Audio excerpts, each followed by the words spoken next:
被校花骗到缅北搞大钱有多惨？当所有人都认为我要被嘎腰子的时候，我开启了领地系统，招募士兵，购买武器，直接解放电诈园区，统一金三角。喂，周木嘛，好久不见，我是唐青青，我在缅甸做生意，一个人忙不过来，这就想到了你，你有时间可以过来给我帮忙。唐青青是我的高中校花，人长得非常漂亮，我有些犹豫，毕竟缅北的传闻我也知道。检测到宿主，系统启动中，新手礼包开启中，恭喜宿主获得1级武器包，包含 AK 自动步枪20把，0.72子弹2000发，1级手榴弹20颗，防弹衣20件，作战衣20件。检测到没有属于宿主的势力范围，无法发放奖励，请宿主尽快获得自己的势力范围。系统，我操，这可是华夏境内，你要是把这些奖励给我发放了，我可得踩缝纫机去了。新手礼包开启完毕，恭喜宿主获得特种兵体质、枪械精通、友好度检测以及招募功能。我顿时觉得身体中涌起一股能量，原本瘦弱的身材也是变得力量十足，一道光闪过，特别是脑海中还多了很多枪械相关的知识，所有的枪械都能运用自如。我操，玩真的？青青，你能想着我，我很感动，我愿意来找你，我想和你一起做生意，在那边做大做强，以后回来光宗耀祖，我立马办签证，你到时直接到机场来接我就行。飞机一落地，被唐青青接上车。很快，前方一片连绵的建筑出现在眼前，外面有着高大的围墙环绕，大门处更是有着数人影来往巡查。仔细看去，都背着枪支。唐青青直接下了车，甚至没有看我一眼。新的猪仔，你们那进去吧。唐青青说完后，直接坐上了旁边停着的一辆小车，绝尘而去。唐姐慢走。这是一位年龄30左右的中年男子，皮肤粗糙，长得一脸凶相，背着一杆枪。老实的，到了这里就不要想着回去了，好好听话，免得挨打。由于提前猜到自己的遭遇，我买好了隐藏摄像头。我出发时就打开了直播，此刻直播间里一片沸腾。完了，这里就是苗瓦迪里的一个园区，主播被当作猪仔卖了，可怕啊！你看这些人的眼神，就像看自己养的猪一样。看到这一幕，直播间的众人都知道周木栽了，被当作猪仔卖了，卖给了臭名昭著、让人闻之色变的园区。我最终被带到了3楼的一间屋子里，屋子不大，人却很多，足有10来人。不过这些人都是一脸萎靡，躺在地上，有的脸上肿胀一片，有的更是缺胳膊少腿，眼神全是麻木和茫然，老实待着。几名士兵说完就离开了，当然房间外面还是有人守着的。我的手机、背包什么都搜走了，只能够找到了一个角落坐下。周木，不远处一位男子轻轻挪了过来，说话也是很低，怕外面的人听到。张涛，这男子居然是我高中同学。你怎么也被骗来了？是不是唐青青？我不是被骗来的，我是来拯救你们的。顿时整个屋子里的猪仔们都将目光看了过来。张涛满脸不可置信，他也才被骗进来不久，遭受了各种毒打、威胁，就连家里交了赎金也没有放过他。他也知道自己跑不掉了。老同学相见，没想到是这么个情形，简直就是人间地狱。你看这些人的目光，恐惧绝望。拯救人，主播都到了这个份上，还在吹，真不知道是真还是傻。系统开启友好度扫描。顿时小小的房间内，所有人的头上就飘出一个数字。招募。我使用了系统中的招募功能，只要友好度达到60度以上，就可以有几率将对方招募成自己的属下。成功招募属下7人。这种招募成功后，几人将会毫无条件的去相信我，听我指挥，并且是从自己内心上认可。他们仍然有自己独立的思考和想法。好，第一步计划完成，我一个眼神，顿时房间中的7个人都站了起来。7个人都是身躯完整，最多身上有些伤的男子。打架了！快，有人打架了！正在房间外巡逻守卫的一人听到声音，来到房间外，一脚就将门踹开。他满脸凶狠，目光扫视一圈，就准备将闹事的拖出去打一顿。下一刻却是一道人影扑了上来，一拳就将他打晕过去。我有着系统奖励的特种兵体质，别说是偷袭，就算是正面，也是能轻易的将这些杂兵制服。我直接将对方手中的枪取下。凭借着枪械精通，我感觉自己似乎使用过数次这把枪一样。而此时这里的反应也是引起了其余巡逻人员的注意。看着不远处走廊上过来的2人，我毫不犹豫的直接抬手就是2枪，血花绽放，守卫也是应声而到。不过枪声却是远远传开，响彻整个园区。系统领地开启。领地确认，不可搬迁，只能扩张。1级武器包达到领取条件，是否领取？领取。我脑海中顿时出现一个地图，这就是我的领地，只不过只有小小的一点，也就是这层楼的平面图。心念一动，顿时旁边角落中的杂物间里1级武器包出现。跟我来，这里有枪支弹药。那已经惊呆的7位属下此时才反应过来，他们怎么也没想到我居然这么猛，直接咔咔2下，几乎是转瞬之间就打晕1人，夺下枪支，打死几人。杂物间的门被我一脚踹开，里面中间正有着很多的武器弹药 ，AK 步枪20把，整齐放在盒子里的铅发子弹，还有20颗1级手榴弹和相关的装备防弹衣、作战服。被校花骗到缅北搞大钱有多惨？在缅北电诈园区内，我让刚招募的7名手下换上防弹衣和枪支弹药，随后我自己也换了装备，身穿防弹衣，手拿 AK 步枪，腰间挂上了4颗手榴弹，简单的将步枪使用注意点和手榴弹等的使用方法教给几人。几人是我的属下，对我的话自然是言听计从，就算开枪没有准头，但至少会使用了。此刻直播间的观众全都傻眼了，卧槽，这尼玛发生了什么？主播是特种兵吗？还找到这么多武器，卧槽！主播这是要做大做强。走，先清扫这栋楼。我先一步朝着楼上走去。这栋楼总共有5层，几人全副武装，面对一层楼也就2、3个带枪的守卫，几乎轻而易举的就将整栋楼全部清扫一空。而整栋楼的受骗人也被集中起来，统一在3楼的走廊之上，足足有100多人，几乎都是男性，只有几个女性，长相也是一言难尽。毕竟女性被骗到这里的都是惨不忍睹，特别是有点姿色的，受到的待遇想都不敢想。这些人现在都是脸上惊恐不已，恐惧、麻木、害怕等等情绪交织。在这栋楼里还有10来个管理者，大部分都在反抗的时候被当场击毙了，不过还是留下了一位投降的园区管理者，此刻正跪在地上求饶。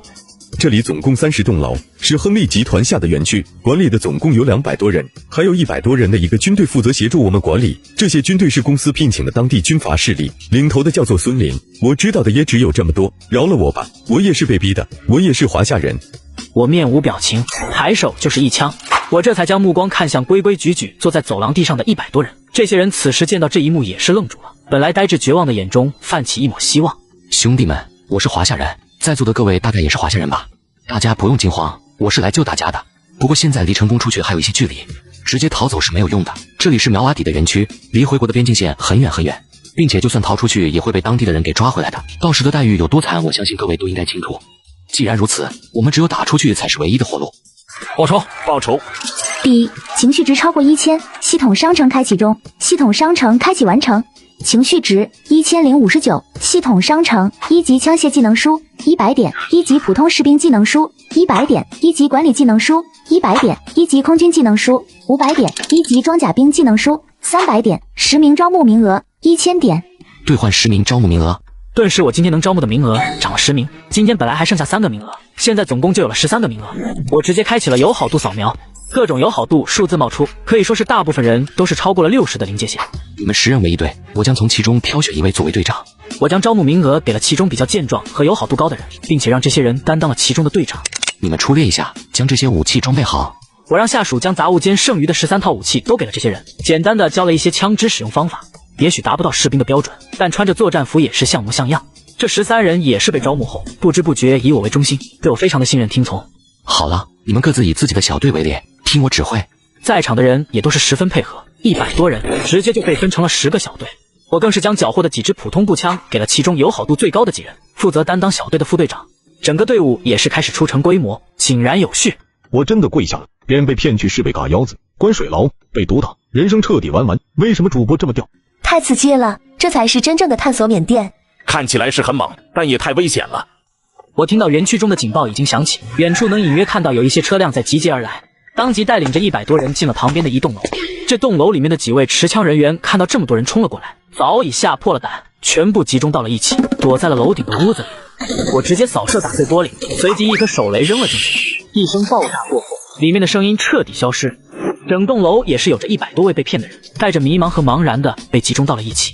他们都已经麻木，或者说这里所有的人都差不多如此。其中的园区管理们也是跪了一排，被我的属下们用枪指着，杀了吧！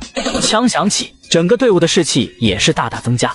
这里的人甚至用不着我说话，属下的人带着队伍轻而易举的就将这些人说动，整个队伍也达到了300人，10人成排，100人成队，300人已经算是一个大连队了。不过其中都是一群毫战斗力的人，能有一点战斗力的也就只有拿着武器的20个我的下属。我再次带着众人朝着周围的楼栋而去，转眼间短短10分钟，我已经将这个片区的10栋楼都横扫了一遍。整个队伍的人数也是达到了1000多人。经过审问这里面的那些园区管理，周牧也是得到了整个园区的地图分布，总共分为8个片区，8个建筑群。现在我所在的地方就是其中的一个片区，我也将整个片区的人都解救了出来。而想要去往其他片区就没有这么容易了。我已经发现远处的已经有很多带着枪的人将这个片区包围起来，并且不断的车辆运送人赶来。而此时的直播间中，人气已经在持续的飙升，短短的时间里人气已经达到了50万，弹幕更是横飞。我看到了什么？枪林弹雨。主播是真的猛，以前是特种兵吧？这指挥这动作，看起来猛，实则这些人都没什么作用。1000多人，有战力的太少，也就趁着对方没反应过来的空子，才攻下了8栋楼。是呀，你们看，这周围整个片区都被包围起来了，根本没地方再去。被校花骗到缅北搞大钱有多惨？在缅甸，我虽然拿下了一个片区，手下有着1000多人，但实际都是没有战力的弱鸡。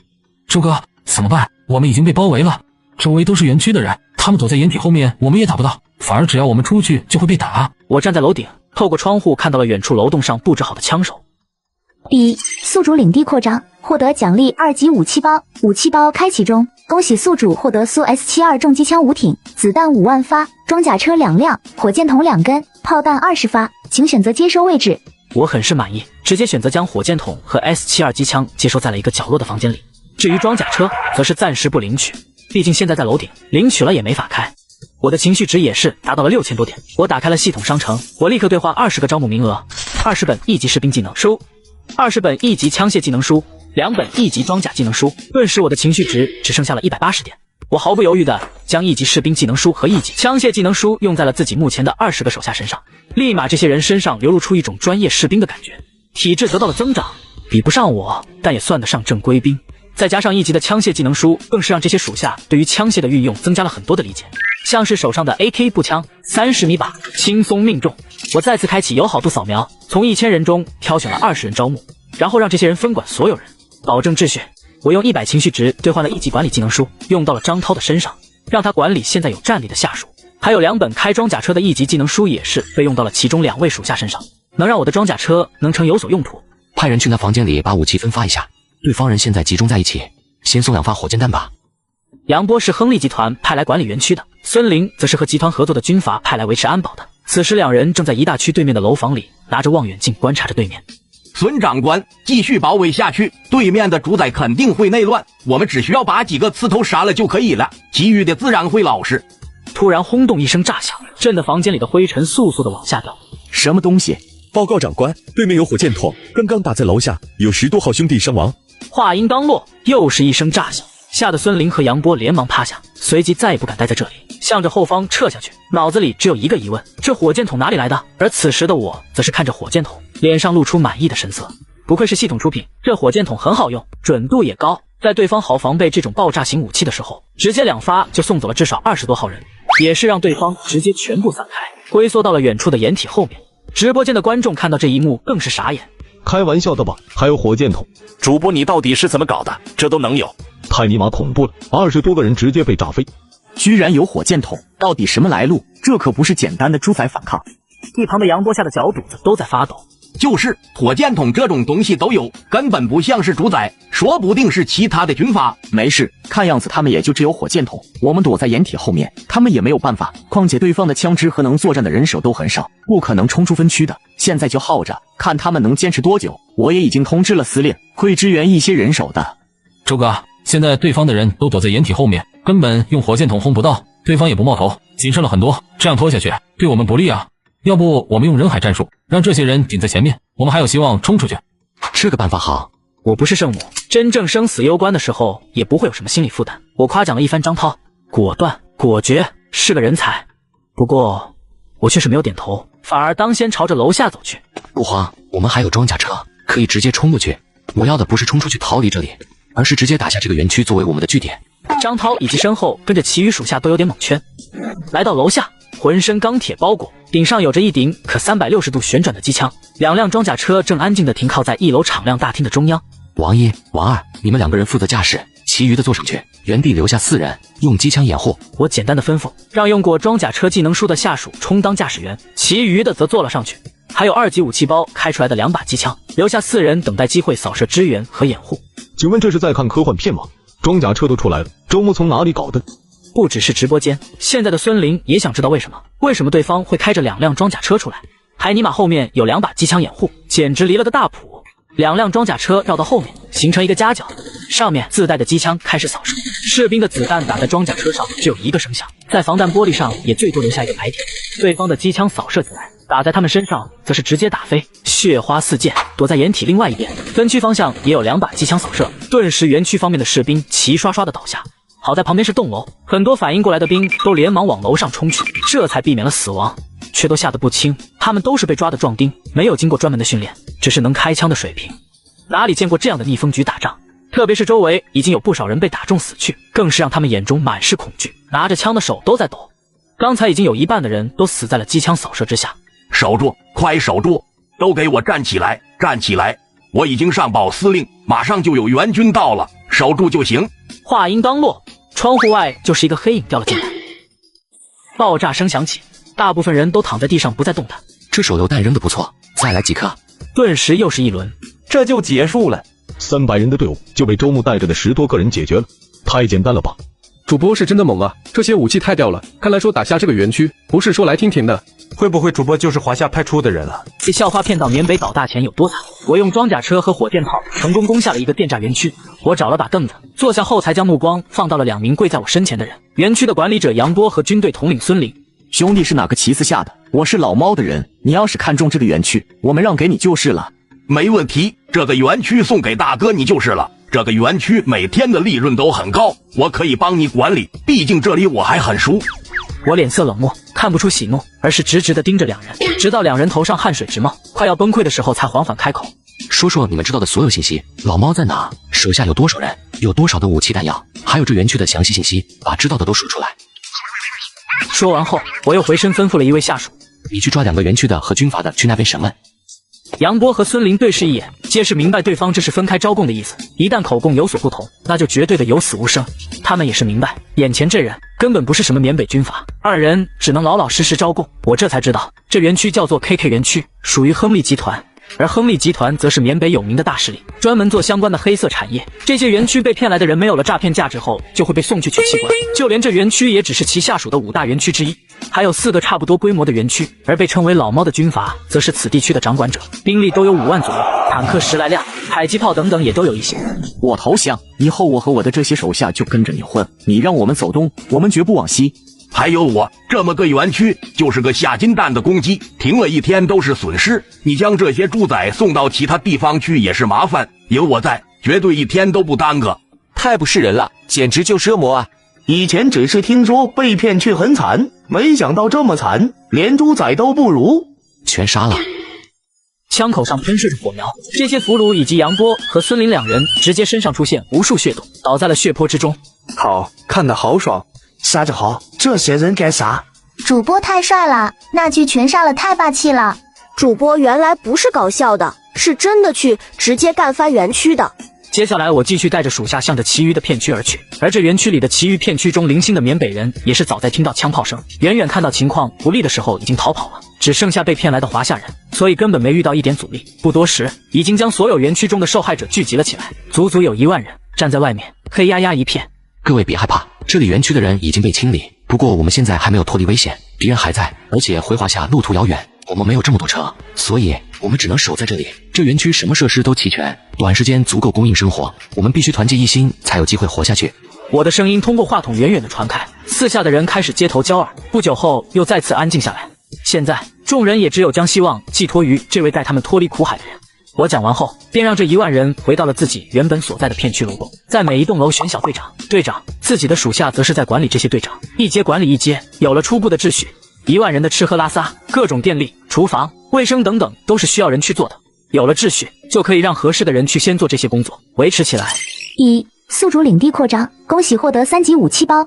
恭喜宿主获得92式坦克10辆、8轮式迫击炮10辆、微型侦察机10辆，相关炮弹1000发。我听到系统声音响起，兴奋不已，这都是好武器啊！我没有选择立刻领取，而是召唤出了系统商城。我的情绪值已经收集了66080点了。兑换100名招募名额，兑换 AK 步枪生产线。片刻过去，我一共花费了66000点情绪值兑换了包括生产线以及大量技能书。随后我直接前往园区各栋楼，开着友好度扫描。不出所料，周边10米之内的人，每一个人对我的友好度都超过了60。我不停地将招募的名额融入了一些年轻身体健壮的男子身上，而这些男子也是突然间觉得周牧成为了信仰。不多时，我甚至才逛完一个片区，就已经把100个名额招募完了。这些人也跟在我身后来到园区的空地上，列成一排。我将兑换的100本1级体质技能书和枪械技能书用到了这些人的身上，然后也将相关的坦克驾驶技能书和其余的技能书都分给了其中的一些属下。现在可以说，这100人再加其余的60位属下，也算得上一个大连队了。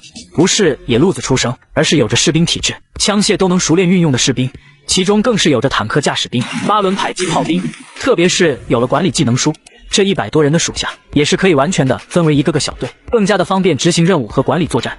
属于我的军队也是框架初定，有了一点规模。现在最大的问题就是缺武器。我带着人直接来到了园区一个仓库，这仓库用的是大量的钢铁结构搭建，粗略一算，至少也得有个几十吨。都给我拆了，运送到第3片区3号楼里。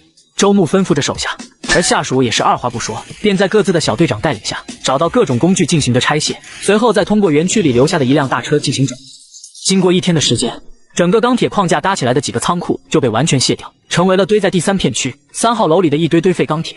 我看着这些则是乐开了花，武器生产线也已经兑换好，就差这些钢铁就可以聚线了，而枪支问题也会得到解决。我关掉了直播，避开了下属，一个人站在空荡的大厅之中，领取 AK 步枪生产线。随着我话语结束，旁边的一堆堆钢铁顿时少了一小半，而一条崭新的生产线就出现在眼前，足有20米长，各种机器在产线两旁发出阵阵低沉的轰鸣声。我脑海里也是浮现着生产线的使用方法，随手拿起旁边的一大块铁块，扔进了生产线开头的一个口子里，顿时产线路上的机器都运作起来。被校花骗到缅北搞大钱有多惨？我在缅北建立领地，招募士兵，并制作了一条武器生产线。我吩咐属下开始生产，机器轰鸣，不断有步枪和子弹以及作战服被生产出来，运送到旁边的楼里存储。经过1晚的时间，我再次来到武器生产线检查。周哥，现在已经生产了300支自动步枪，子弹3万发，作战服500套，我们的材料也只用去1半。我先是让属下们都人手一把枪装备好，再让其中的50名属下去往各栋楼之中，负责招募了一些年轻力壮的男子，并把武器发了下去。同时我也打开了直播，直播间刚一打开，便有无数的观众涌入了直播间中。卧槽，终于开播了，我等了1个晚上。牛批，主播你已经爆火了。周哥，有辆车来到大门口，说是要找您谈判。谈判？走，去看看吧。我来到了园区的大门处旁边不远处的房间。你好，我是亨利集团的代表，特地来向您问好的。原价已解不宜结，这园区先生抢来没有门路和相关的通道，是没有一点用处的。我们亨利愿意和先生合作，共同开发这个园区。青青，把资料拿出来给先生看一下。唐青青看到周牧之后，已经完全呆滞了。青青，你在干嘛？先生还等着的。眼镜南岛海里各种想法都过了一圈，这才发现自己旁边的人还没动作，连忙开口催促。不好意思，他有时紧张就会变成这样子，傻兮兮的。肯定是先生你的气势太强大，他紧张导致的。我可记得他不傻，不过见到我紧张应该是真的。认识。金丝眼镜男立马反应了过来，这是2人认识啊。不过随之而来的就是惊喜。青青，别紧张了，既然认识就和先生问好啊。他旁边的女孩五官精致，化着淡妆，妩媚妖艳，却又带着一点清纯，正是唐青青。我都没想到居然能在这里见到对方。直播间的众人也是弹幕连连刷屏，这都能遇到，笑死我了。天道好轮回，他怎么也没想到会在这样的情况下再次遇到主播吧。明明昨天还是刚骗来卖了的猪仔，转眼就成了军阀头子，任谁见到都要懵逼。问好就不用了，这里是张职，你们分别写下关于你们所知道的亨利集团相关的事情吧，特别是周围的园区还有哪些，总部在哪里，关于当地军阀老猫的信息之类的。先生，我是代表着亨利集团来谈判的，你这话太对我们亨利集团冒犯了。华夏有一句古话，两方交战，不斩来使，你也没必要为难我们吧？那是和人交战，不是和畜生。周牧拔起腰间缴获的一把手枪，精确地命中了对方的头颅。眼镜男脸上的表情还停留在疑惑之上，他想不明白为什么这人要打破规矩，直接杀人，简直比军阀还要残暴。周牧，是我不对，我也没办法啊，都是他们逼我骗人的，我不骗人，他们这样对待我，我也是没办法。唐青青泪水滚滚而落，妆都染花了，看起来楚楚可怜。我不为所动，将手枪缓缓转变方向，落到了对方的身上。死亡的感觉笼罩，唐青青顿时声音卡在了嗓子里，浑身颤抖，恐惧到了极致。把你知道的都说出来吧。半晌后，我已经大概了解了当地的情况。我们现在就在 KK 园区，这里是亨利集团的一个园区，其余的4个则是分散在不同的方向。亨利集团总部则是在200里外的城市之中，那里有着当地军阀的大部分兵力，维持着秩序。我让人把唐青青带了下去，没有直接杀了对方，以后对方还有用处。今天又是有着10个招募的名额，我又挑选了10人作为属下。AK 步枪、子弹以及作战服也是源源不断的从生产线上运输出来。短短3天时间，整个队伍的势力已经焕然一新，整齐的作战服，背着 AK 步枪，精神奕奕。200名属下除去20名属于我的亲兵队，剩余的180位，2人带10人，90个12人小队，总共1000多号人。周哥，粮食储备不够了，以前都是有专人配送，现在我们占据了这里，也没人配送，储存的粮食都要吃完了。现在生产线也都停了吧？对，昨天就停了，没有多余的钢铁材料了，队伍也再扩展了一些，枪支弹药足够。我从椅子上站了起来，伸手指向了桌子上的一幅地图上，图上画着2座山，在2座山后赫然还有着一个红点。集合队伍，留下1/3守在这里，其余的都跟我去拿下这个 H 园区。没有粮了怎么办？当然是抢。古话说得好，你囤粮，我囤枪，你家就是我粮仓。半个小时后，园区的中央广场处已经有800号人开始整装待发，边上还有着10辆90-20式坦克，2辆装甲车，10辆8轮式的迫击炮车等等，威风凛凛。这些坦克和迫击炮车当然都是我领取出来的。出发。被校花骗到缅北搞大钱有多惨？我坐在一辆装甲车上，带领着整个部队出了园区。前方斥后队开路，探索信息。空中的微型侦察机飞出，队形整齐分明。我又开始了直播，直播间一打开，就有10多万的粉丝挤了进来。我尼玛，这没开玩笑吧？什么时候周末已经有了这么大的军队了？坦克又是哪里冒出来的？完全的现代军队，坦克、装甲车，统一的作战服和艾克步枪。接下来就是找那些园区的麻烦了。感受到情绪值的增加，我满意点点头，指挥着队伍按照开始预定好的路线前进着。绕过一座大山，走出丛林，一片开阔的平地蓦然出现在眼前。报告，2号园区就在前方1里处。好，直接坦克开路，撞开大门，随后形成防护圈，其余的人再冲进去，消灭大部分敌军之后，就以小队为单位自行搜索园区，歼灭剩余的残边敌军，不用俘虏，直接全部打死。我的命令一下，顿时10辆坦克车开始走在了最前方，排成2列，士兵都隐藏在坦克之后，协同前进。而此刻，2号园区之中，高大的围墙里一队队的士兵走过，可以看得出明显是受到过一定训练的。园区里有一个大喇叭，其中不断的喊着话：都仔细一点巡查，那些猪仔有点不对，就直接暴打一顿。关水牢，让所有猪仔不可以说与工作无关的话，但凡有违反的，就拉出去嘎腰子，震慑他们。旁边的园区办公室中，脸上有着一道疤痕的光头男子，正带着一脸的凶狠笑意。哈哈，听说1号园区被猪仔给反了，短短几个小时就被猪仔攻下整个园区，让集团完全失去了里面的消息。几天过去了还是这样。旁边站着的则是气质完全相反的长发男子。听说是一位猪仔抢了一把枪，然后就反了整个园区，真的太丢人了。我一直都觉得他们的管理太松散了，对这些猪仔太温和，有事没事就打一顿，隔2天就杀一个，就没有人敢升起一点反抗的心思了。2人就是这个园区里面的最高管理，一位代表着亨利集团，一位则是代表着当地的势力军阀。报告，园区前方200米处发现有军队正在朝着我们而来。这时，一位士兵跑了进来，语气慌张地说道。光头男子皱了皱眉，脸上的疤痕就像活过来的蜈蚣，扭曲爬动，让人害怕。慌什么？有没有旗号？有多少人？应该有700-800号人，阵型整齐，统一穿着作战服。当头的是10辆坦克，后面的还跟着装甲车、8轮迫击炮车。没有旗号，但看样子就是正规军。光头男子和长发阴柔男子对视一眼，皆是看出了对方眼中的惊色。坦克、8轮迫击炮车、装甲车，这些可都是只有老猫的嫡系部队才有的。2人都满是惊疑之色，连忙跑了出去，顺着梯子来到了园区大门的瞭望塔上。长发男子一眼就看到了下方200米处的队伍，最显眼的则是前方那10辆坦克。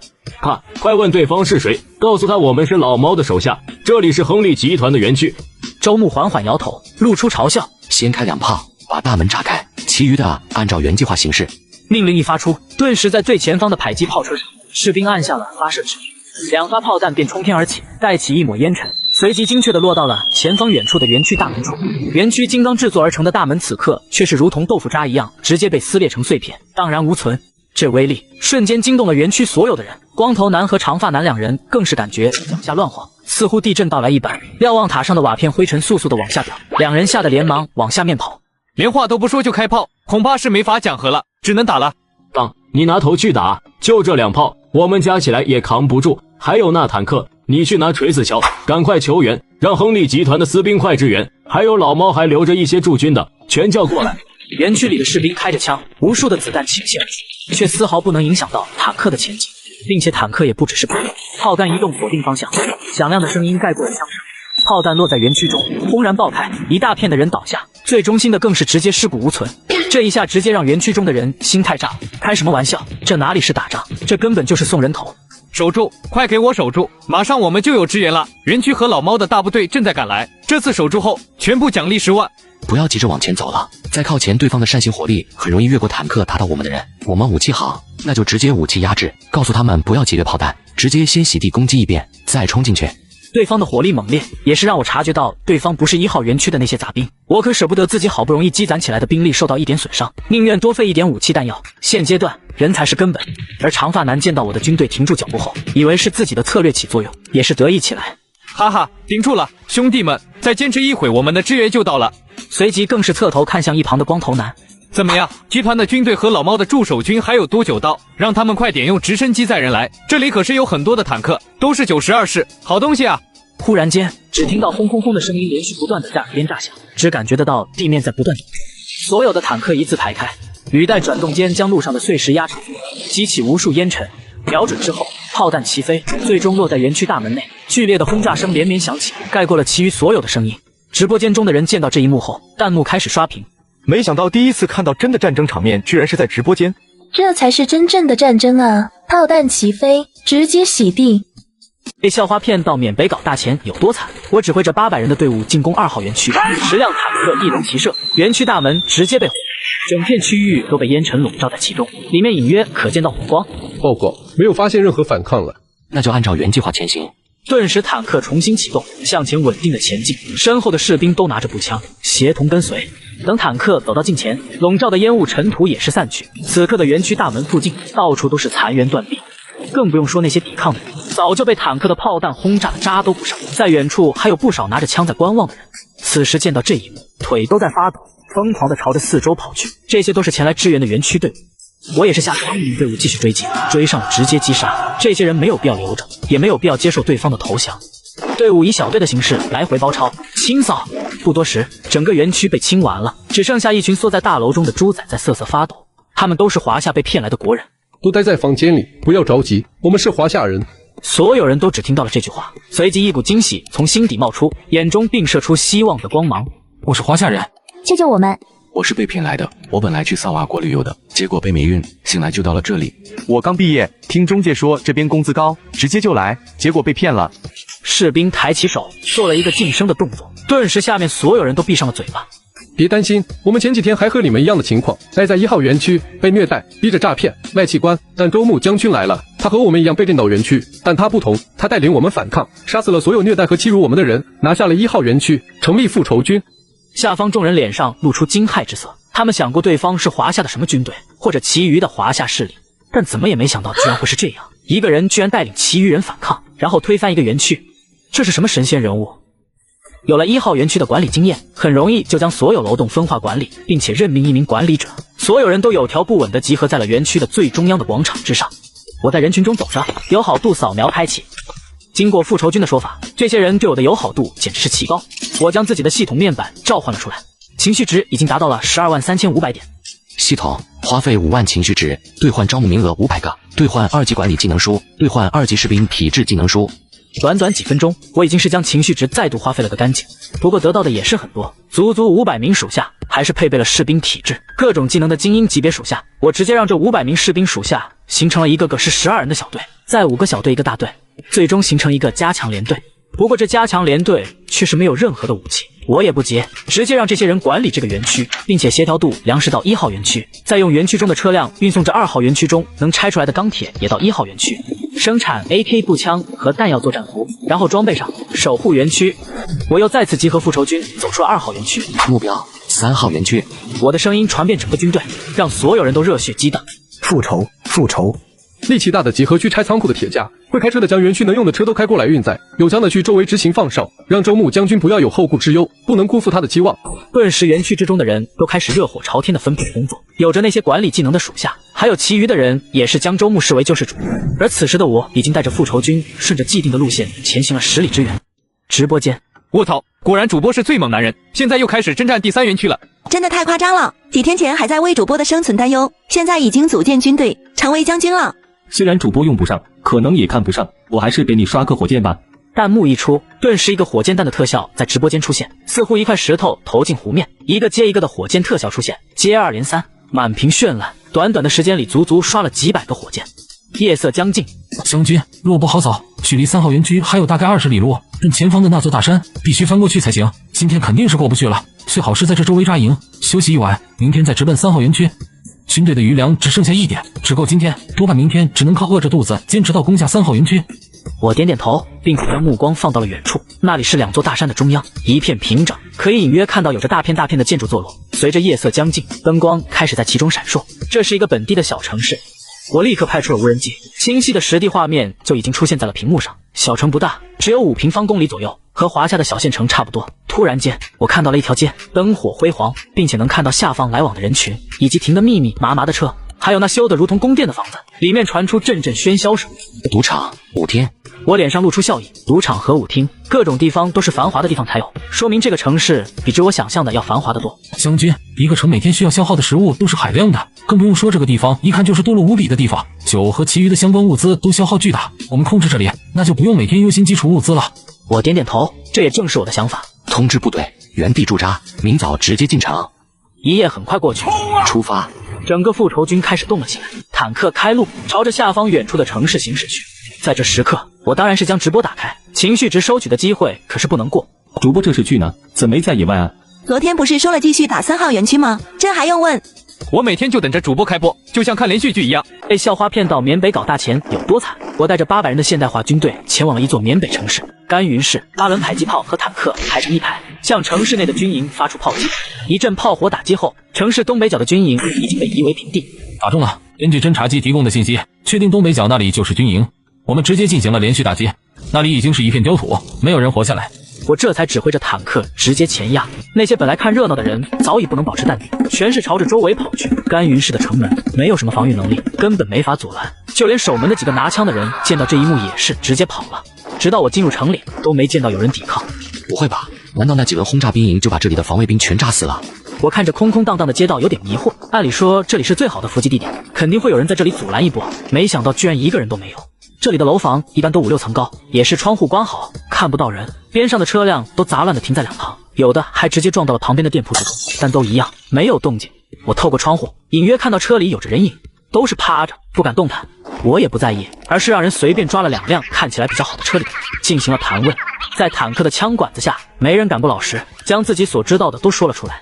原来刚才轰炸的地方还真是在兵营，并且是甘云市唯一的兵营，整整2000人驻扎在那里。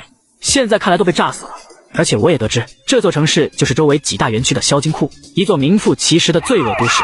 我看过地图，3号园区就相隔不远，那里诈骗不到，没有利用价值的猪仔则是被送到这里作为商品卖给别人，可以拿来虐杀，可以想怎么玩就怎么玩，不管男女，就是地狱的折磨。我一言不发，只是抬头看向了城中央的那栋高楼，听说那里就是身份高贵、花费最高的人才能入住的地方。我派出了1半的军队，以小队的形式在城市中分区检查，遇到带枪的直接击毙，并且布置了人手在各大路口，禁止人车进出。几分钟的时间，我的装甲车和坦克已经来到了高楼下。极乐大酒店，名字很俗气，但却是很形象，装修豪华富丽，完全不输华夏的5星级酒店。各位军爷辛苦了，我是甘云市的市长唐三，还都请休息上座。一位40左右、留着2撇小胡子的男子从酒店中一路小跑了出来，腰弓着，满脸的讨好。我已经让人去取账本了，以后这里就是您说了算。别看这地方小，每天收入都是一大笔，随便够军爷们的开销了。你们都在这等着，不准任何一个人离开这栋楼，有违反的直接杀了。我吩咐完后，手一招，顿时身后一个小队出列，跟在了我的身后。你们跟着我上去转一转吧。我熟悉，我来给将军带路。这里就是一个赚钱的机器，每天都能接待很多周围势力的人，或者其余国家的富豪。我跟着唐三踏入了这家极乐酒店，没有坐电梯，而是选择了楼梯。小队人员走在最前面，排查前方可能出现的各种危险。每一层都是数间客房，住着客人，中央处还有一个大厅。这层数也是很有讲究，楼层越高，住的人越尊贵，也越豪华。大厅的人群里有一个人引起了我的注意，那好像是华夏的一个主播，此刻直播间也刷起了弹幕。那人好眼熟，好像是主播六子，当初好像是跟风来缅甸直播的。对，我还记得当时他们总共10多个人，然后下车那伙人就由六子带着人去酒店，后来那伙人都全部没直播了，和消失了一样。将军怎么了？那位是一个华夏人，叫做六子。六子，快过来，将军有话问你。顿时场中的人都连忙退到2旁，本来躲在人群后的六子直接暴露出来。将军，将军，这六子虽然没什么背景，但业务能力确实很强。就在前几天，一下子就带来了10多个优质的猪仔，能为我们带来很大的利润。优质猪仔这个名称，我打下了2个园区后也知道是什么意思。而优质的猪仔都是家庭颇丰厚的，一个人就能勒索到几十甚至上百万。但直播间里则是炸开了哦。这六子真是畜生都不如，10多个人啊，还有好几个女主播。怪不得以前就有消息称很多去缅甸找六子玩的人消失了。六子正想说话，是被一脚直接踹飞。带下去看起来敢反抗多话，就直接把腿打断。顿时2名属下立马上前架着六子往楼下而去，让所有人都下来，到门口排成队。此时复仇军上楼，一层层的清理已经将所有人带到了场中。这些人有的西装革履，穿着价值不菲的奢侈品，一看就是外面来的富商。直到最后，一位穿着军衣、黑色皮靴、腰间还有枪的人被2位复仇军压了过来，直接带到了我的面前。将军，这位就是这里甘云市里的防卫官肖巴，是老猫的手下，负责管理甘云市的。你居然敢直接攻打甘云市，你也是胆子大。这里是老猫地盘的核心地方，他不会放过你的。别以为你有几辆坦克、2辆迫击炮车就为所欲为，离老猫的5万军队还是差远了。面对这样的话语，我面无表情，直接抬手就是一枪，肖巴的脑袋上立马多了一个洞，扑通一声躺在地上。将军，接下来这些人怎么办？要不直接维持原来的样子，才不影响生意和利益。被校花骗到缅北搞大钱有多惨？我占领了一座缅北城市，并且拿下了其中最奢华的5星级酒店。我在酒店的客人里挑出了几名毒贩以及人贩子就地格杀，顿时剩下的一些富豪吓得瘫软在了地上。我简单安排后，来到了复仇军现在驻扎在城里的地方，是一排街道，两侧全是酒店宾馆。将军，接下来极乐酒店和这城市的其余人怎么处理？要想正常运转，我们根本管理不过来。的确，整个复仇军现在800多人，这个城市10万人，除非按照原来的节奏运转，否则建立全新的运转规则根本管理不过来。我没有慌，我拿出一张地图，在甘云市北部后山的位置，则是有着一个铁矿，以前开采过一段时间，后来觉得利润太低，又被停掉了。把极乐酒店那些人能压榨多少钱就压榨多少，然后全都叫到后山的矿里去挖矿，有怨言的直接打死。城市里的人也是拉一部分那些赌场、娱乐场的员工去挖矿。现在我们缺的是人手，立马派出1半的兵力和2辆迫击炮车跟我去攻打3号园区。我有条不紊地规划着接下来的计划，同时看了一眼自己的情绪值，赫然已将到了20多万。张涛带着一部分的复仇军，压着一群人前往了后山上那个小铁矿，而我也是没有片刻停留，当即带着1半的复仇军直奔3号园区。有着城里那么多的车辆，不用腿前行，速度快了不止1倍，并且我还带上了一个人。3号园区的管理者在酒店享乐的时候被我抓了，知道该怎么做吧？3号园区的管理者听到周牧的问话，忙不迭的点头。知道，我是这里的所有防卫军队的老大，有着绝对的领导权，只要一出现，他们都得无条件听我的。车队一路前行，有着修缮完好的道路，不过40分钟左右的时间就来到3号园区之外。3号园区负责守卫的人很远就看到了这显眼的车队，平时也会有物资运送来，但也不过几辆车而已。还有那坦克，看着就不同寻常。园区大门的守卫队长立马召集了人员集合，全都神色戒备。不认识劳资了，快开门！将军的部队回来了，还不带着兄弟们出来迎接？你们活腻了是吧？把门快打开！是大队长回来了，还带着将军的军队，你们狗眼瞎了吧？大队长，不能怪我们啊，没一点消息，看到这么多坦克，这些属下都没见过世面，太害怕了。守卫队长弯着腰，满脸的讨好，同时打量着边上的坦克。将军又去哪里搞了这么多坦克，还都是新式的，现在让大队长你代管着，看来大队长要高升了。叫兄弟们都把枪放下。守卫队长听到这里，顿时觉得不对，枪不离手可是这些混乱之地的准则。刚忍不住想问的时候，已经一把枪抵在了脑袋上。身边那些本来以为是大队长手下的人，也是直接拿起了枪。就连坦克都是炮管转动，全都对准了正集合在后面的园区守卫队伍。这一切发生的很快，那些园区的士兵都没法反应过来，便看到自己周围全是枪管子，一道枪声就响起，守卫队长倒了下去。不放下枪的就死。周牧的声音响起，却是如同死亡一样的催命符，让人头皮发麻。那些园区士兵没了主心骨，立马将枪都放下，双手抱着头，把这些人的枪收了，然后和园区里面管理的人都拉去挖矿，再把3号园区的人都集中起来。在场园区士兵被我派人看着，园区里也没有了抵抗，直接长驱而入。偶尔有带着枪的园区管理者看到坦克和军队，也是直接投降。不过1个小时，所有园区中被害的人已经是被全部聚集起来。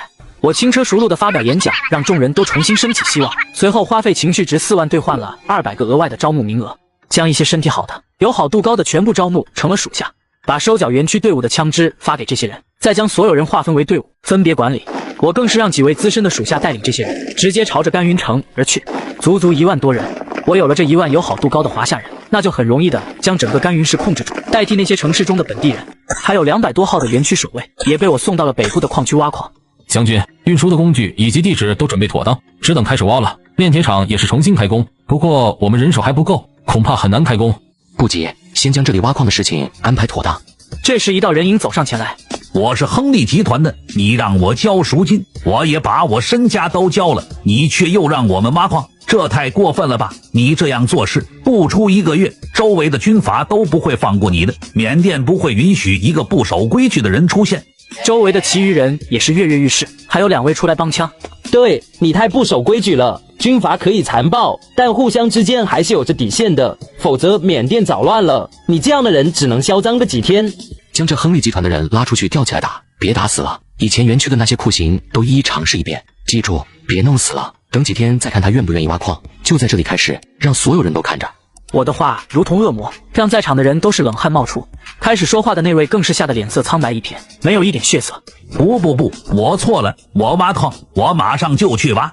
我手一招，立马2个属下已经上前压住对方，带到一旁的树枝上吊了起来，鞭子开始抽了起来。有些事是没有后悔药的，3天的酷刑熬过去了，你才有机会选择挖矿。不过我还是喜欢你刚才桀骜不驯的样子。刚才还有谁说不想挖矿的？下方安静一片，每个人都低着头，没有敢说一句话。既然没人说话，那就再拉一个去把刑法经历一遍。又是2位下属上前，直接将其中1人拉了出去。不是我没说过不挖矿，刚才说话的人不是我。我问话你没答，谁知道你愿意挖矿啊？人已经被吊起来，鞭子抽打，2道惨叫声此起彼伏。现在谁还不想挖矿的？我愿意，我愿意，我愿意。回答的声音一个接一个响起，没有一人遗漏。周牧嘿嘿一笑，这才说道：看来你们还是很喜欢挖矿嘛。卧槽，主播真的人才啊！残忍军阀，这才是真正喜怒城的大军阀。这些人都不是好人，哪一个不是丧心病狂？不是大毒枭，就是军阀集团。将这里处理好后，我才带着军队回到了甘云市里的驻扎点。被校花骗到缅北搞大钱有多惨？由于缅北军阀的报复即将到来，我迫切的需要提升实力。此时，我从3号园区解救出来的1万华夏人也到了。统计一下大家的特长，然后根据自己的专业进入城市中每一个关键部门工作，维持城市的运转。是长官。随后，我又成立了复仇军之外的另外一支军队——第2军。这支军队没有使用过军书，战力较弱，但拿着收缴的枪维持秩序也是完全足够。作为复仇军之外的后勤军队，维持秩序，处理城里紧急事件和纷争。现在也已经有800多人，都是由园区中救下的人参加筛选后组成。有了第2军在城中镇守，我可以带着更多的复仇军外出了。我没有休息，直接召集复仇军再次出发。攻打园区对于我来说已经很简单了，所以我选择了兵分2路，一路5辆坦克车，1辆8轮士兵，另一路是带直取5号园区。1个小时左右，我已经带着复仇军远远看到了坐落在山坳里的第5园区，直接5辆坦克开路，对到了5号园区大门外100米的距离。出门排成队，放下枪，否则死。我不等对方问话，就先让自己的属下拿着扩音器开始喊话，里面的人头团动，很是慌张。园区守卫这边的大队长也是很聪明，一边让属下喊话拖延时间，一边呼叫支援。可惜拿着扩音器的士兵才刚落地，一颗炮弹，铁质的大门如同木屑一样纷飞破裂。没等他们反应过来，头顶上又是几颗炮弹呼啸而至，夷为平地。园区守军也是损失了一些，剩余的全都躲在了建筑后面瑟瑟发抖。10秒钟，见不到人出来投降就直接杀光。终于有一个人忍不住跑出了已经不存在的大门口，双手把枪高高举起。我投降。有了一个人开头，剩下的人也是纷纷开始出来。我投降，我投降。园区大队长躲在掩体后，他也知道面对拥有坦克的军队，反抗也是没用的。他也站了出来，将双手举高，离开掩体，朝着外面走去。剩下的人看到老大都头疼，立马一个跟着一个。复仇军上前，将这些人的枪下收走，然后让众人都集合起来，被赶上了1辆坦克压着。不是，我投诚总得见一下谁是老大，表一下忠心吧。你这直接就把我拉走，我……园区守卫的大队长想要说话，迎接来的却是一个随着车辆慢慢移动，最后却是在一个矿区中停了。园区大队长很是猛，但想着可能是面对的俘虏都要磨练一番才会成功。有很多的军阀都会把俘虏来的人磨一下心，直到他看到了一位熟悉的人，那是他认识的同行，3号园区的大队长，对方也在这里挖矿。不，还有其他人，原军阀、亨利集团的高管、市长唐三。甘云市外，张涛以及他带着的那400多复仇军的身影出现在城外，后面也是跟着1万多人，密密麻麻。对于张涛打下午号进去，带着这些人，我没有意外，武器差距之下，轻而易举。甘云市北部也是再度成为这些人的居所。3万多人，我控制的人数彻底超过了本地人，那些本地人都被清理，总共2万多人全部赶到了甘云市外围那些低矮破烂的房区。这里很多都是废弃的房子，现在密密麻麻住满了人，被第2军的人驻守着，只等明天就会将这些人分配到周边的炼铁厂或者运送铁矿相关的工作。5大园区也是全部攻下，连带着中心的这座甘云市都成为了我的领地。短短2天时间，整个领地暴涨一大截。检测到宿主领地扩张达到丰城军阀级，恭喜宿主获得的4级武器包，同时3级武器包中的武器生产线在系统商城中解锁。4级武器包，运输直升机10辆，近程导弹发射车是10辆，飞鸟信号基站10套特种兵装备10套，请选择地方距线。我又打开了系统商城，果然3级武器包中的武器都得到解锁，相关的生产线都已经出现。92式坦克生产线，20万情绪值，需要20吨钢铁。8轮式迫击炮车，20万情绪值，需要20吨钢铁。坦克炮弹生产线，5万情绪值，需要5吨钢铁。迫击炮炮弹生产线，8万情绪值，需要8吨钢铁。看到商城中的这几条，我激动不已，终于可以扩充装甲部队了。第2天一早，天刚亮，整个城市就活了过来。被解救出来的大夏人都是各自按照分配好的任务去往自己该去的地方，水电、商店、食堂等等地方，就连街上扫地打扫卫生的也是有。我又在城中原本极乐酒店的位置将信号基站领取了出来，还兑换了10本信号基站相关的技能书给属下，负责管理信号基站，并且从复仇军中挑选出了10位，学习了特种兵技能书，装备上系统武器包中的特种兵装备。复仇军下有了一个特种小队，其余的什么武装直升机和近程导弹车也是被我领取到了城中的驻军处，相关的驾驶员的技能书也是全部兑换给属下。现在万事俱备，只等炼钢厂启动生产出钢铁了。将军，炼钢厂运转起来了，今天一共炼出了3吨合格钢。钢的规格有很多种，合格钢只是最基本的，但对于我来说已经不够。旁边其余的炼钢厂也尽快开起来，速度加紧，昼夜不要停。那些挖矿的也多加一些人，实行昼夜制，全天不停。随着甘云市的大夏人达到了3万人，第2军也是在扩张着，不断招收一些审核合格的人。现在城内的秩序更是稳定，那些原本的本地人翻不起一点浪花。我还派人去了第1、第2园区，将那边的2万人全部带来。在第2天结束的时候，第2号园区的人也已经浩浩荡荡，整个甘云市中的本地人也是彻底被全部清除，整座城市都完全的掌握在我的手中。这些人中，由于有1号园区中的那条 AK 步枪生产线，在拆了2个园区后，也是足足有了3000人配备的枪支。我将大部分都分到了第2军里，一部分以前招募过的兑换士兵技能书学习后，分到了复仇军中。复仇军才是我真正的主力战员。将军，第2座炼钢厂也已经开始运转，今天总共炼出了20吨合格钢铁。我直接让人把炼出来的钢全部运输到了甘云城中。这里有着大片限制的厂房，是以前留下的废弃地方。被校花骗到缅北搞大钱有多惨？我兑换了92式坦克生产线，生产线足有100米长，每一个阶段都有很多的机械助手，和步枪的生产线简直不是一个级别。我将剩余的几吨钢一一投入生产线，坦克生产线上开始响动起来，机械手臂运转，经过各种激光、高温的密封箱，最后在生产线最后一节停了下来。我满意至极，随即将这里以及周围的范围都列为了军事重点地方。足足40吨的合格钢被送到了坦克生产线边上，被投入进去，再加上少量的一些纤维、皮、胶等原料，不到1天的时间，5辆坦克就被生产出来。我没有急，而是将其余的钢也是再度兑换了 AT 枪支以及弹药、作战服等等的生产线。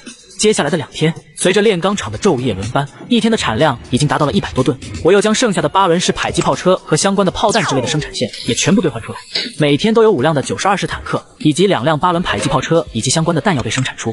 我站在了极乐酒店的最高处，这里也是城市的最高处，可以看到下面来往的人群，稍远处被复仇军严守起来的军事重地，还有远处连绵的群山。从今天起，这里就叫做州城。面对我的这番话语，直播间中更是蒙圈了。主播膨胀了，还真打算将这城市发展成自己的。你这点别膨胀。将军，前方斥候小队传来消息，在东部15公里外的地方发现一大股的军队正在行进，看方向是正朝我们州城而来。军队大约5万人，有着20多辆坦克、20多辆装甲车，还有迫击炮、炮车、重型机枪、火箭筒等等武器。周围军队人数都和我们目前掌握信息里的老猫吻合，也差不多该来了。集合复仇军，1000多的复仇军在城外集合，统一得作战服，身上挎着 AK 步枪，腰间还挂着手雷。这些手雷也是系统兑换出来的生产线，已经达到了人人标配。再加上复仇军都是使用过技能书的人，体质、士兵素质都是很高，看起来军风严肃，正规强悍。特战小队出列，复仇军第一队、第二队出列。顿时由10个特种兵组成的小队站了出来，还有200人也是上前一步。复仇军是以数字为序号分为的队伍。你们先搭运输直升机，直接绕到敌军身后潜伏。是。周牧，你是在开玩笑吧？运输只有一些大型军团的部队才会配备，你还想一次性运送200多人，确定是认真的？就在这时，一架直升机从天空缓缓降落到了旁边的空地之上，看着眼前比普通直升机大了数倍的机器，直播间的观众直接哑了，脸都被打肿了，啪啪啪！谁能告诉我发生了什么？为什么主播能有这样的运输机？还没完，嗡嗡嗡的声音再次响起，又是一架运输直升机降落下来，声音接连不断，直播间鸦雀声。所有人都呆滞地看着那已经停满了整个屏幕、占据了一大片地方的运输直升机，10架，整整10架。复仇军1队、2队分批次登上了运输直升机，每一架20人左右，还有空余的位置，又将一些武器一同带了上去，比如一些重机枪、反狙击步枪、火箭筒等等。10辆运输直升机才开始启动，飞了起来，朝着远处而去。这800的复仇军人数太少了，根本起不了作用。坦克营出列。仅剩的800复仇军里，其中的600人直接站了出来，前往军事坦克区，开动坦克前来集合。在直播间众人目瞪口呆中，一辆辆坦克驶出军事仓库，排列成整齐的队伍缓缓驶来。沉重的坦克履带掀起路面的灰尘，泥沙漫天。足足120辆坦克在周牧的面前停下排列，占据了整个城外大半的地方。所有观众此时才知道为什么叫做坦克营。一辆坦克由4人操作，负责驾驶的驾驶员，指挥的车长，操控火炮的炮手，装填手。整个600人的队伍，120辆坦克，没有一人是多余的，真的是坦克组成的营。装甲队出列，迫击炮车队出列，剩下的200人同时出列，朝着军事仓库中而去。随后，一辆辆装甲车和8轮式的迫击炮车从其中驶出。我只需要坐镇在指挥室中，一道巨大的屏幕填满了整座墙壁，上面有着几10个小画面，每一个都是由前线部队中传回来的画面，这就是有了信息基站的作用。甚至还有将整个场地都收入眼底的视角，这是高空中微型侦察机。碾压，信息化战争对普通人数军队正面作战的碾压。主播这也太快了吧！信号基站都搭建好了。发现老猫队伍在州城东8度12公里左右的位置。我听到联络器上传来的前线消息，立马下令让微型侦察机降下高度，飞到了消息中的具体坐标之上。顿时面面中可以隐约看到一排排的队伍正在前进着。而此时，老猫正坐在越野车上。兄弟们，给我冲！谁把那领头的活捉，就身为我的副将。冲！顿时军心高涨，吼声冲破天际。不过这时，其中一位士兵发现空中有着一颗黑黝黝的东西。那是什么？有点熟悉啊！老猫正好离得近，听到声音抬头一看，果然有一颗黑黝黝、有些熟悉的东西正在掉下来，有点像炮弹。不对，熟悉尼玛！这就是炮弹！被校花骗到缅北搞大钱有多惨？缅北军阀来势汹汹，要打我的6个腰子。所有直播间的观众都不忍心往下看了，就连园区被解救的同胞们也以为自己又要被抓回去做猪仔。然而拥有现代化装甲部队，并且早已部署好基站和无人侦察机的我，已经不是一个小地方的军阀能比拟的。8轮迫击炮车1轮齐射，顿时打得老猫的部队一个措手不及。还有迫击炮，这些猪仔是从哪里搞来的？老子一不小心还差点着了道。他们攻下这几座园区，还有甘云市，再加上敲诈了那么多个势力的高层，弄来一辆迫击炮车也是正常的。我们用20辆坦克直接带头冲上去，将对方阵型冲散。他们见到这么多的坦克，肯定会吓得投降，到时就把这些人重新抓回去当猪仔。让坦克连都给我顶上去，开足了马力冲，尽量不要开炮，冲进对方阵营，绕后包围，能俘虏的俘虏，每多一个俘虏就是多一个猪仔。随着老猫的命令，顿时军队中的坦克开始集合起来。可惜此刻，有一位士兵的声音突然响起：“天上有炮弹！”所有人抬头望去，熟悉的黑色炮弹开始出现，接连不断的往下掉。1轮炮弹掉落在地上炸开，炸响声不断响起，只不过这次没有落在这边，而是远处军队的头上。老猫看的是心里一阵抽抽，眼睁睁看着自己的队伍很多的士兵被炸死，漫山遍野都是他的军队，避无可避。你不是说对方只有1辆迫击炮车吗？多了几辆也有可能，炮弹方面他们肯定不多的，还是让兄弟们都快散开。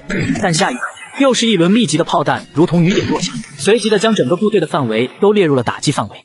这就是多了几辆迫击炮车，炮弹不多。将军还是尽快让坦克连带头冲散对方阵营，等到了近战，迫击炮车就没用了。我们的军队绝对的优势，还有坦克连，那就是碾压。顿时坦克也是集合完毕，开始在前面开足了马力，朝着炮弹来的方向冲去。报告将军，老猫部队变动，正在以23辆坦克为首，朝着我方阵地而来。不过这时候的我却是将手中的指挥电话拿了起来，别杀光了，留一部分下来。停止轰炸！所有的迫击炮车顿时停了下来，有条不紊地往远处安全区撤离。炮兵营准备，队形散开，等待敌军到来，装甲连两侧埋伏。顿时一辆辆坦克隐藏在树林之中，像是一群庞大的兽群在等待着迷路的猎物。而此时山林之中，老猫的20多辆坦克组成的坦克连在前方开路，队伍在后面跟进。报告，前方发现有坦克出现。老猫连忙命令整个队伍停下，全面进入警备状态，随后跑到高坡位置，拿着军用型号的望远镜观察。果不其然，一辆坦克正从不远处的树林中缓缓驶出，所过之处草木倒塌。老猫心里就是一个咯噔。现在的他看得更是仔细，那坦克的外表一看就不普通，厚重的钢板，大口径的炮管，应该是最新的型号。没事，只有一辆坦克，我们可是有20辆。将军，还有1辆。将军，哟，就是1辆。3辆，整整3辆最新型的坦克从前方的树林中缓缓驶出。还有1辆，不对，还有2辆，1辆、2辆、3辆。转头看去，那里的坦克一望之下，至少有着20多辆。将军，我们被包围了。不远处的林边，密密麻麻的坦克不断的出现，形成了一个半圆，将他们围了起来，像是一个钢铁的堡垒。面对这至少100多辆的新型坦克，并且已经围了个半圆，老猫顿时腿一软，差点跪了。地动山摇，那一排排的坦克炮管转动，对准被围着中央的队伍直接开始了轰击。100多发炮弹打出，就像是下饺子一样，地面瞬间被引爆一般，无数的尘土碎屑飞起，整个军队直接瞬间被打散。所有的人都向着后面发疯了一样的跑。那些士兵也不是傻子，看着前方围成半圆的100多辆坦克，谁还有战意？拼命和送命还是完全有区别的，不管他们怎么开枪，连皮都破不了。报告将军，缴获坦克23辆。报告将军，老猫带领军队已经逃到10里外的一个山沟里。通知绕后的特战小队，复仇军1队、2队开始阻击。我怎么忘了还有这么一回事啊？对，还有那最先出发坐着运输直升机直接绕到大后方的那些人。当然这一切对于老猫来说根本完全不知道，他修整好队伍，便准备带着众人往西北方向前进。出发！一群人刚刚列好队，枪声陡然响起，密密麻麻的子弹从山沟的两面的山上扫射下来，瞬间就有很多人倒在了地上。一发火箭弹从山上落，直接炸开一个大坑，有几人当即死去，军心崩溃。从沟外到沟里，依次把枪扔掉，双手抱住头，走到外面的平地上趴着。通过喇叭扩散后的声音在山沟里回响，老猫双眼无神，望着天空，他知道自己完了。小小的山沟里，老猫仅剩2万多的军队趴在里面，经过迫击炮车的轰炸，坦克的炮弹埋伏，还有10多里路的疯狂逃窜，好不容易聚集起来的一点队列，也是在这突然响起的枪声和炮声中散去。把枪丢掉，双手举过头顶，慢慢的走到外面的平地上趴着，10秒内没人开始投降，那就死了。电子喇叭扩大后的声音清晰可闻。10、9、8，别杀我，我投降，我投降，我投降。接连不断的声音响起，不断有地上的士兵将武器往旁边一扔，然后将双手高举，走到外面的空地上，双手抱头的趴下。2万人在这山沟里从外到里，一排一排的依次的进行着。足足半个小时，山沟中的人才全部走出来，在外面的平地上趴了一大片。被校花骗到缅北搞大钱有多惨？在我的一番轰炸以及坦克营的包围下，缅北军阀终于落败。军阀老猫索性将枪一扔，也是举着双手走了出来。整个老猫以及他的军队也完全的落败，剩余的2万人抱着头趴在地上，占据了一大片。足足过了片刻，山坡上才传来响动，一队队复仇军端着枪出现，正是最开始周牧派出的1队、2队和那特种小队。这2万人面对我们200人的火力，连一点反抗的意思都没有，也太垃圾了。将军说的还真有用，对方居然直接投降了。老猫也是在旁边不远，听到这话，整个人只剩下苦笑。200人，他没想到自己10多年的征战和其余军阀争地盘，什么仗没打过，现在居然栽倒在了这200人的手里。突然，一架直升机从远处缓缓飞来，这辆直升机很大，比之一般的直升机大上很多倍，停在了空地之上。很多人从上面依次走了下来，都是带着枪支、全副武装的士兵。只有最后出来的人才是一身休闲衣，年龄不过20多岁，俊秀的脸上眼眸如星。将军，在场所有的士兵也是连忙敬礼。我点了点头，我从侦察机上看到了这里的战局，所以直接搭乘了空下来的运输直升机过来。不错，这次大家的表现都很不错。我已经通知第2军也派1000人过来协助你们将这些俘虏押送回城。2万人有点多，分成4批安置在城外的救民区，如果不够就临时搭建。随着我的安排，身后的山林中复仇军们也是纷纷赶到。你到底是谁？竟然阴劳资！你是谁？他就是老猫。运气不，居然还活着。对了，这老猫啊，等会送到1号矿洞去。静静，老毛部队中最开始受伤而被抛下的几千人怎么处理？直接轰炸吧，重伤的全杀了，其余轻微伤的能保证不损失的情况下能俘虏就俘虏，不能的也都杀了。太残忍了吧！那些都是几乎没什么反抗能力的伤员。对，最开始还能说是打仗，不得不打，不得不杀，现在完全是可以俘虏的。5年前我的儿子去缅甸游玩的时候失踪，我支付了20万，结果对方没有放人，继续索要财物，最终我倾家荡产凑了200万，最终得到的是一条视频，视频中我的儿子被打得面目全非，然后被直接活埋。我的一个亲戚也是被那边骗过去，家里交了很多钱，结果最终还是没有消息，好好的一个家支离破碎。对，我的一个表弟也是失踪，偶然我刷到那些缅甸传出来的虐待的重口味视频，居然发现就是我表弟。老毛的这个地方是园区最多的，也是诈骗了最多华夏人的。杀了好，主播多杀一点。1个星期过去，州城也完全的进入正轨，周围的规划建设、城里的调整也是如火如荼。这是我目前的办公室，是由极乐酒店改造而成，可以俯瞰整个州城。将军，后勤线断了，我们整个城市目前没有粮食、肉类等等必需品的产值，都是和外界交易而来的。现在我们的钱已经给对方，但对方的东西却一直没有到。调查出具体的原因了吗？缅北这些军阀的后勤几乎都是由周围稳定的政权地方提供购买的。我们这里距离最近的是越国，以前的渠道也一直是那边，但也需要经过一位叫做袁超的军阀地区。经过调查，越国那边货物是运出了的，所以肯定是这袁超搞的事。现在州城已经稳定，我正准备开始扩张领地的事情，没想到就有人敢惹上来。那就从你开始吧。而此时，远在100公里之外的一座城中，一栋白色的别墅里，我现在已经将那占据了老毛地方的人后勤断了，你们答应我的那些军火可要快点送到。女人面若桃花，妩媚动人，穿着黑色长裙，闻言轻轻一笑，抬起2条玉滑光嫩的手臂指向了窗外。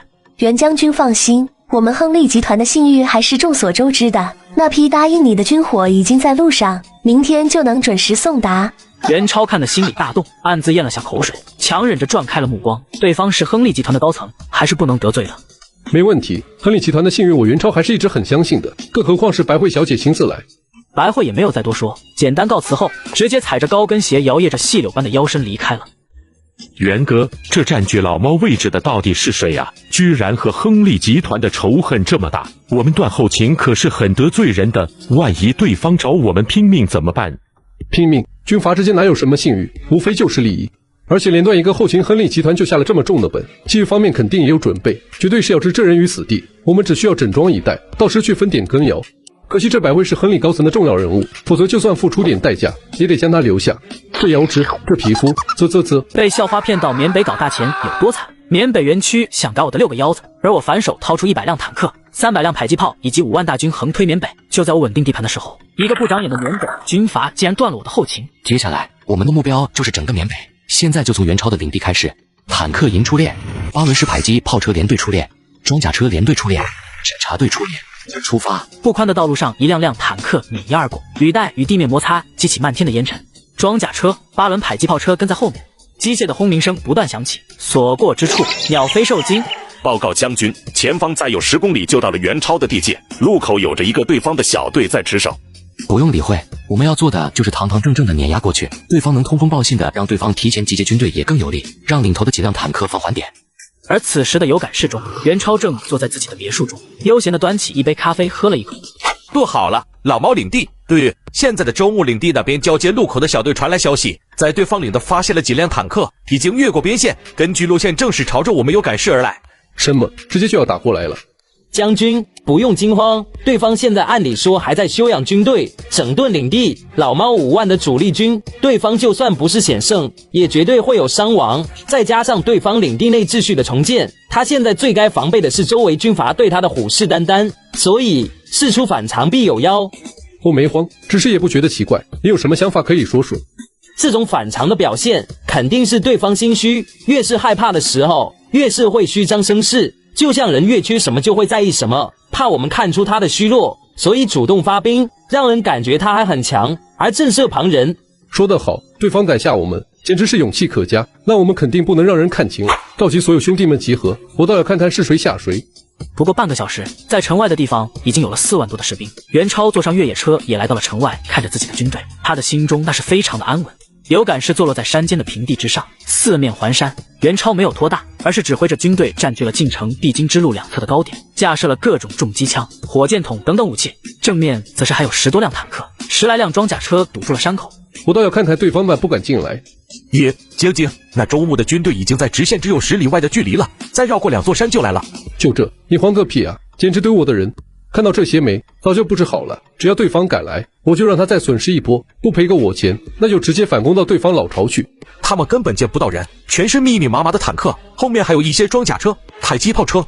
侦察的兄弟传回来的消息，对方的坦克至少有着200辆以上，型号未知，不过看样子应该是重型坦克，还有其余的装甲车数10辆，8轮迫击炮车20余辆，行进速度不快，但全程没看到一个步兵。什么？你再说一遍。我坐在装甲车中，透过侦察机也能清楚看到周围的环境情况。将军，前方来了一辆车，下来一个人，是由果市来的，称是来议和的。带过来吧。不过几分钟的时间，一位长得瘦小、穿着军服的男子被带到了我的面前。晶晶，我家老大说你的后勤断了是个意外，马上就连通。为了表示这次后勤断了的意外，我方愿意承担您的损失。我摆了摆手，就让手下把人带了下去。都这时候了，还谈什么议和？此刻直播间的弹幕也多了起来。也太搞笑了，现在才想着来议和。什么叫做意外？是因为看到这坦克军团才想起是个意外的吧？速度前进！命令一出，坦克的轰鸣声响起一片，履带压在碎石上，烟尘弥漫。不过20分钟，已经能通过盘旋在空中的微型侦察机看到远处路口的军队，以及其身后那平地上的城市。两面是陡峭的大山，林木遍布，悬崖陡壁，只有两山中间的这条道才能行。复仇军的所有坦克也是停了下来，先对着那个路口轰炸一番。而与此同时，有感是城外，袁超看着派出去议和刚回来的士兵，脸上满是阴沉。对方居然什么都不回复，简直是欺人太甚，没把他放在眼里。报告将军，周牧的军队已经到了一线道了，他们停了下来，暂时没有动作，连议和都不谈，对方难道真的想和我们来个两败俱伤不成？他现在站在山头之上，已经隐约可以看到下面一线道尽头的周牧军队，那一辆辆坦克的黑影让他感到恐惧和不安。就在这时，众人只感觉地面震动，不远处一颗炮弹已经落下炸开，泥土石屑四溅，还有2名士兵当场被炸死。直接就开打了，天上下起炮弹，数的炮弹仿佛雨一样落下，轰鸣声不断。运气不好的当场受跌，砍枝断地乱飞；运气好的还有机会往山下跑去。袁超人愣在原地，也亏他运气好，硬是没有被炸，反而被副官拖着下了山，直接跑到了城里面躲起来。天！顿时后方迫击炮车纷纷停止了攻击，前进。坦克的履带转动，开始朝着前方而行。卧槽，太猛了！这轰炸的效果太恐怖了。是啊，那边的山头都被犁了一个遍，也不知道死了多少人。被校花骗到缅北搞大钱有多惨？作为一名主播，我出门带点坦克和迫击炮不过分吧？迫击炮一轮轰炸，直接炸得缅北军阀堵到了城里。袁超的领地和泰国接壤，那边政权相对稳定，很多普通人也会来到这边，让这个城发展的相对较好。我的军队全部行驶到了城外，在城外的平地上停了下来，浩浩荡荡的一片，骇人心魄。袁超看着城外密密麻麻的钢铁军团，整个人脚都在发软。那些撤回来的士兵更是如此，趴在城市边缘的塔楼、围墙上，拿着枪瞄着城外。看到城外的坦克，简直比他们一生见过的都还要多，更不用说后面的装甲车以及迫击炮车。袁超看到那些坦克的炮管在转动，最后齐齐朝向了城市中，更是吓得腿下一软。幸好旁边有栏杆，及时拉出才没有倒下。我是袁超。袁超走到了城下，拿着电子喇叭大喊一声，打破了这诡异的安静气氛。你想要什么才停手？尽管提条件，这次我认栽。所有人在城外放下枪，举起双手趴在地上。你们将军已经投降，全都排着队下来投降，否则直接灭城。喇叭的声音响起，扩散到四周。城墙上的那些士兵听得清清楚楚，没有任何的犹豫，都将枪举过头顶，排列成队的走到了城外的空地上，按照指示的把枪扔到了指定的地点，然后抱头趴下。任何一支军心接近崩溃的队伍，在老大都投降的情况下，是绝对不可能有反抗意识的。况且面对的是一支只见得到钢铁不见人的军队。袁超脸色难看，他自己明明没说投降，结果对方直接谣传信息，就这样轻易的将自己的军队瓦解。不过他也不敢说出来，因为大势已去，说不说都没什么区别。直播间的众人也是欣喜不已，看久了直播，似乎都将自己带入了周牧的角色。居然这么简单就攻下来，也太快了吧！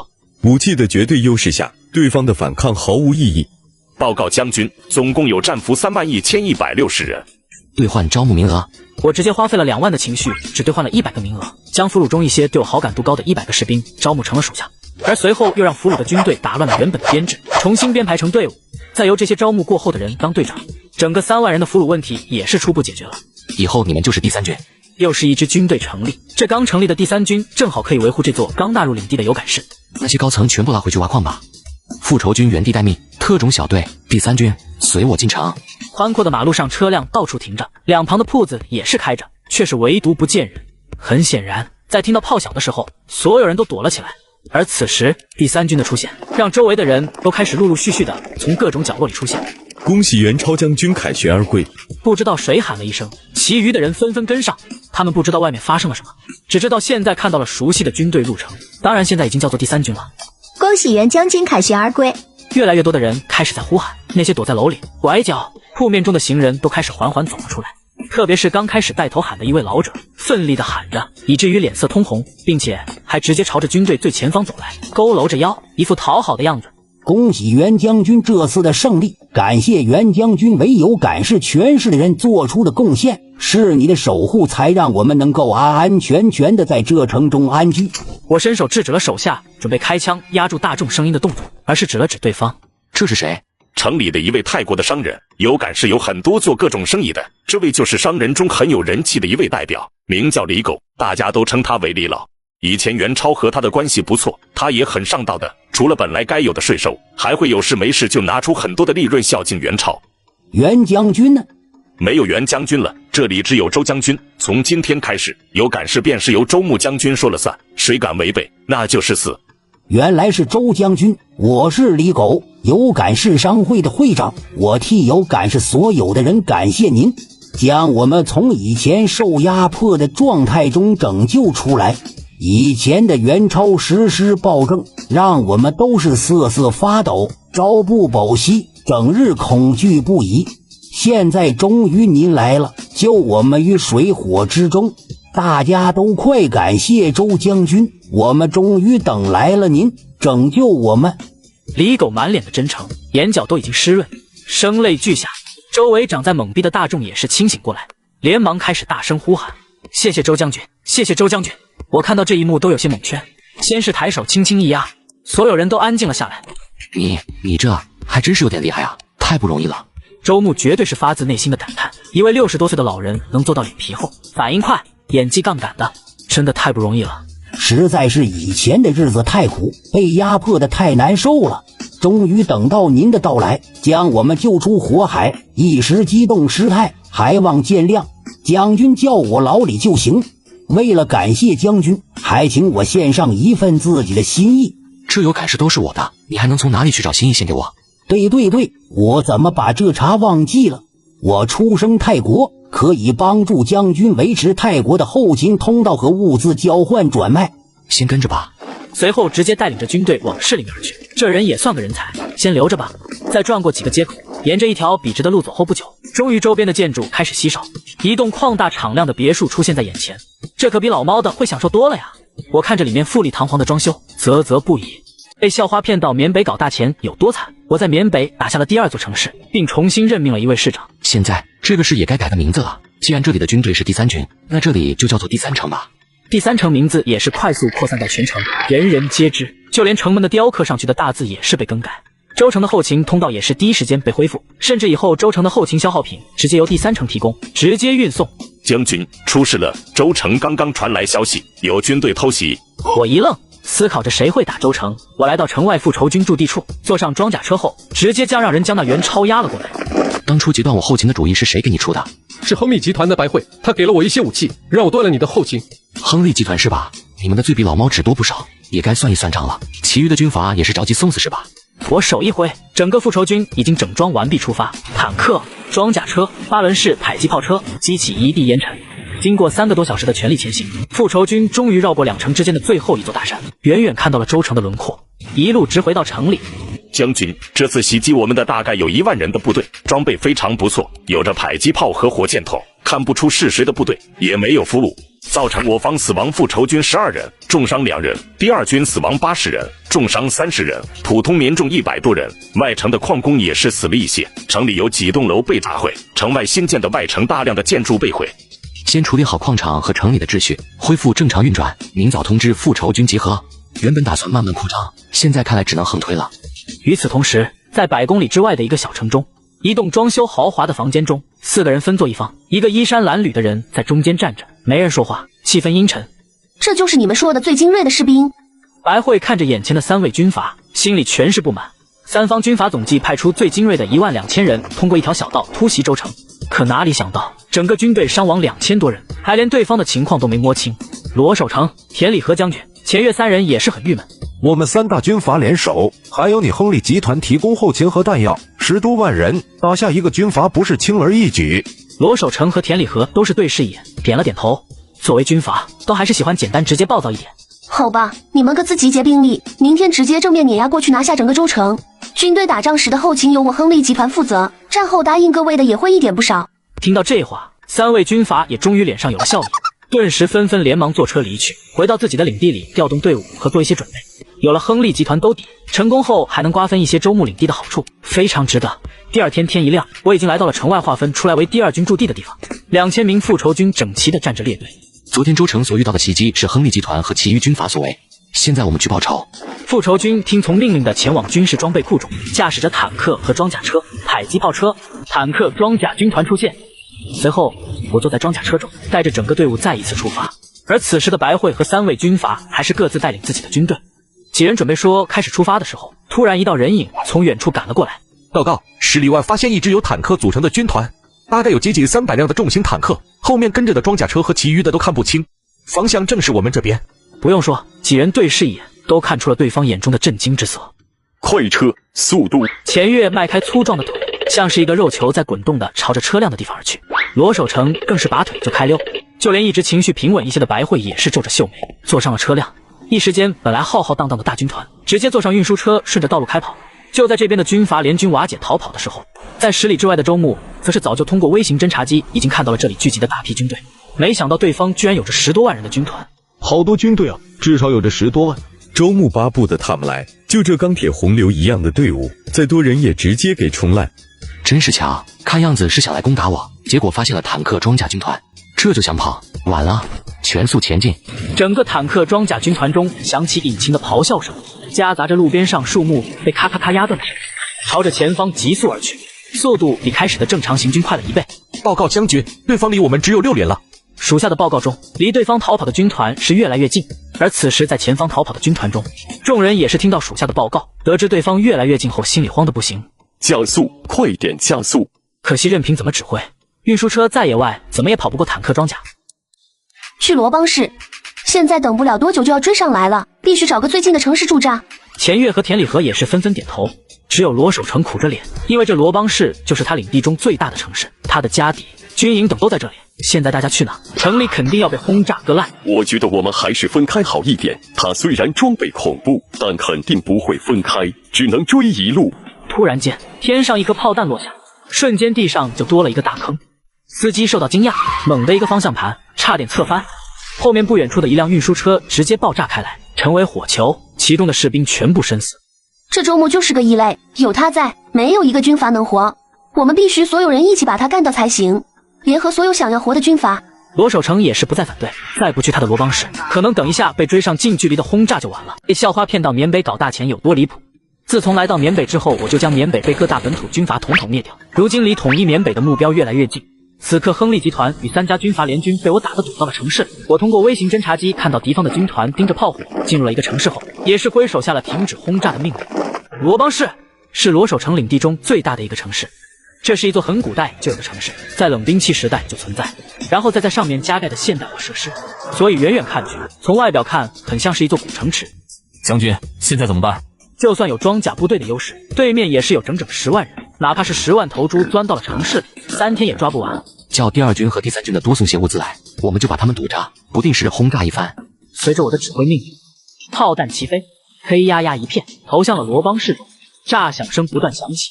不过2轮，我就让手下停了下来。城里黑烟升腾，有着凄厉的哭声隐约响起，即便是消失，应该造成了不少人伤亡。但看着城墙上不时冒出头的士兵，可以看出对方没受到多少影响。而此时，罗邦城中一间满是石壁的屋子中，果然对方不敢进城。如果进城，我们很有机会用人多地形玩死对方。那周牧能到现在的地步，没有一定的头脑是不可能的。这武器装备太恐怖了，幸好还有这罗邦城能躲进来。炮弹声响起，不过却声音不大，只是将桌子上的水杯震得荡起了波纹。在场的人也是丝毫不担心，反而淡定地聊着。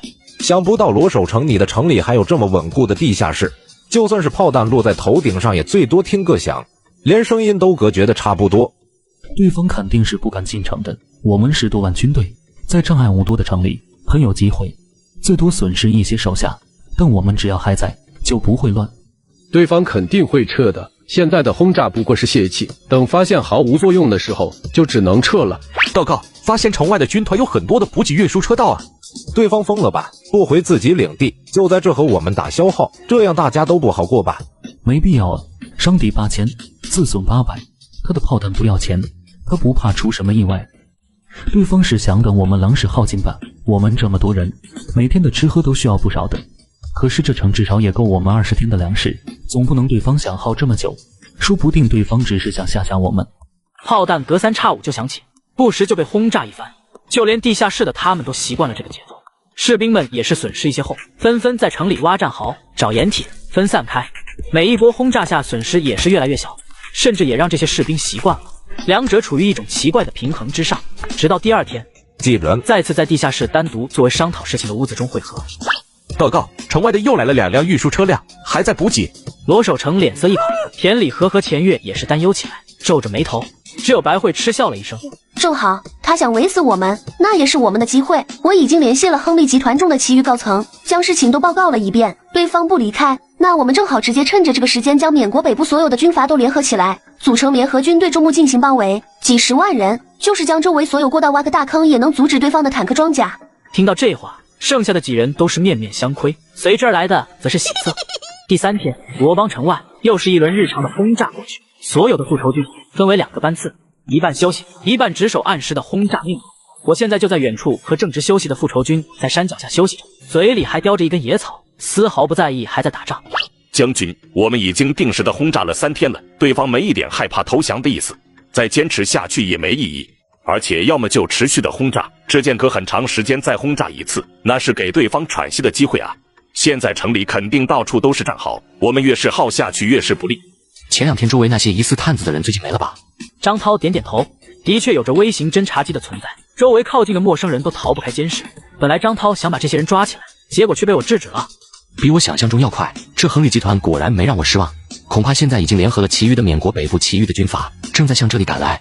很多人是不相信道听途说的，不亲眼见到都不信。东方有个岛国就是如此，他不相信你有，不相信你敢，不相信你还有，而我则是要让他们都亲眼看到什么是碾压，什么是害怕。只有亲眼见到才会怕，才会恐惧，才会知道不可抵抗。我眼神瞟了一眼后方，那一直被绿布笼罩着的车，也被人忽视的车，都以为只是跟在后面的普通军资车，而此时远在10多里之外，隔着2座山的地方，已经密密麻麻全是人，都是扛着枪。仔细看去，隐隐约约分成数10个大小不一的团体，最中央则是有着10多人聚在一起。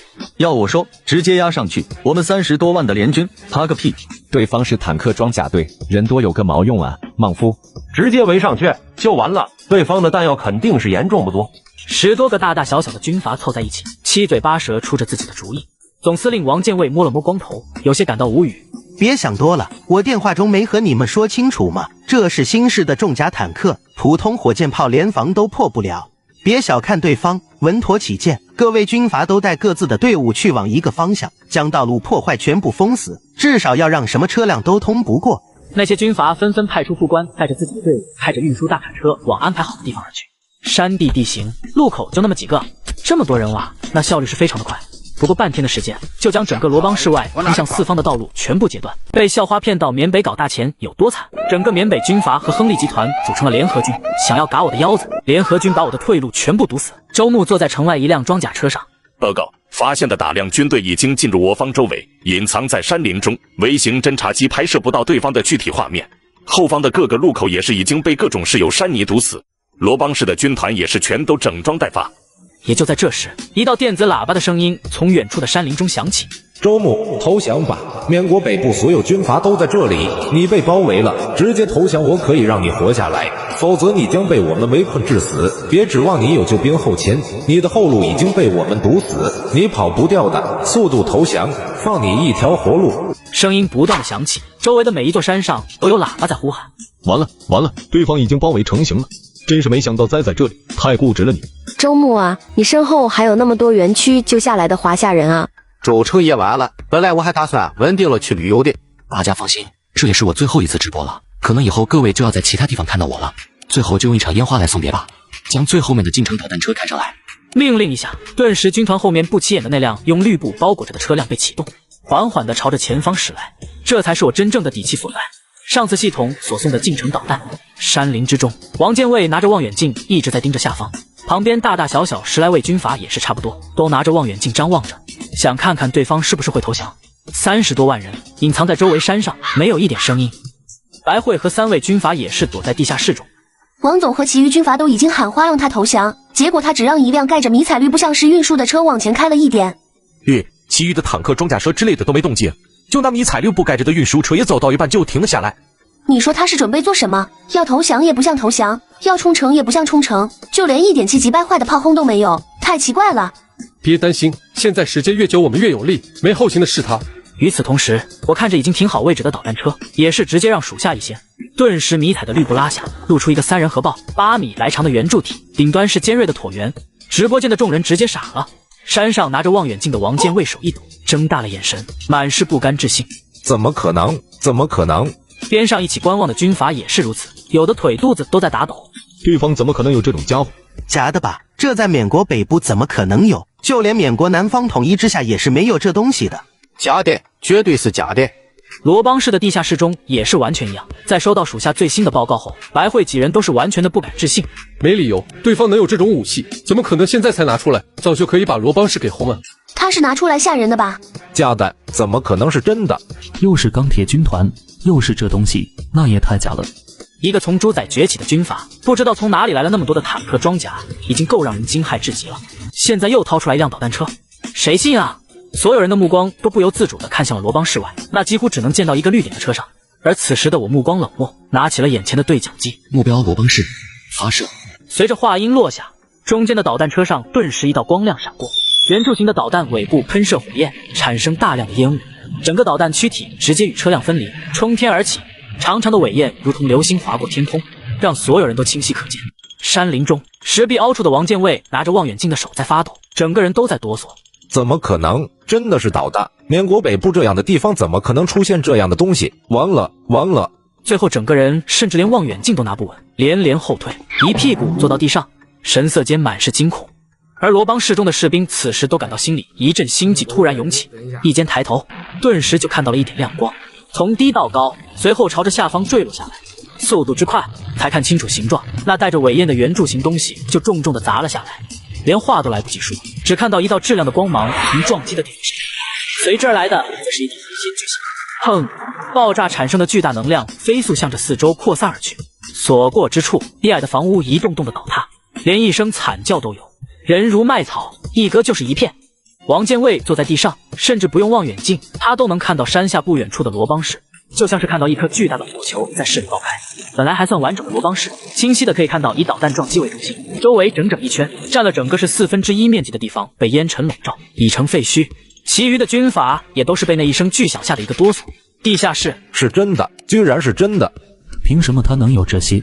凭什么了？钱月和田里和满头的尘土也顾不得拍掉，都在震惊的哀嚎。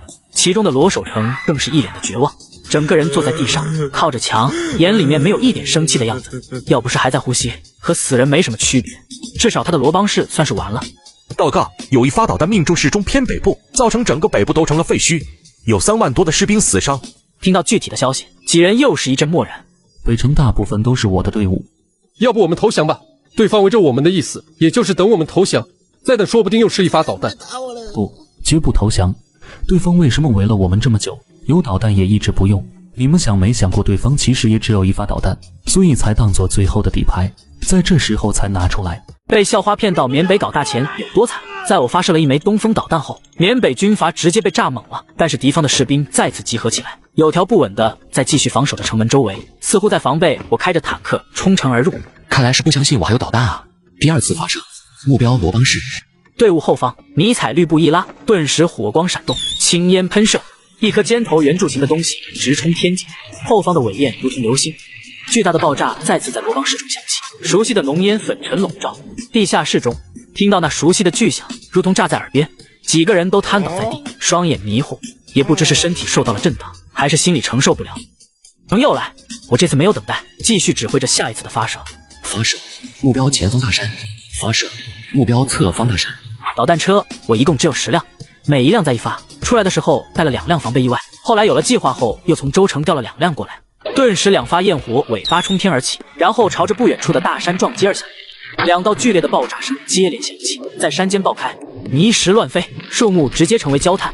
不过由于大山中士兵都分很开，也不至于损失太多人，但这威力也是吓得这些人再也没有一点打仗的心思，顿时吓得丢下了武器，四散逃窜。而此刻的罗邦市里，一支白旗从城头被高高举起，我直接指挥着坦克军团开始朝着城里出发。走得近了，才看清楚那位举着白布投降的人，没想到居然还是个女的。哪怕对方脸上灰尘扑面，头发散乱，但也挡不住对方妖娆的身材以及精致的五官。西奇，我让手下将对方带到了军团中。周牧将军，我是亨利集团的白慧，我们也算不打不相识，我和你作对也是身不由己。你也是华夏人？白慧一愣，随即一喜，既然都是华夏人，那肯定可以拉近关系，连忙小鸡啄米般的点起头来。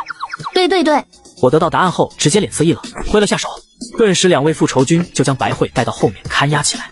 白慧人都傻了，难道不是应该认个老乡，然后让我跟着你做事吗？敌人固然可恨，但最可恨的是内奸。当下既然都进城了，也把本来这城该搜的搜一遍。军团推进，开始陆陆续续在一些炮坑里遇到伞兵，见到坦克后都是直接麻木的投降。我这次没有俘虏，只是把枪支收缴了，就放对方离开。现在他不需要这些属下了，因为整个缅国北部没人敢反抗的时候，所有人都是我的手下。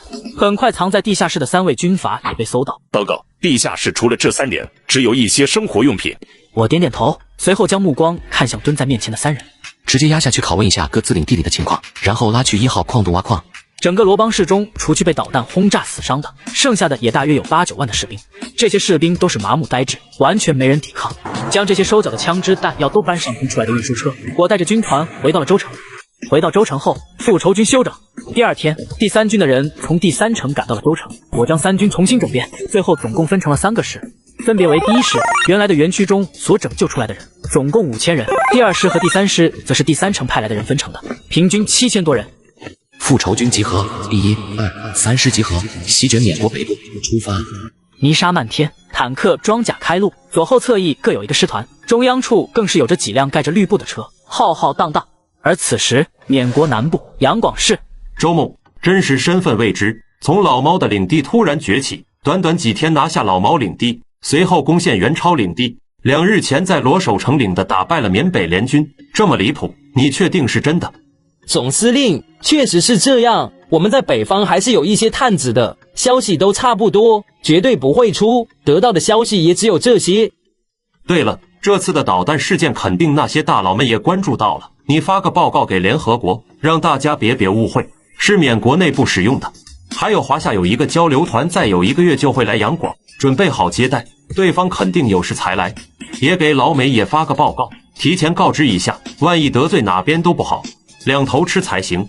我自然不知道外面事件的发展，现在最大的目标只有一个，尽快统一整个缅北，到那时绝对会触发系统的奖励。我看着手上的图纸，是从白慧那收缴来的，上面清晰地标注着各个军阀的势力范围以及大概的兵力等等。我在这一次也是带上了白慧，还有唐青青。至于六子，在得知对方级别太低，知道的有限后，直接拉去了1号矿洞。而队伍也是经过5个小时的车程，直接来到了临夏市。这是那叫做前越军阀的领地，城市里依然有人来往，都是些普通人，在这里进行着日常的交易、工作、生活。本来维持秩序的士兵也是没有丝毫抵抗的就投降。以后这城就是第4城，第3师一团出列，以后你们就值守这里，维持新秩序。没有停止，我又是带着大军马不停蹄地往下一个目标而去。李和市，田里和军阀的领地，留下一个团长期的镇守维护，改名第5城。至此，整个被俘虏的3位军阀的领地也是被我所掌控。大半天的时间过去，我也没停下，将目光看向了地图上的下一个目标——当然，目标不是随便选，而是早就做好了最近的路线规划。3个小时的赶路，终于一座城市出现在眼前，比之前的任何一座城都要小上一些。这是一个地处缅国北部中心区域的军阀领地。坦克装甲没有停下，直接来到对方的城外。被校花骗到缅北搞大钱有多惨？我带着坦克部队来到一座缅北城市，没想到这个军阀直接投降。周将军愿意归降，这是我所有家当都献给将军，以后我就是您的部下，他们都是您的部下。愣着干嘛？都给周将军问好。周将军好。我没有说话，而是拿起手上的册子，这是手下根据抓住的军阀得知的其余军阀的信息。瘦子，兵力少，领地小，但为人圆滑，能屈能伸，以黄作为城市里的主要生意。把枪下了，把这些士兵都遣散回各自的家里。这军阀给绑回去，留着挖矿吧。坦克的炮管对着，没人敢反抗，所有士兵都被遣散，只剩下军阀瘦子被抓走。这小城也是让第3师留了一个营维持秩序，将其中的赌毒都禁止，发展其余的行业。我将被压在后面的唐青青和白慧叫到了自己的车内。我也通过属下的报告知道了这2人居然还有直接的上下级关系存在，感慨一声，随即将手指向了眼前地图上标注的一个点上。前方就是你们亨利集团的总部吧？你说他们是跑了，还是在准备反抗？他们肯定会再次找你谈判的，在他们眼里，一切不过利益而已。但他们永远想不到，你真的只是从一个猪仔到了现在，对亨利集团是恨之入骨，水火不容。我点点头，不得不说这白慧一介女流，能做到亨利集团仅次于决策者位置的人，脑袋都是非常灵光的。将军，前方有辆越野车前来，没有发现武器。随后有着3道人影已经被带着到了眼前，3人穿着贵气华丽，年龄都不小，手指上全是翡翠玉石，头发胡子都被修剪得一丝不苟，弯着腰看着我的脸上满是谄媚。周穆将军这样年龄就能一统缅国北部的乱局，真是英雄出少年。我们3人是亨利集团的，已经准备好为周穆将军接风洗尘。亨利集团以及其余的那些军阀都已经自愿放弃领地和一切，归顺在将军属下。现在还请周穆将军的军团前往接收。3人脸上笑意连连，姿态放得很低。这是整个亨利集团以及其余军阀商量之后做出的决定，与其抵抗，不如投降。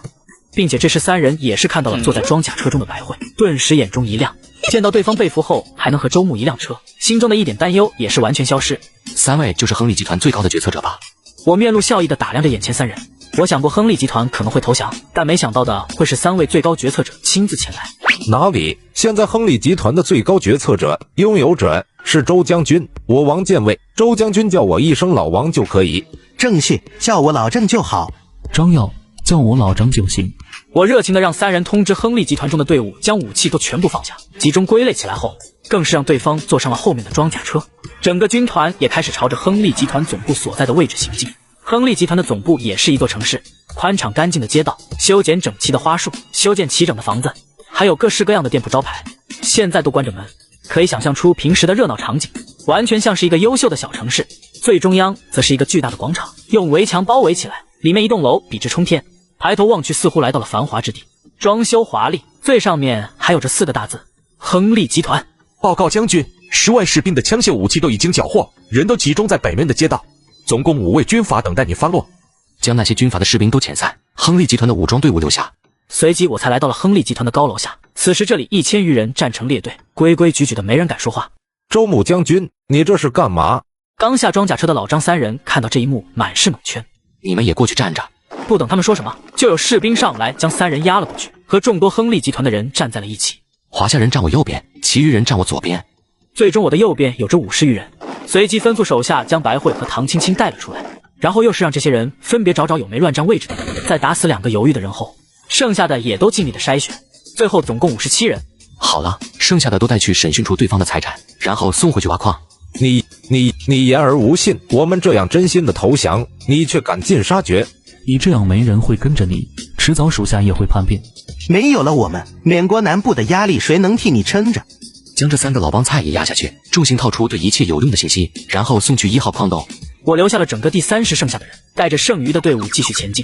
周围的军阀经过罗邦市外的导弹轰击，狼狈逃跑的时候，就有很多的士兵逃走，所以5个军阀加上亨利集团的武装军队，也不过10万多人。5个军阀选择了抱团亨利集团，让周围的领地都是完全的主之地。我一一根据城市大小派出士兵镇守，最终总算将所有的缅北领地全部占领，都有着自己的军队镇守。整个缅国北部也终于完成了大一统。被校花骗到缅北搞大钱有多惨，我统一了整个缅北，上百年的混乱也在这一刻结束。接下来，我穿梭于各城之间，将一些城中的骨干都全招募城主下，并且也将一些城市撤掉，最终只保留了13座城市。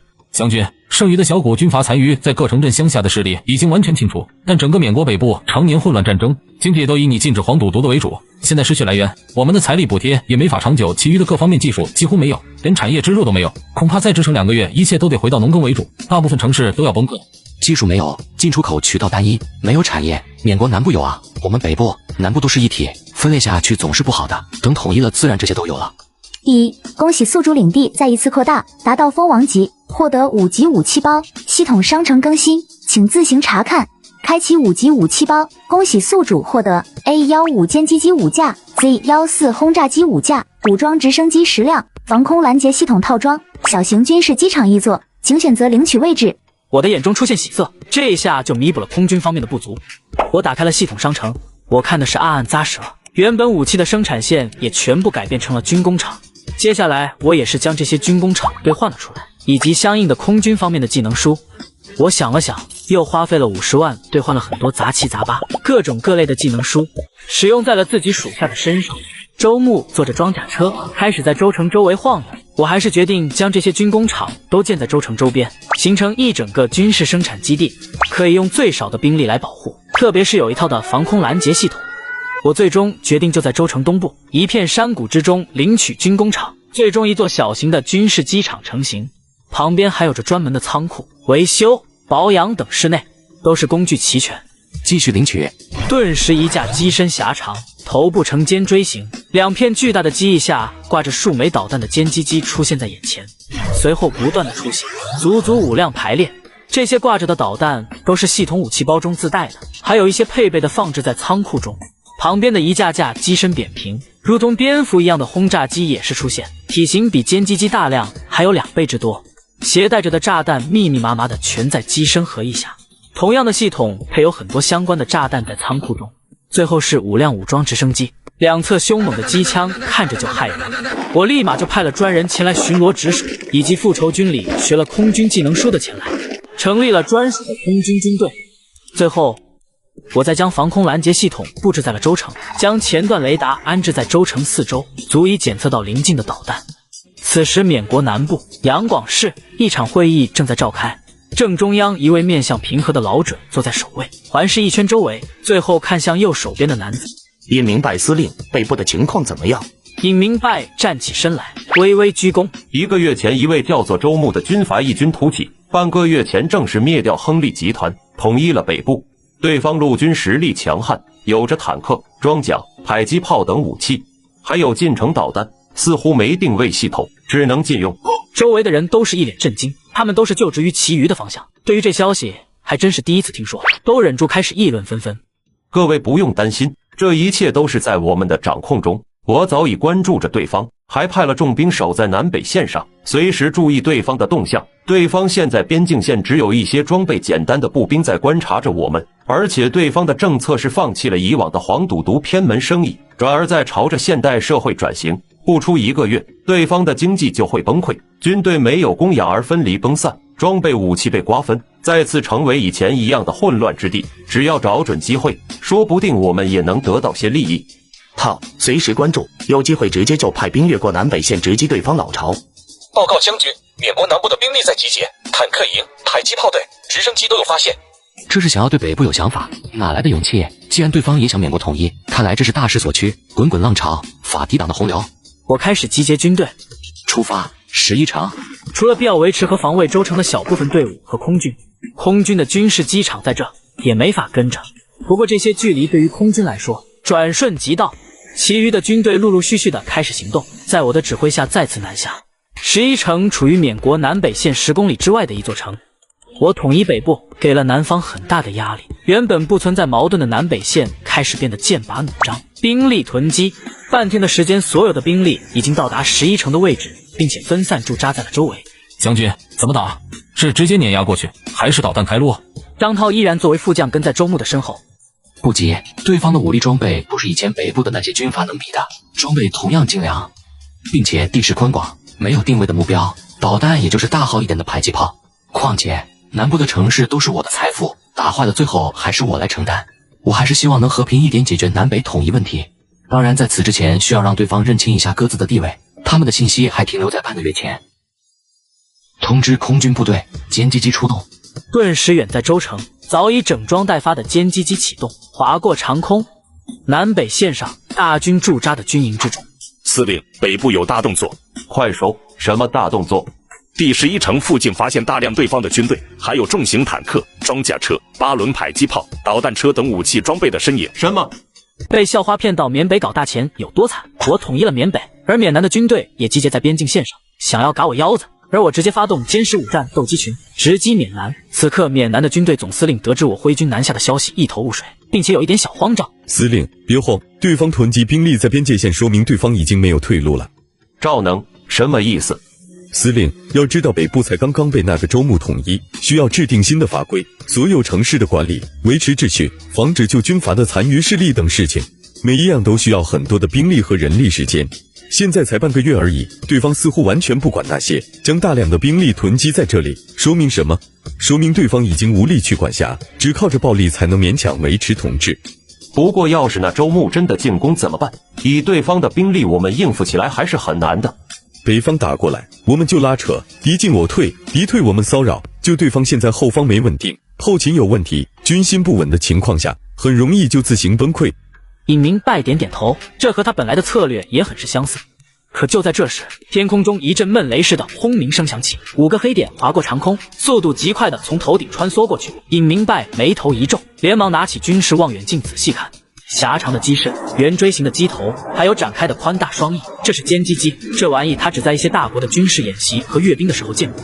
紧接着又有5架轰炸机飞了过来，来不及多想，5架轰炸机居然直接从高空俯冲而下，无数的弹药从天降，炸弹如同雨点落下，均匀的将周围的地区都覆盖在其中。地上的士兵只能趴在地上祈祷运气好一些，但更多的则是逃可逃。惨叫声、哀嚎声此起彼伏。就连一些坦克、装甲车也是被轰击中，直接炸开，升起浓烟。尹明拜以及周围还没散去的军官也都是趴在地上，寻找着掩体，惶恐不已。好在轰炸机来得快，去得也快，只是一个冲击就将所有的弹药抛下，随后飞到高空消失不见，只剩下原地满目疮痍。本来整装待发、气势如虹的军队已经被炸得散乱一团。谁的轰炸机为什么会袭击我们？报告将军，轰炸机队完成任务，已经返航。听着消息，我满意的点点头。将军，对方损失应该挺惨的，保守估计也有3、4千人的伤亡，其余武器装备损失也是不小。不过对方的军队没有一点散乱，反而快速的重新集结起来，在防守着我们。这倒是让我都有些意外，这军队素质这么高，被轰炸过后居然都没多大的影响，不但没有撤退，还继续在原地守着，这不怕继续被轰炸？既然一次轰炸不够，那就再来一次。通知空军部队，5架轰炸机返航补充好弹药状态后，再次执行轰炸任务。顿时刚回到州城基地的轰炸机立马进行了弹药补充和相关的检测，不过20分钟就再一次升空，携带着满载的弹药往南部飞来。CE， 北部的州牧军队没有任何的异常，还保持着原本的部署，没有一点调整，只有侦察兵似乎多了一些，在进行着情报的收集。都好好休整，等到美丽国的人来杨广解决了那轰炸我们的人的问题时，我们调整一下，就可以继续主动对着北部出击。就在这时，低沉的闷响声从天际隐隐传来，尹明拜一愣，这声音他感觉很熟悉。抬头一望，5个黑点出现在视野之中。轰炸机怎么又来了？别慌，美丽国的人来杨广了，没有哪个势力敢无视，绝对不会再敢轰炸的。可惜下一刻，天上的轰炸机猛然一个俯冲，在每一个人的眼中急速变得清晰起来。瞬息之间，本来的军队阵型已经乱掉。怎么可能？怎么可能？为什么还敢轰炸我们？难道你不顾美丽国的存在吗？弹药落下，撞击到地面上，剧烈的炸响声不断响起，随之响起的还有惨叫声、哀嚎声。轰炸结束，尹明拜推开压在身上的下属，站了起来。是谁敢这样什么都不顾的轰炸我们？CE， 不好了，北部的军队开始朝着我们压过来了。一颗颗的炮弹也正好从北部投射来，整个区域再一次的陷入了被轰炸之中。司令，太巧合了，那轰炸机很有可能就是北部州牧所派出的。快撤，都往杨广市撤。将军，对方已经全部逃跑，阵型全乱，可以确定是真的军队崩散了。现在对方的主力军都溃散，那自然是要一鼓作气，直接横推整个南部，拿下南方首都杨广市。坦克装甲的军队缓缓推进，一路之上无人阻挡。南部的主力军队已经溃败，其余的一些小股军队看到坦克装甲军团，也是提不起一点抵抗的勇气。终于在3个小时后离开了山区，进入了平原地带。一座庞大的城市出现在视线之中，也是我在缅国所见过的最大、最宽广的城市，比在缅国北部任何一座城市都要大上10倍不止。这就是缅国的首都杨广市。被校花骗到缅北搞大钱有多惨？我已经成了缅北最大军阀，而我此刻的目标则是整个缅甸。将军，南部溃败的主力部队已经逃到了杨广市内，我们是原地休整还是继续前进？直接前进，速度放缓。坦克和装甲开道，像是一道钢铁组成的洪流缓缓前进，所过之处一片烟尘。杨广市外以前车来车往的路口早已一片空荡，都在远远看到军团的时候就已经跑了。杨广市中心的大楼中，尹明拜正抱怨着此次的失败。我们部队被不明势力的轰炸机连续轰炸了2次，损失严重的情况下根本抵挡不住周牧的军团，败得实在是莫名其妙，也不知道我们缅国到底得罪了谁，这样无缘故的轰炸我们。他只要想起来这次的狼狈就觉得窝火，但也不得不低声下气地说道：还希望史蒂夫上校能够代表美利国阻止这样莫名随意攻击他国的行为，这样的势力完全是在挑衅美利国立下的规矩。大楼的大厅中站着很多人，都是杨广总部的高官，就连总统也在，不过全都是站着的，恭恭敬敬地看着中央处坐在沙发上闭眼金发五官深邃的男子。我们缅国南北部本来就是各自分开治理，现在北部完全不顾现代和平的基础，擅自发兵进攻南部，还希望史蒂芬上校能帮助我们。以后我们缅国必然坚定地跟着美利国，遵守和维护美利国制定的规则。放心，这样是国际公约，贸然入侵其余国家的行为，我美利国是不会坐视不理的。还有你们是缅国的正统，理应是由你们统一，这才更有利于缅国的全体民众。总统，北部周牧的军团已经进城了，现在正在朝着总部而来。正好，直接邀请对方上来谈吧，以我美利国的名义，让我去谈话。我看着面前的金发西方人，对方只是一个人，却是满脸的高傲，似乎在前来下达一个指令。我刚带着军队进城，准备直接前往杨广总部，占领后就可以发布消息，相当于彻底的统一整个缅国。结果就在这时，居然有人前来说要谈判。谈判？现在你们都是我的俘虏，有什么资格谈判？我代表的是美利国东南区史蒂夫上校，史蒂夫上校正在等你，希望你能理智考虑一下，美利国对于这件事很是在意。这位西方人说完后就要离开，我却是直接一招手，顿时2位下属直接将对方拿下。对方显然很是吃惊，没有任何势力敢这样对待美利国的军官。刚想要质问，迎接他的则是一个大逼斗，想要发怒，又是一个大逼斗，脸露不满，还是一个大逼斗。终于，对方老实了下来，眼睛中全是温顺，或者说是害怕。顿时军队继续前进，转眼已经到了杨广总部的大楼之外，很多溃逃的士兵都在这里集合。放下武器，排成列，趴在地上。脚步声响起，一大堆人从大楼中走了下来，最前方的则是一位西方人。把枪都放下，全部蹲下。我的军团执行力非常强，在看到这一堆人的后方有着几位带着枪的人的时候，立马就端着步枪围了上去。复仇军直接扑上去，将那几位拿着枪的士兵扑倒在地，手脚压住，一气呵成，并且其余人也都被抓住胳膊，压在地上跪着。史蒂夫一脸迷茫：我是美利国上校史蒂夫，我是美利国上校史蒂夫，放开我！你这是在挑战美利国的威严！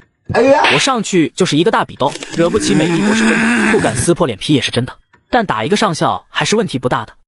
又是一个大比斗，美利国远在天边，你这样冒充可是犯了军事罪的。抬手毫不留情的使劲碰我。我是行的，哎呦，有证件的，哎呦，别打了。半晌后，我终于叫手下放开了对方，脸上带着抱歉的神色。哎呀，这可真是误会了，谁也没想到这里能碰到美利国的上校。史蒂夫摸了摸鼻青脸肿的头，疼得眼里直冒泪花，想要骂上2句，却又下意识的不敢。刚才就是说上一句就是一个大比斗，现在都成心理阴影了。对了，刚才这位说要谈判的也是你的人吧？我也当作冒充的，现在还给你，还真是不好意思啊。复仇军带出来一个人，同样的鼻青脸肿。好了，你们不是想找我谈一下吗？现在可以谈吧。史蒂夫沉默了下来，一旁的缅南总统等人都是焦急起来，但又不敢说话。你只是个棋子，别以为有人撑腰就所畏惧，迟早会被放弃的。不用去猜，没有任何人支持我，轰炸机也是我自己派出的。怎么，对于我缅国内部统一的战争你有什么意见吗？或者美利国想要直接插手我们缅国内里的事？当然不会有意见，美利国也从不干涉其余国的自己的事。但美丽国还是一直只认吴兴总统统治下的缅国才是唯一的正统。缅国出现恐怖势力妄想颠覆正统，我美丽国作为缅国的友好国，有义务帮助对方镇压内乱。我如果在缅国出现什么意外，美丽国绝对会直接派出军队前来查明情况的。缅国本是一体，打过去打过来损失的是缅国国力。现在我可以任命你为副总统，整个缅国我们共同治理。什么副总统？说白了就是想借美丽国之手将我收编。只认这位总统是正统。史蒂夫点点头，我哈哈大笑，让所有人都是一阵莫名。但接下来一声枪响，总统的脑袋上多了一个血洞，直接躺在地上。现在呢？正统没了，你们谁又是正统？被校花骗到缅北搞大钱有多惨？一声突兀的枪响，让场面顿时一片寂静。看着倒在地上的缅国总统，史蒂夫只感觉脑袋里嗡嗡嗡的响，一国总统就这样死了。正统的总统没了，现在谁是正统？我将目光一转，看向了其余人，最终将目光放到了一位低着头的男子身上。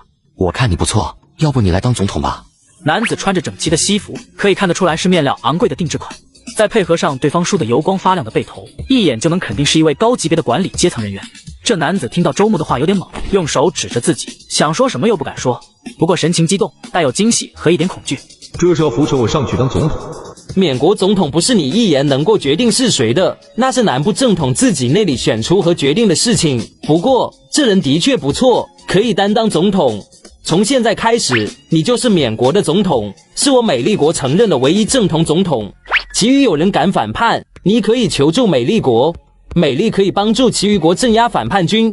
周牧将军统一北部，也是为缅国立下功劳，以后就是缅国的总司令。我们一起为缅国和美丽的合作而努力。你们是不是忘了现在还是什么情况？我的话语一出，所有人内心都是一凛，新总统更是心中一凉，四周的军队都还脸色冰冷地举着枪。放心，缅国的总统我是不可能当的，可是我觉得你也不是正统。新总统兴奋的神色还没从脸上退下去，人就已经倒了下去。你要做什么？你一点游戏规则都不遵守，你这是要和美丽国为敌，不把我美丽国放在眼里。你敢打我？我是美丽国的上校。连续不断的大地，终于史蒂夫再也不敢说话，抱着头满眼的惊恐。我这才将目光继续投入到了人群中。你是南部正统，要不你来做总统？被点名的正好是南军司令尹明白，现在就算再给他10条命，他也不敢。不，我不合适，我就是个小兵。你看，不是我不想让正统的人做总统，是他们不去，我也没办法呀。史蒂夫欲哭无泪，你这样谁敢去做总统啊？可他无话可说，也不敢说话。对方是真打，真的大比斗，也是真的疼。我觉得周牧将军能统一北部，更是来解救水深火热中的南部。当作为缅国唯一的总统，我说过我不会做总统的，总统还是需要你们南部正统的来。既然没人愿意做总统的位置，那就王二你去吧。你祖籍就是阳广人，机缘巧合才去的北部。现在你加入南方正统的派系，然后做总统的位置吧。我后方一道人影出列，是第一师的人，也是我招募过的缅国本地人。对方的长相瘦小黝黑，不用猜就能看出是绝对的纯正缅国人。你们对于王二的加入没意见吧？尹明白一众人连忙摇头，他们不敢有意见。好，那我宣布以后王二就是缅国新的总统。那周牧将军你，我自然是东南亚联合合众国元首。史蒂夫愣了愣，没将周牧的话语放在心上，反而认为周牧真的是一个疯子。军事实力是不错，还统一了缅国，但终究只是一个小地方出来的军阀，以为这样的功绩就无敌了，根本不知道世界上的玩法早就变了。缅国的经济在世界上就是垫底的存在，军事实力也就在这一阶层显得不错，上面能压过你的太多了，不好好的缩起来发展，控制缅国，还自称什么东南区的元首。愣着干嘛？缅国的总统已经定下，所有人都没意见，难道你还想对缅国的内事有什么干涉？不，缅国的内政是你们自己的事，美丽国从不干预别国的内事。我们立马就走，上车。就这样走了？我代表美丽国恭喜缅国统一。我是说这汽车在缅国，就是缅国的。史蒂夫笑容一僵，他看了看汽车边上立着的美丽国国旗，我挥了挥手，旁边的一位下属当即上前，直接一掌将美丽国的旗子拍断。还有你们身上这些枪支装备也像是缅国的。史蒂夫深吸口气，几乎是颤抖着手和手下，将身上的装备一件件拔下。我这才挥了挥手，让这美丽国的人离开。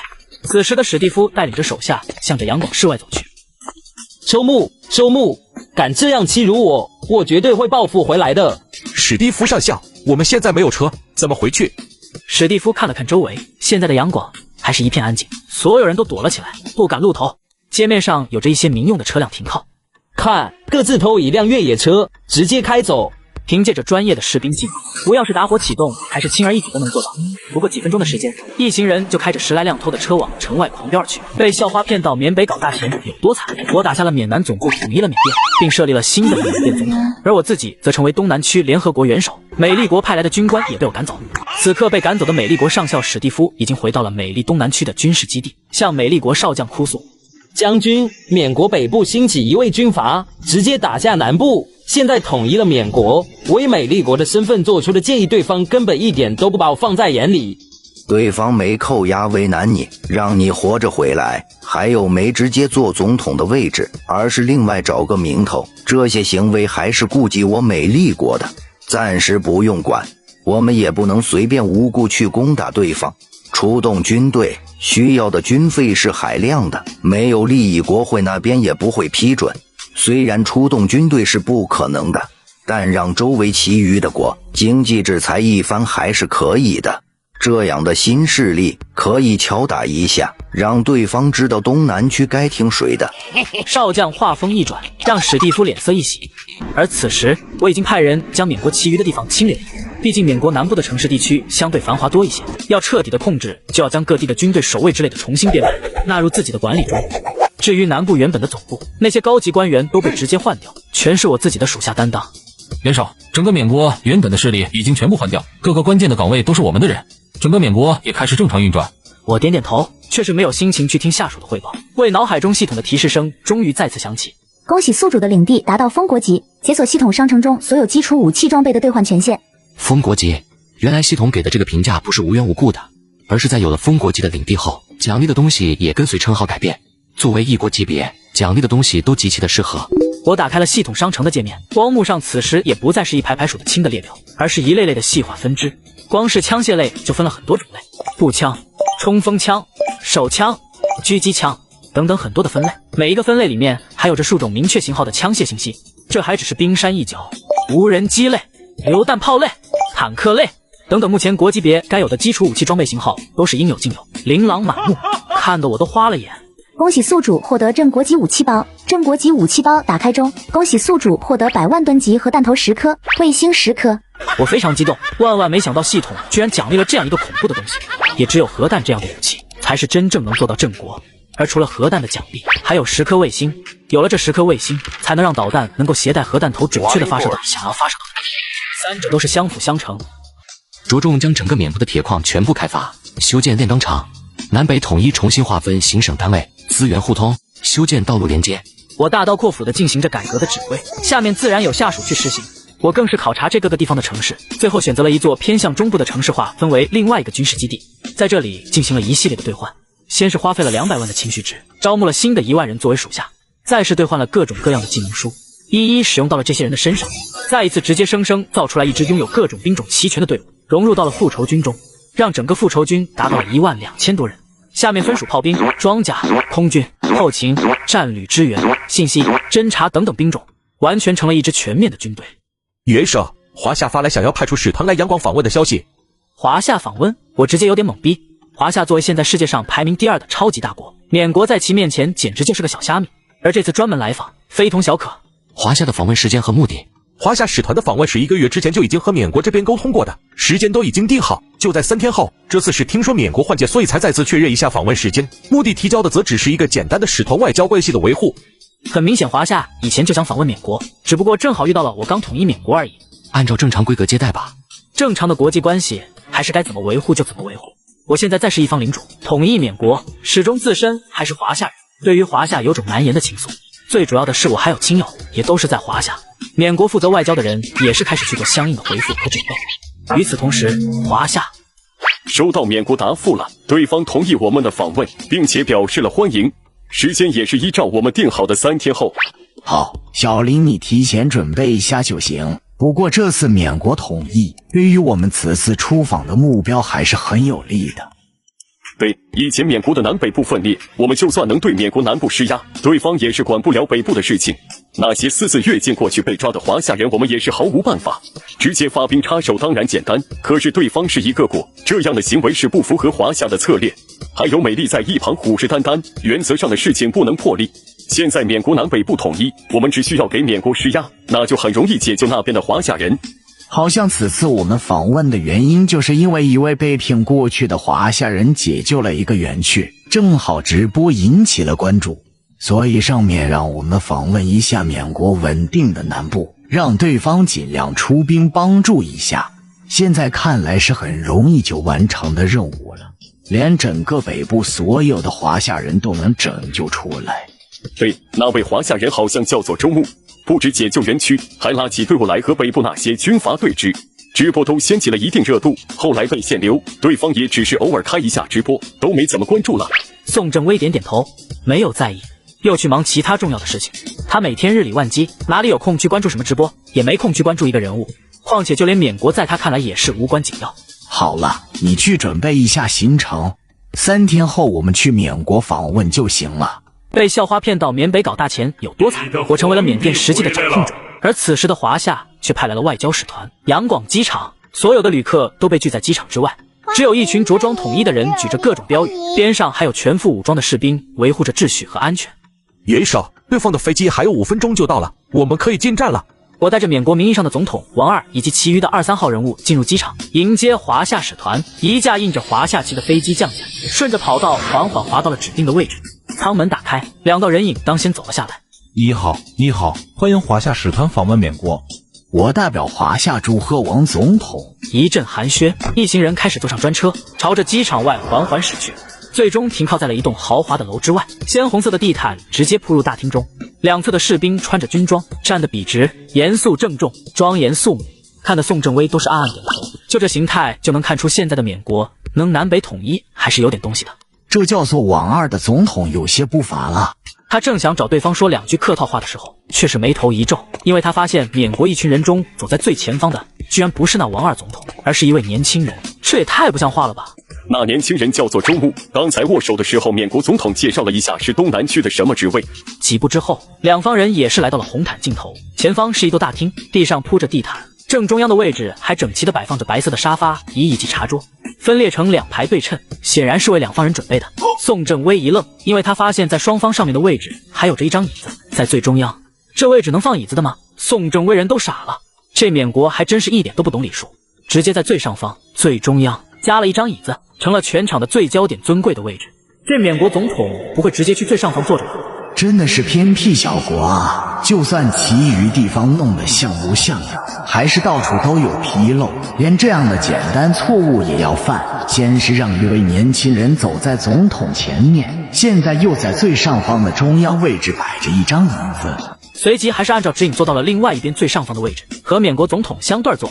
其余人也是一次落座，两方都坐满了人。宋正威觉得还是尽快完成此次任务，正准备拿出资料开始发言的时候，余光突然瞥到一道人影正在走过来，抬头一看，一位年轻人正直接向着这边走来。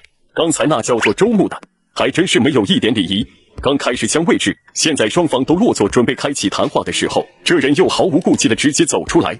缅国怎么允许这样的人来这种重要的场合？不只是他，其余的华夏使团人员看到这一幕也是皱眉不已，但下一刻却是每一个人都神色大变，眼睛陡然睁大，惊骇无比，因为那人不止走了过来，打乱了现场会谈的气氛，还直接坐在了最上方中央的位置上。宋使，你没事吧？是有什么不舒服吗？要不要先休息一下？没事。宋正威正犹豫是不是提醒一下对方注意外交礼节的时候，就看到缅国总统王二站了起来，然后朝着上方恭敬的鞠躬。鞠躬？这又是什么情况？这位是东南区联合众和国元首。但华夏使团这边的人却是一脸迷茫。东南区联合众和国元首，这什么东西啊？听起来很牛的样子。东南区联合众和国是新成立的一个势力，由众多东南区地方的国组成。我就是第1届元首周牧。华夏使团中的众人都是沉默了。缅国虽然是我东南区联合众和国成员之下，属于我的治下，但你们访问的是缅国，我虽然到场，也只是旁听。你们谈你们的旧事。我这次来只是想缅国方能帮助流落到缅国北部的那些华夏人回到华夏。缅国现在南北统一，北部混乱的局面也都处于掌控中，这一点还是轻而易举的。还希望总统能帮助一下。1个月前，我方收到了一位叫做周牧的华夏人被抓到园区，随后解救了园区的人，甚至还成立了军队和当地的军阀对抗的消息。那是他们的无奈之举，还希望缅国这次统一后不要为难他们。他们都是华夏人，为了生存下来，也希望缅国能将所有华夏人放掉，否则我华夏不排除使用其余方法进行解救。我就是周牧。其实在场的人除了我都是华夏人。华夏使团的人现在已经不只是迷惑，而是懵逼到傻眼，所有人都愣住了，面面相窥之下，都从旁边人眼中看出了震惊。什么东西？除了你全是华夏人？如果他们没记错，这里是缅国吧？总不可能是飞机飞错了地方吧？宋振威都忍不住抬头往外面望望，远处的地标清晰地表明了这里的确是缅国。我们原本都是在北部被囚禁在园区里的人，是元首拯救了我们，然后一路带着我们把北部的军阀一一清除，最后和缅国南方的正统势力融合，建立了现在的秩序。整个缅国也是成为了东南区联合众和国的成员，接受周牧元首的指导。华夏使团眼睛都瞪直了，每一句话都让他们惊骇不已。这些不只是华夏人，还是那些本来被囚禁在园区中的华夏人，一路清除了北部的所有军阀，最后还和缅国南部的正统势力融合。这是人话。小伙被骗缅北，没想到没被嘎腰子，反而带头成立军队，占领园区，解放整个金三角，并且反攻缅南，统一缅甸。华夏派出使团，得知消息震惊当场。华夏大使宋振威见过无数大场面，哪怕美利国总统当面，他也能镇定自若。但这一次，却是人都被惊骇到傻了。放心，那些华夏人都安好，他们要回华夏，我也不会阻拦，但应该他们都不愿意回去了。没事，每个华夏人都有做自己的自由。周元首，不知道你接下来有什么打算？对于华夏有什么看法呢？我东南区联合众和国愿永久同华夏交好，建立平等尊重的关系，永远不主动攻伐，不主动破坏，影响对方。宋振威听到这个回答，很是满意的点头，因为这也是华夏的外交策略。接下来则是简单多了，双方就这个问题仔细的商讨后，就结束了这次访问会谈。随后送走了华夏使团，两方永久和平，互不干涉。代表我接下来在东南区的动作，华夏不会过问和参与。接下来则是继续发展缅国的经济。与此同时，华夏使团也是回到了华夏。宋振威一封加红字体的紧急报告被送了上去，这代表的是紧急要事，极为的重要。周牧的资料都被一点点的扒出。元首，我们缅国出口的粮食数目都被拒收了，我们出口的一些小国都拒收，对方的态度转变肯定是后方有势力介入。没事，缅国正好发展走入正规，再怎么努力也是没什么用了。我身为东南区联合众和国元首，有必要让这些东南区的其余势力都加入其中，大家统一共同发展才快嘛。面对美利国的制裁，我没有慌张。我到了缅国中部的军事基地之中，这里已经有着常规武器全面的生产线，在源源不断的生产中，就连军事机场也是再次修建了3座，第4代歼击机和轰炸机、武装直升机等也是各自再度多了20多辆，相关的弹药更是完全的备足，达到了复仇军全面武装的地步。我召集起来了所有复仇军师级之上的将领，开始商讨接下来的具体计划。经济方面我们是没有办法去做任何抗争的，不过我们还有枪。老挝比较弱，隔得也近，我们可以直接打下来。越国最近发展不错，很多的工厂化，打下对方来肯定能让经济得到最大的缓解。或者直接袭击孟加，他们也很弱，从东南区一角开始。元首，缅国北部梅河地区大面积停电，对周围城市影响巨大。梅河附近的城市电力都是一直由泰国提供。根据现有情况来看，这不是一次巧合，反而像是对方故意停我们电一样。我们和泰国最近也没什么摩擦，对方怎么突然断了我们的电？现在美丽在经济上制裁我们，这也很可能是对方所做的。那简单，直接先打泰国就好。我却是想起了一件事，第3城城主就是一位泰国的人，并且经历还比较曲折，本身就是泰国之中王室成员，因为内里争斗才无奈逃到的哪里。去把第3城城主李辉给我叫来。李辉作为王室成员，当上泰国的国王很合理吧？我作为东南区联合众和国元首统领泰国也很合理吧？此时的泰国，一座豪华宫殿之内，金碧辉煌。太子殿下，美丽国的史蒂夫上校上次找你是有什么事吗？让我给缅国弄一些麻烦出来，我想来想去也不好拒绝他，最后选择将连缅国北部宫殿的地方给停了。缅国最近可不太平，听说北部被一位突然崛起的军阀统一，然后连南部也是直接一统，整个缅国现在都是一体的了。你这样不会惹怒对方吧？对方能统一缅国，现在的军事战力可是不差。一个缅国而已，能有多大的能耐？就算再给他10年发展，也不及我泰国1/10。而且现在对方不知道怎么得罪了美丽，正在被经济制裁。这样的情况下，对方能自保就不错，还敢找我们麻烦。那史蒂夫上校官职不高，但却是美丽在东南区军事基地驻守的人。对方找我们帮一点小忙，我们自然是要答应下来。不过，这种涉及到外交的事，还是禀告一下国王吧。泰国是现代社会中少有的王权制度，由国王统领一切，作为最高的决策者。他在泰国待的时间1年都没几天，都是带着各房妃子待在大英帝国游玩。这点事给他报告什么？难道我连这点主都不能做？元首，你是泰国的王是吧？现在泰国停了我们缅国北部一片区域的电力，现在你直接带领军队回泰国争夺王位，以后的泰国的国王就是你，李辉。李辉也是愣了一下，显然有点懵，但也是下一刻就反应过来，连忙应了下来。而一旁的李构直接猛圈：元首，这点理由就直接攻打泰国不合适吧？而且泰国军事实力还是有的，想要打下泰国还需要从长计议。我在泰国还是安插了一些内线的，可以慢慢来，不用这么着急。其余的不是理由，理由只有一个，李辉是泰国王室成员，就该是国王，有这个理由就够了。我会派兵给你，直接一路横推。被校花骗到缅北搞大钱有多惨？由于被泰国断电，我决定对泰国下手。我直接派出了复仇军，由张涛担任指挥，带领一部分军队跟着泰国皇室成员领挥回泰国。半天过后，在第3城之外，已经足足有着一个坦克装甲师整装待发。这里距离泰国只有1河之隔。李辉也不由有点心神激荡，他怎么也没想到自己会有这么一天，会在被泰国王室的排斥暗杀下又一次的回来，还是以这样的方式。此刻泰国的边境哨所之中，泰国的边境守卫们发现了对面缅国的动静。缅国那边在干嘛？怎么这么多的坦克装甲？以前也有兵力集合，甚至打仗，但也没这么夸张吧？就是太多的坦克装甲了。听说现在缅国都统一了，也不知道为什么还有这么强的军队集合。反正先向总部汇报一下情况吧。消息刚刚发出去不久，泰国的士兵下一刻直接懵逼，因为还在和那边的军团动了起来。伴随着轰鸣声响起，坦克履带开始转动，出发。随着一声令下，整个坦克装甲团顿时行动起来。在陆地战中，最有效、最强大的就是坦克。跨过边境线，行驶在了泰国的领地之上，水泥的地面直接被履带压碎，烟尘四起，仿佛一股洪流一般向着前方汹涌而去。原本在哨塔上的泰国士兵人都傻眼了，什么鬼？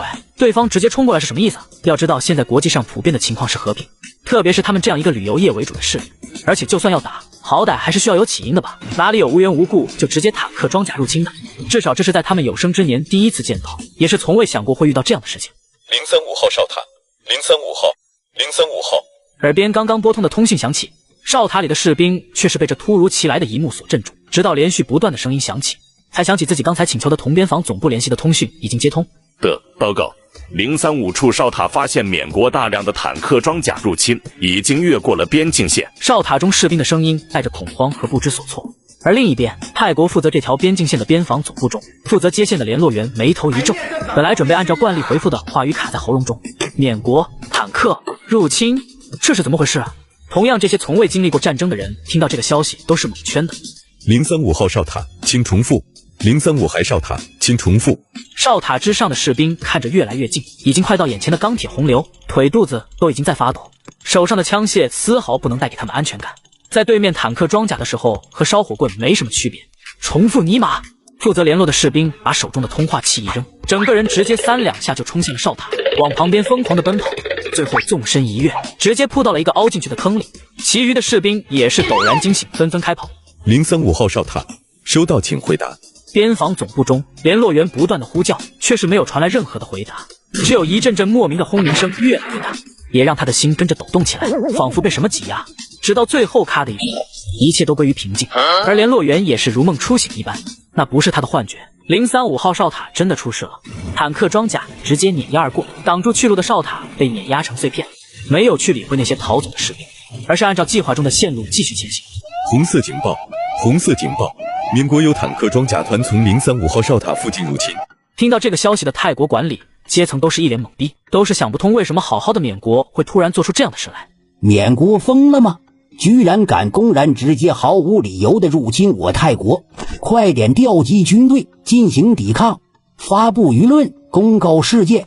虽然震惊，但还是有条不紊地进行着各方面的指挥。泰国的将军也是直接火速到了前线，召集了大量的军队，提前挡在了周牧军队的前方。火炮、反坦克器材、地雷等等武器全部就位。李将军，这缅国好奇怪，派出的这支坦克装甲队一路之上也不进攻我方的军事设施，甚至连士兵都没攻击，全程没开一枪一炮，并且行进路线也是走了野外郊区，没有对路过的居民造成任何影响，最多也就顺路一味行进，破坏了一些基础设施。将军李胜面对手下的疑惑，笑了笑，指向了桌子上的一张地图，上面正是详细的描绘了整个泰国的地势。虽然对方行为奇怪，入侵又不打击任何沿途的军事设施，但只要看对方的行进路线就能看出对方的目的。地图上真有一根红色的虚线，从缅国和泰国交界处开始，向着泰国内延伸。李胜将手在那虚线上一指，顺着轨迹一划，最后居然正好指向了一处地方——曼谷，泰国的都城，也是经济、政治的中心。对方很显然根据路线来看，一直在向着曼谷前行。如果没猜错，那就是他们的目标。缅国想做的应该就是奇袭曼谷，而我们现在这地方就是对方通往曼谷的必经之路。只要我们等着，就可以在这里拦截到对方。那这缅国怎么会无缘无故就对我泰国发起入侵？对方这么弱的一个势力，怎么敢的？可能对方最近统一了缅国南北分裂，还认不清世界的局势，膨胀到以为自己无敌。将军，缅国的军团已经在30里外，正在朝着这边而来。传令下去，等对方进了包围圈才打。能俘虏就俘虏，多缴获一些战利品，还有别贸然开火。注意一点，周围不远处还是有着我泰国建筑的，打坏了都是损失。被校花骗到缅北搞大钱有多惨？我麾下的装甲军团已经跨过缅国边界，前往泰国。此刻缅国首都的作战室中，元首，我方坦克装甲营已经行进到距离曼谷还有200多里的距离，暂时还未遇到抵抗。我们要不要原地建立据点，加派兵力，一步步推进？这个办法在攻战中的确是最好的方法，可以稳固自己所占领的区域。不过我们这次的目标不同，一切指挥都要为了我们的目标做到简洁有效。我们的目标是帮助李会夺得王位，而不是一点点的攻占领地。所以我们要做的就是智取核心目标曼谷市。元首，接到前线报告，入侵泰国的坦克装甲团前方发现大量的泰国军队，对方部署完全，武器装备精良，坦克装甲团估算无法突破对方的防线。周牧手一挥，顿时就有人立马按下控制器，墙上的巨型屏幕地图开始变化，最终定格在了泰国内。坦克装甲团现在的位置上，那是一个蓝色的点作为代表，而前方不远处则是红色的点，代表着泰国的拦截军队。对方的军队足有5万人左右，坦克、迫击炮、反狙击器材武器、坦克雷、重炮都有。对方的侦察机也已经锁定我方。两方都是有着侦察机，具体的信息可能探查不到，但大概的还是能有个了解。我却是对这些毫不在意，反而盯着红点所处的位置。野外，对方在野外布防拦截。我仔细的看了看地图，上方明显的标注着绿色的图标，那代表着野外、山地，并且周围都是如此。本来还想着轰炸一座城会带来的舆论统治泰国也会受到影响，但现在看来，好像这些问题都不存在了。复仇军空军不听令，歼击机分队全体出击，对泰国地面防空设施进行摧毁，以及空中目标进行精准打击。轰炸机分队全体出击，对泰国主力部队进行无差别火力覆盖。武装直升机全体出击，对轰炸后的敌方进行再次覆盖打击。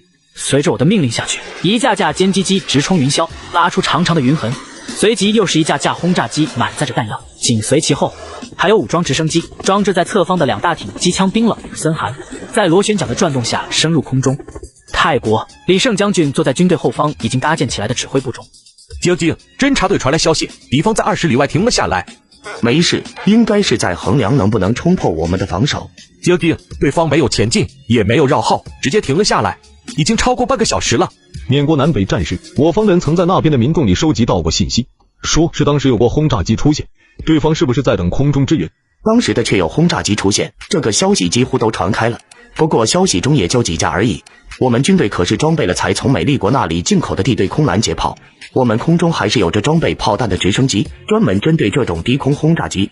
如果对方真的在等那几架破轰炸机，那我们就当着面给他打下来，让他知道什么叫做武器装备的碾压。小小缅国穷得叮当响，也敢入侵我泰国。李胜随即便是让属下将相应针对轰炸机的武器都部署好。就在这时，突然间一阵隐约的轰鸣声从天际的云层上传来。妍妍，将军果然没说错，这都能预料到，将军太厉害了。只需要根据对方军队的一个举动，就能猜到对方的目标和动向，泰国必将战无不胜。只要了解对方到地方的实力，就能很轻易猜测出对方的军事目的。对方的闪击满谷和现在的等待空中支援，都不是无迹可寻的。这一次实战的机会非常珍贵，你们都要好好珍惜，好好学。拦截炮注意，导弹直升机注意，进入警戒状态，启动雷达锁定，一旦发现对方轰炸机进入射程，直接拦截。命令一下，顿时泰国军团中的2个拦截炮系统开始启动，只需要确定目标，就能根据对方的速度和方向进行轨迹，提前发射炮弹拦截对方。而超出距离或者拦截失误的，也有空中的导弹直升机补上。李胜和一众军官都是没有躲避，选择站在外面观看。云层被破开，一道黑色的身影从天降来了。缅国一方的低空轰炸机，对方简直是不知道天高地厚。众人都是一阵不屑，可之后却都开始皱眉，因为那黑影在快速拉近距离，而自己军队的拦截系统依然没有发射出拦截的炮弹。这距离我们的拦截系统怎么没有反应？不可能，拦截系统是坏的吧？怎么可能？这可是从美利国进口的，花费巨大。将军，敌方目标速度太快，轨迹变化转向突然，拦截系统根本锁定不了对方。轰炸机都是机身沉重，需要携带很多的炮弹，速度相对来说都比较慢。停嘞！这不是轰炸机，这是歼击机。缅国哪里来的歼击机啊？看样子也是至少4代战机才能有这样的性能。我们现在怎么办？不用慌张，等对方距离地面近的时候，防空台以及拦截炮都直接笼罩发射。对方只有1架，破坏力有限，我们直接火力覆盖。李胜下达了俄命令，也让本来有些慌张的气氛开始重新轻松起来。元首，空军先行机已经进入对方军队上方领空，发现对方有着防空拦截系统2座、防空炮若干以及武装直升机，对方无法锁定我方的歼击机，是否全体歼击机出动进行重要目标打击，实施精准打击计划。有1架歼击机，多1架也没什么用处啊。拦截系统、导弹直升机、防空炮警戒，一旦对方进入射程就进行覆盖打击。下一刻，所有人抬头看向天空，一个个黑点出现在眼中。将军，天上发现大量歼击机正在向我方俯冲而来，我方的拦截系统、防空炮严重缺乏，全体注意隐蔽，分散开队形。下完命令，李胜当先直接往早先挖好的防御工事中躲了起来，周围的军官也是连忙赶上。这歼击机群是哪里冒出来的？密密麻麻，20多架歼击机从天俯冲而下，拉出长长的云痕。这哪里来的？一发导弹就已经从天降，直接打击到了地上，烟尘滚滚而起。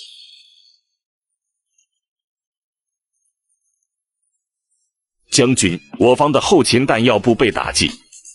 李胜这才想起来，歼击机最重要的用途，从来不是针对士兵，而是比士兵还重要的战略武器以及据点等等。拖着尾烟的小型导弹从空中的歼击机翼下飞出，不断的朝着下方落下，剧烈的炸响声响。防空炮给我轰，拦截系统直接发射拦截弹，就算锁定不了也给我打。而此时，一位通讯兵才刚刚离去，又是一位通讯兵从壕沟中摸了过来。将军，防空拦截系统被地方摧毁了，空中的侦察机、直升机全军覆没，其余的防空炮、通讯设施也是损失严重。李胜脚下一软，直接一屁股坐在地上。完了完了，唯一能反制空中的武器设备都被摧毁，现在是真的对天上的袭击一点办法都没有了。炸响声来得快，也去得快，20多架歼击机只是10秒钟就已经完成各自的任务，随即全部从天起，转眼就消失在天际，只剩下被击落的直升机以及各种军事设施被轰击后冒出的滚滚浓烟。一切的过程也不过半分钟，对于李胜来说不过是一场梦一样，他是怎么都想不通缅国一方哪里来的这样恐怖的空军力量。将军怎么办？太恐怖了，将军你没事吧？保护将军。军队散开，往后面撤退，重新构建防线。立马上报，上报美利国，缅国发动入侵，东南区发现歼击机群。元首，歼击机群完美完成任务，对敌方的重要军事设施以及军事力量造成了毁灭性的打击，正在返航。好，继续实行下一步计划。话音一落，10余秒的时间后，远在泰国中刚下达撤退命令的李胜就突然再次听到熟悉的声音，天际上熟悉的黑点再次出现，是轰炸机，快躲！所有人散开，躲避！到处都是大喊声，每个人都朝着周围的掩体下疯狂的躲去。20多架轰炸机仿佛一群大鸟般俯冲而下，宽大的机翼下无数的炮弹依次落下，还有机身腹部处裂开的口子中也是无数的弹药倾泻而出，地面的爆炸声连绵，烟尘漫天。20多架轰炸机组成的编队，按照预先规划好的线路掠过，将整个泰国主力队伍所在的区域都覆盖在其中。等到轰炸机飞过去，所有的区域已经像是被离过一样，笼罩在一片烟尘之中。足足过了10分钟，烟尘才慢慢散去，露出清晰的场景。一个个劫后余生的士兵也是从壕沟中露出身形来。将军，大军伤亡过半，现在我们怎么办？存活下来的人快速的清点着损失。李胜一听，差点一口血喷出，伤亡一半，连对方还没正面开打，就已经损失了这么多兵力，这还只是其中之一，其余的武器装备、设施等等，都可能在轰炸中损坏。撤退，全部撤，以小队为单位，散开撤退。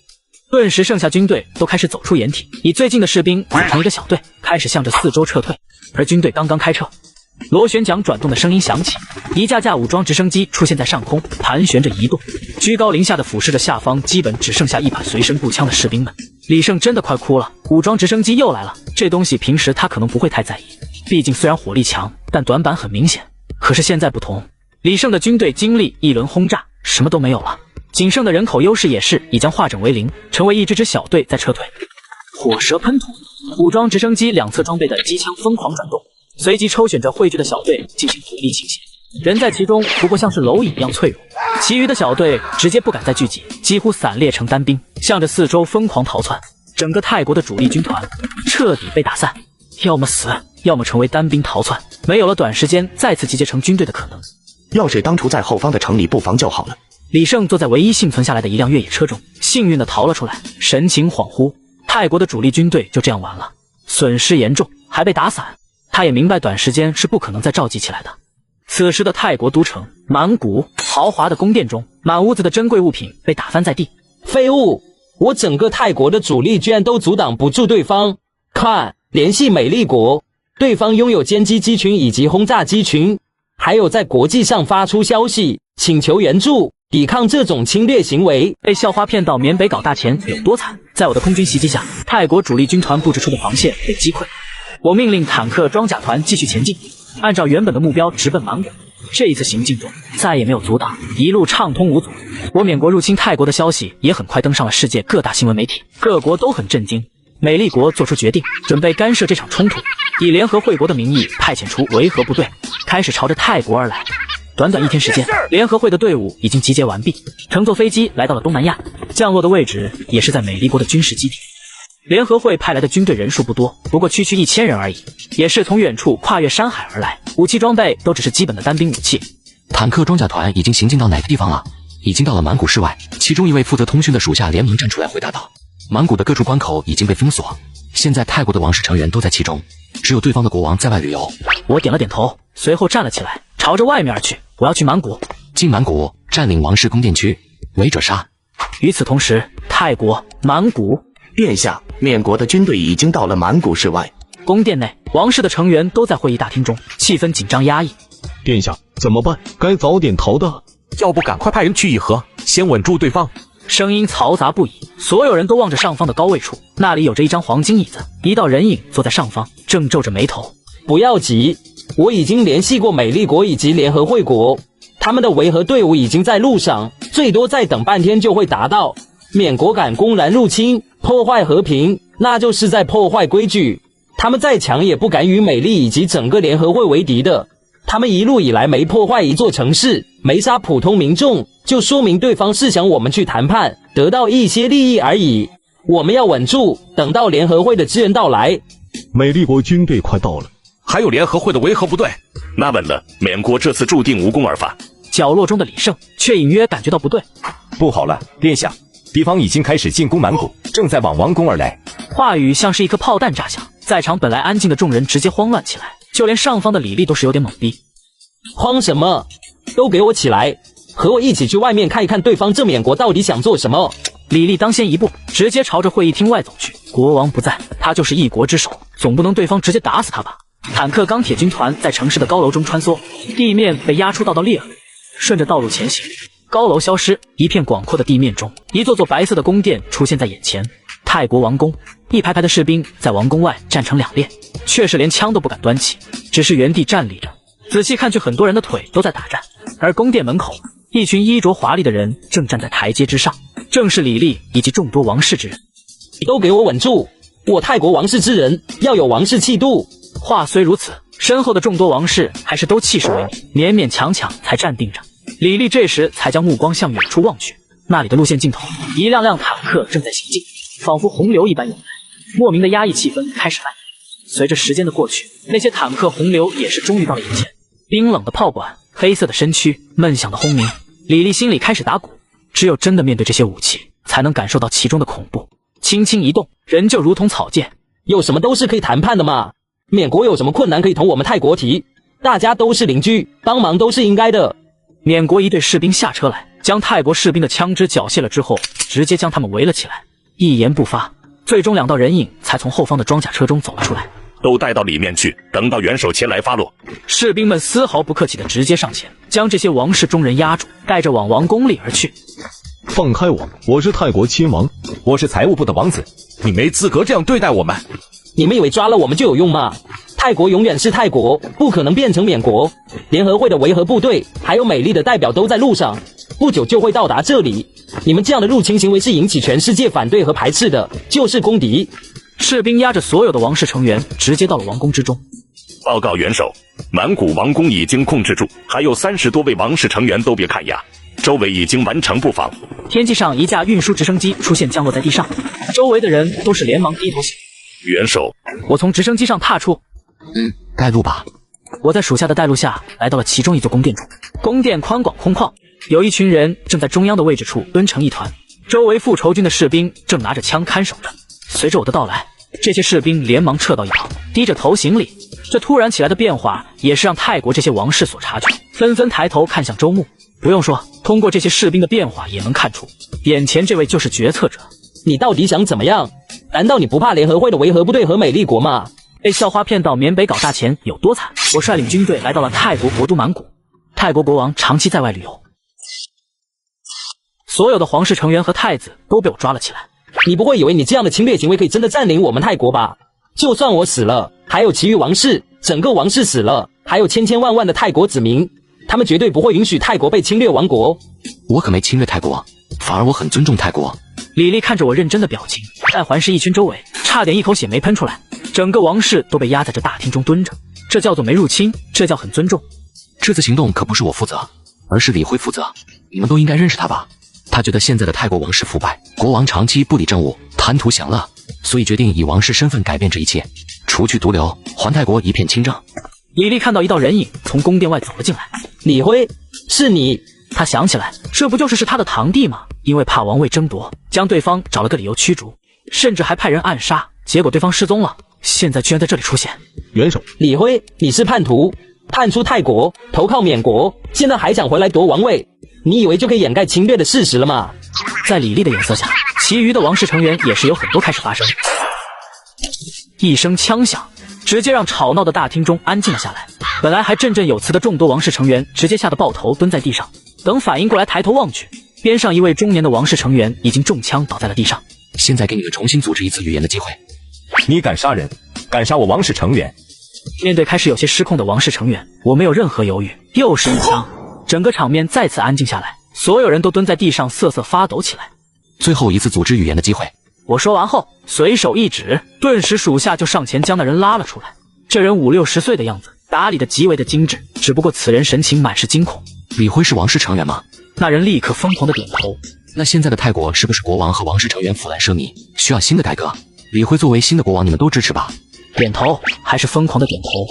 我对于现在泰国的国王非常不满，对方只知道享受，治民重于不顾。我支持王室中的李辉作为新的国王。我满意的点点头，随即又将目光看向了另外的王室成员。被看到的人反应很快。李辉当然是泰国王室成员，我和他还是近亲呢。如今的泰国的确国王腐败，需要新的国王来带领我们。国王昏庸，可惜我一人力量有限，只能看着忍耐。终于现在等到了您，在李辉的带领下，我们泰国绝对会发展更好。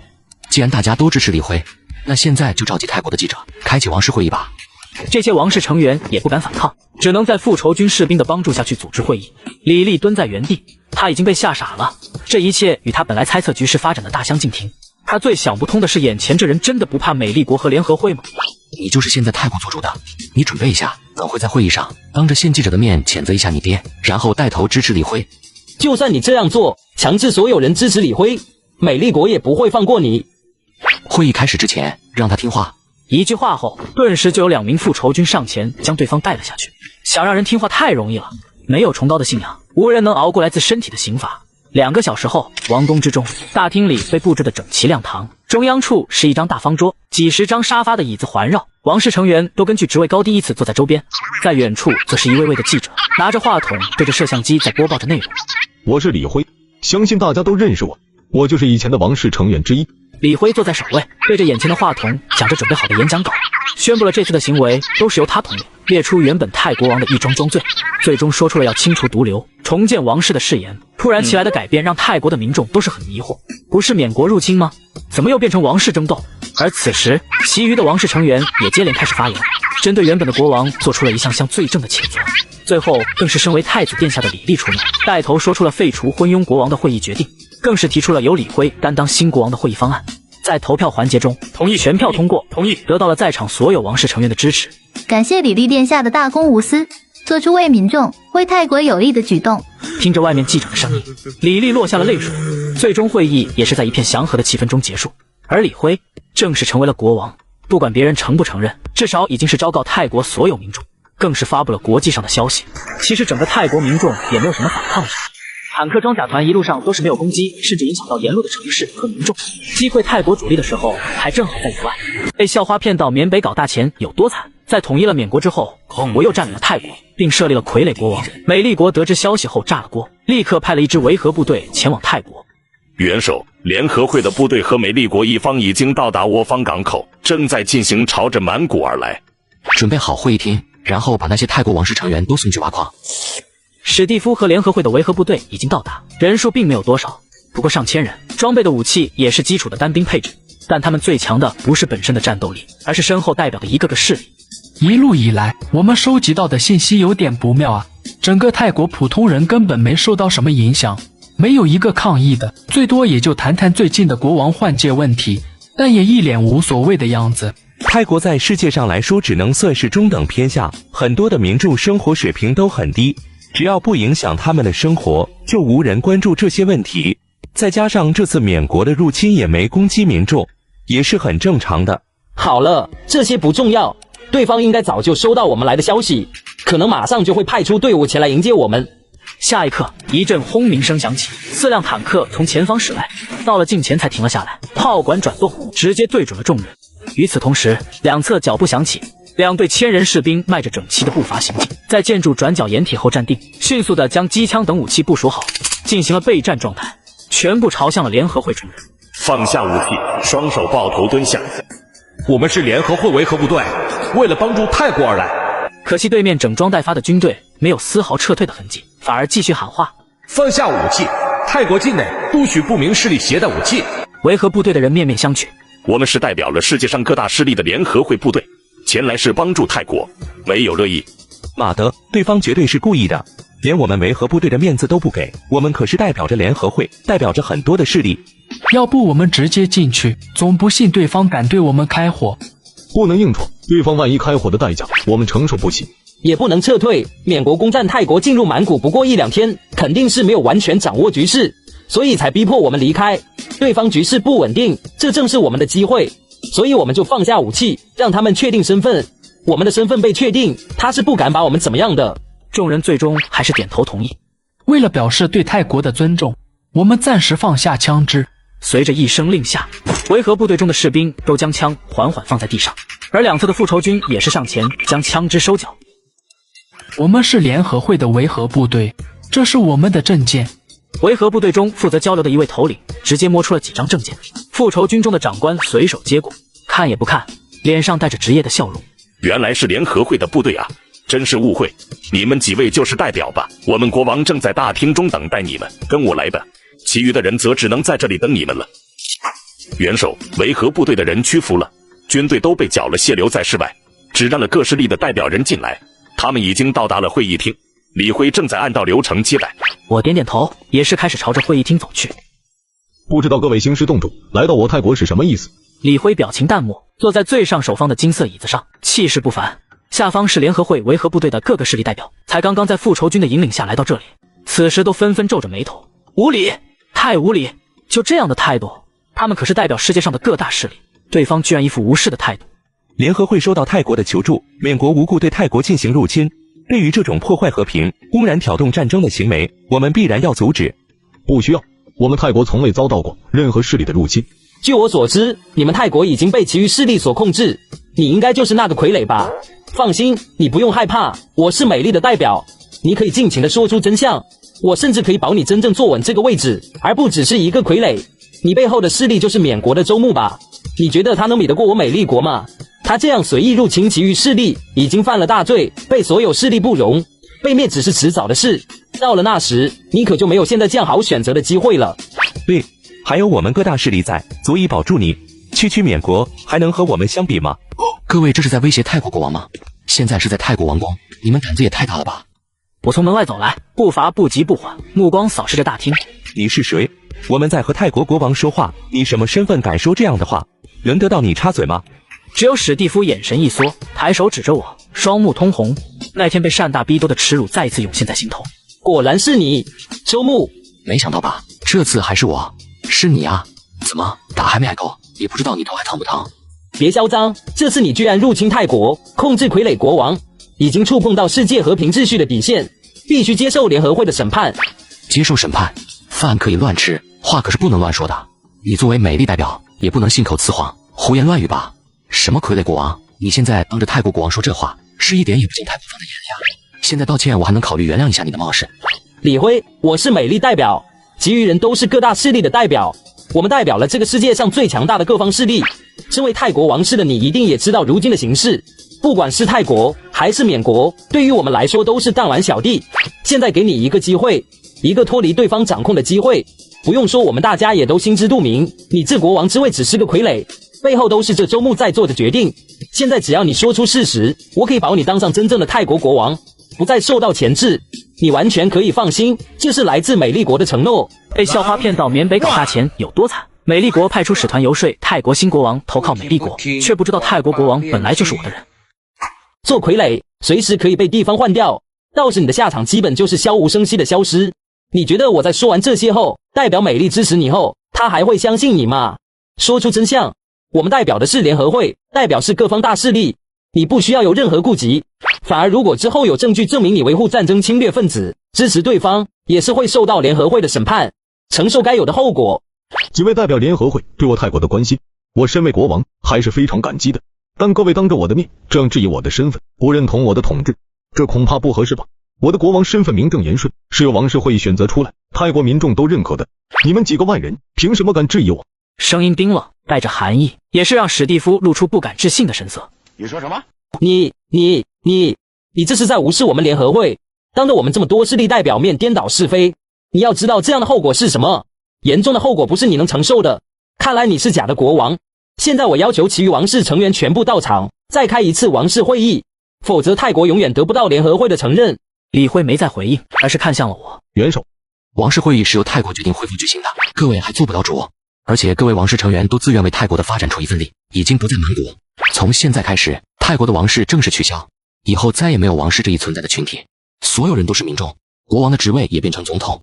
你当着泰国国王的面直接发布关于泰国的决策，李辉直接叫你元首，还说自己没有控制泰国，嚣张，太嚣张了，真的是没把我们联合会以及个势力放在眼里，公然在挑衅我们。我可没有挑衅几位，应该是各位对我有什么误会。我们倒想听听这是怎么个误会。当然是误会。我作为东南区联合众合国的元首，泰国已经申请成为了成员势力之一，你会对我恭敬不是应该的吗？我对下面的势力发布决策命令，这也很合理吧？东南区联合众合国，各势力的代表满脸疑惑，面面相觑。这什么东西啊？什么时候有了这么一个势力？是在临时编出来消遣他们的吧？这可不是我临时编出来忽悠你们的，而是真正存在的势力。目前已经有2个势力加入其中，缅国和泰国。如果不信，可以问问史蒂夫，我想他还记得。我东南区联合众合国的事情，还轮不到你们来管。想不到这还是真的，你居然真的将这名字当作势力发展，这是彻底在挑衅我美丽国。美丽国的势力本土在北美区吧？这里是东南区，和你们美丽国有什么关系？你根本不知道美丽国的强大，你会后悔的。说完这句话，史蒂夫就要转身离开，其余势力的代表也是纷纷跟上。他们觉得今天是真的长见识了，居然又有人敢挑衅美丽国。我一招手，顿时会议厅门口的复仇军往大门中央一站，抬着枪口拦住了众人的去路。怎么？难道你留下我们，想杀了我们不成？杀你们倒是不至于，不过各位就这样闯入泰国，一番质问就想离开，是不是太嚣张了？我们代表的是各势力的代表，代表着联合会。我们来此只是执行联合会的命令。你要是有什么不满，可以去向联合会发起谴责。得罪太多势力，可不是你能承受的。别以为不杀我们就没事，要是囚禁我们，那一样是对整个联合会以及我们势力的挑衅，后果不是你能承担的。美丽在东南区就有军事基地，如果我们真的发生意外，顷刻间就有军队前来。我脸上带着笑容，抬手就是一个大笔兜。无缘无故带着军队进入我泰国领地，进了王宫还胡言乱语，质疑国王。你不知道进入别的势力领地需要提前申请吗？史蒂夫想要反抗，可却没有胆子。这里是周牧地盘，他只能忍着。身体上的疼痛远远比不过心里面的屈辱。又一次被抽大笔兜，史蒂夫泪水顺着眼角流下。他没想到这次不止没能破掉心里的梦魇，反而还加深了不少。一旁的众多势力代表看的是目瞪口呆，那大笔都抽的清脆的声音，让他们眼角都是一抽一抽的。惨，太惨了！史蒂夫被大笔都抽的眼泪横飞，清脆的声音响起，众多势力的代表在一旁看的是战战兢兢。知道以后要进泰国需要什么流程了吧？我将目光看向了旁边，众个势力的代表都忙不迭的点头。好了，我走吧。稳住呀！我挥了挥手，让士兵让开了门口的位置。听到这话，众人如释重负。史蒂夫也被扶着，踉踉跄跄的离开了王宫。一行人沉默着朝外面走去。仅仅只过了一天，美丽国直接发布了声明，对于东南区联合众和国势力的不认可，谴责周牧非法控制泰国和缅国，发起战争，破坏现在世界的团结和平，对于东南区造成的安全隐患、不稳定、影响发展等等的罪名，并且实施强大的经济封锁，禁止所有势力同缅国、泰国进行贸易、技术等交流。小伙被骗缅北，没想到没被嘎腰子，反而统一了整个缅甸。此刻连泰国也被拿下，美丽国气得要死，却拿小伙毫无办法。此刻我早已安排手下尽快的开发仅有的铁矿，开炼钢厂，让钢产量持续不断的保持着增加。我开始大量的利用系统招募属下，先是回到了缅国。州城中大部分的人都是当初从园区中解救的猪仔，对于我的友好度一直很高，一共招募了几乎所有的人，足足2万多。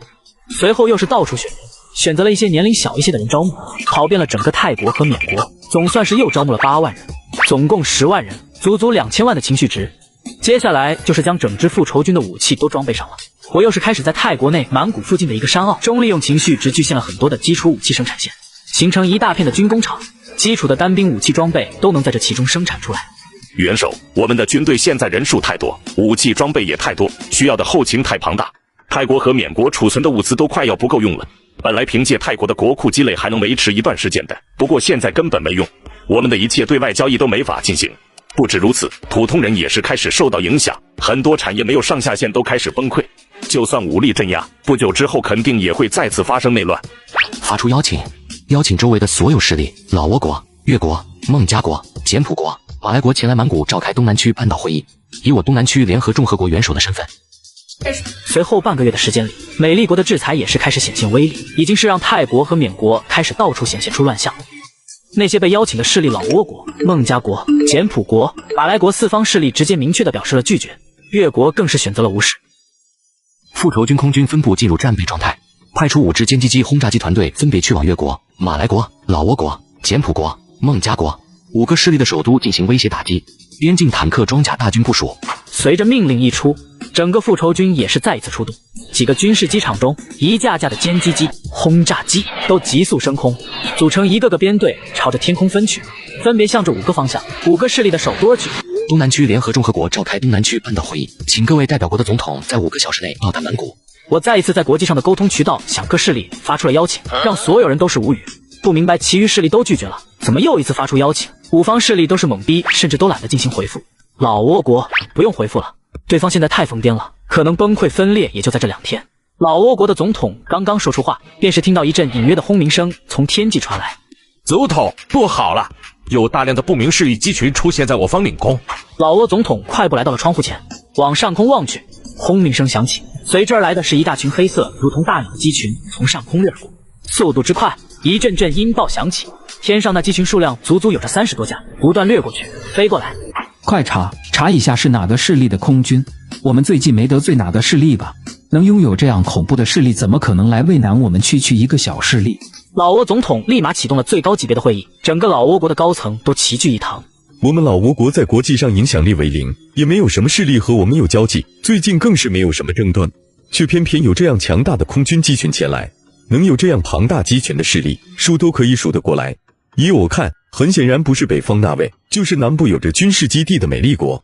不是这两方所为，我们的外交方已经致电过了，其余可能的大势力也都表示否认。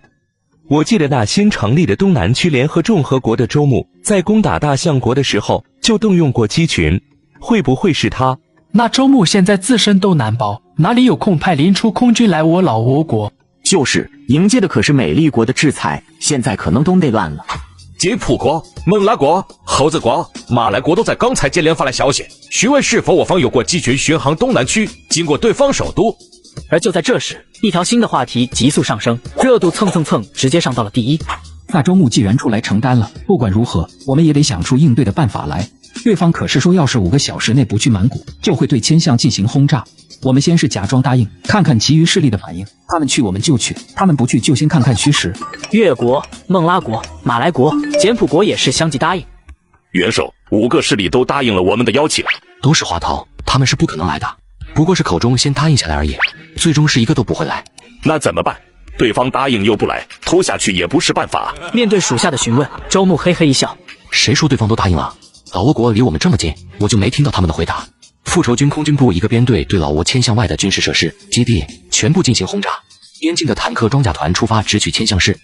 命令一出，早已准备好的军队立马行动起来，一架架歼击机、轰炸机从军事机场起飞，边境的钢铁军团也直接启动，掀起滔天的尘土，再一次踏上征程。小伙被骗缅北，没想到没被嘎腰子，反而统一了整个缅甸，并且邀请整个东南亚5国都去缅国开会。老挝国总统因为之前被不明势力的空军威胁，所以暂时答应前往缅国开会。答应只是答应而已，他并不打算真的去缅国。就在这时，隐约的轰鸣声响起，是机群，是前不久来过千象市上空的机群。快步来到窗前的他，果然看到了天上出现的如同黑色大鸟的飞机，密密麻麻一大片，正在俯冲而来。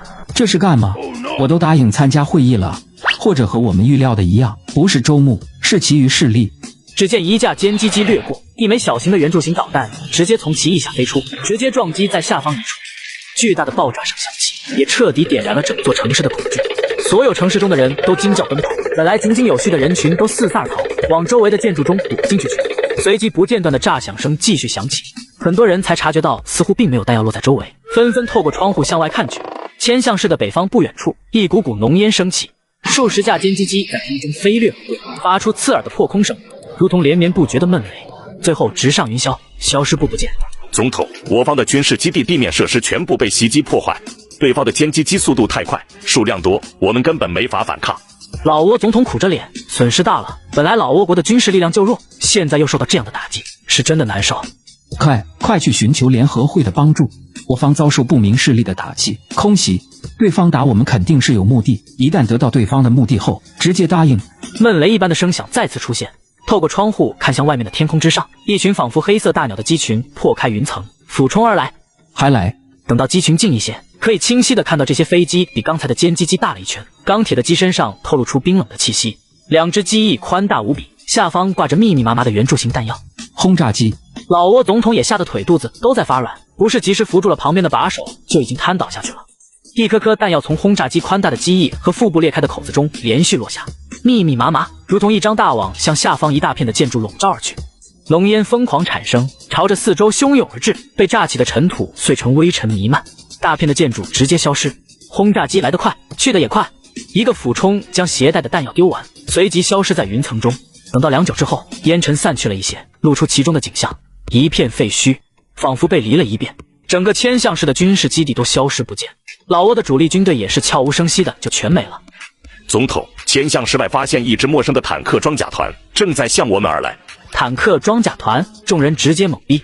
现在的老挝主力军队全部被灭，只有一些常规的安全部门来维持秩序，根本没有作战力。我们老挝就是个小势力，怎么一会歼击机、轰炸机编队来袭击轰炸，现在连坦克装甲团都来了？到底是谁想针对我们就直说，有这样的实力，我们还敢反抗不成？几位高层直接绷不住了。也别想什么决策了，绝对的实力面前，我们想什么都没用，直接去看看对方到底想做什么吧。还有对方到底是谁？他们说此次的目的是来接总统前往满谷参加东南区联合众和国周牧元首发起的会议。东南区联合众和国，周牧，老挝众人愣住了。不过面对这样的邀请，老挝总统别无选择。坐在装甲车上，老挝总统还是没有从惊骇中缓过神来。现在的他身在复仇军的坦克装甲团中。随后，东南区联合众和国发出了声明，老挝军事实力对东南区的稳定造成了影响，已被我方去军事化。其总统已经被邀请到曼谷参加东南区半岛会议，请其余收到邀请的势力总统尽快到达曼谷。来吧，这一次也是展现完全军事力量的时机，彻底将东南区半岛拿下的契机。而此时，世界上吃瓜的吃瓜，筹备计划军事的在计划着，等待的在等待着，各不相同，却有着各自明确的目标。只有4个势力：孟加国、马来国、简普国、越国。他们是心惊肉跳的。简普国的高层也是在大厅中坐成一排，皆是愁眉苦脸。幸好当时我们答应了，否则说不定老挝的情况就是发生在我们身上。可我得到的消息是，老挝也是答应邀请了的。刚才我和老挝那边的人通了话。一道声音响起，让那些后怕的人一阵懵逼。不讲武德啊！对方是铁了心要让我去参加那什么东南区会议了。简普国的总统沉着脸。美丽国也有动作了，看这些声明，显然是在准备军事介入。我们拖一下，等到美丽国打过来就行。要不总统就去吧，对方让我们去一定是有事商量，不可能有什么危险，你只需要对方提什么答应下来就行。就算对方想要直接想统治我们，你也先答应就行。首先时间不够，就算名义上统治也没用，根本没时间掌控这么多势力。要知道还有其余4方势力，那么大的地盘，错综复杂。反正美丽国几天内就会军事介入，到时他一垮台，我们答应的什么都直接算作废，只管口中答应，形式上拖着就行。这是一位相对较年轻一点的男子，30来岁的年龄，梳着侧分头，戴着眼镜，看着周围，一脸的大义凛然。张鑫啊，你这建议还是很诚恳的。的确，身为总统，我要为整个简普国做出考虑，安排下行程，立马出发去曼谷吧。张鑫不错，想事情很周到，才思敏捷，正好适合跟着我去这次曼谷之行。对，可以。张鑫才智过人，一起去曼谷可以给总统出谋划策，太合适了。有了张鑫的帮助，一定可以挺过这次危机。能有总统和张鑫在，就是全简普民众的幸事。同一时间，其余的马来国、越国、孟加国也是在开着紧张的集会。元首已经接到各个势力总统出发的消息，应该在4个小时后就可以全部到达曼谷。我点了点头，我也准备好了对方万一不来，真的进行军事打击的准备。所以这一次不是什么阴谋，是利用强大实力光明正大的阳谋。被校花骗到缅北搞大钱有多惨？马来国、越国、孟加国、简普国的总统也是先后到达了曼谷，和早已被请回来的老挝国总统一起来到了会议大厅中，依次落座。既然几位都到了，那周某也不废话，这次邀请诸位来此，就是想要各位的势力并入我东南区联合众和国。下方5个势力的总统闻言都是一惊，面面相觑。东南区各势力大家生活习惯、习俗各不相同，要是并入一起会非常的麻烦。我们可以……说话的是越国的总统，可他话还没说完就停了下来。只见我伸手指着他，制止了他接下来的话。希望你先搞清楚一点，我这是在通知你们，而不是让你们提意见。越国的总统郝玄差点一口气上不来，胸膛剧烈起伏。别气，别气，对方也就嚣张这2天，我们要稳住，千万要稳住。对方现在是灭亡前的2天，不能惹这个疯子。周穆元首，我也不是直接拒绝的意思。我们5方势力也有这么大的领地，其中更是各种势力关系交织，想要完全并入东南区联合众和国，需要的时间也是以年为单位，得慢慢来。对，东南区联合众和国的实力我们是有目共睹的，能并入其中，我们也能得到强大的军事保护。可是这合并也不是一朝一夕的事，毕竟各个势力错综复杂，要平稳交接需要足够的时间。我们可以先进行一些市场融合，比如泰国缺少什么产品、物资，都可以同我们这些势力进行交易互通。先是从经济开始，然后再慢慢进行到其余方向。对啊，我们这么多势力，如果强行直接合并，带来的绝对是乱象。身为总统的我也是管理不了方方面面，甚至很容易就产生动乱，耽误了民众们的生活，造成庞大的经济损失。所以慢慢的融合才是最有利于东南区联合众和国的。可以，建议都不错。的确，你们5方势力要并入东南区联合众和国是非常大的工程，每一个地区都要尽量保证稳定，不让民众受到影响，能保持原本的秩序。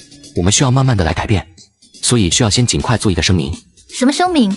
我伸手一招，顿时有手下送来一叠叠的资料。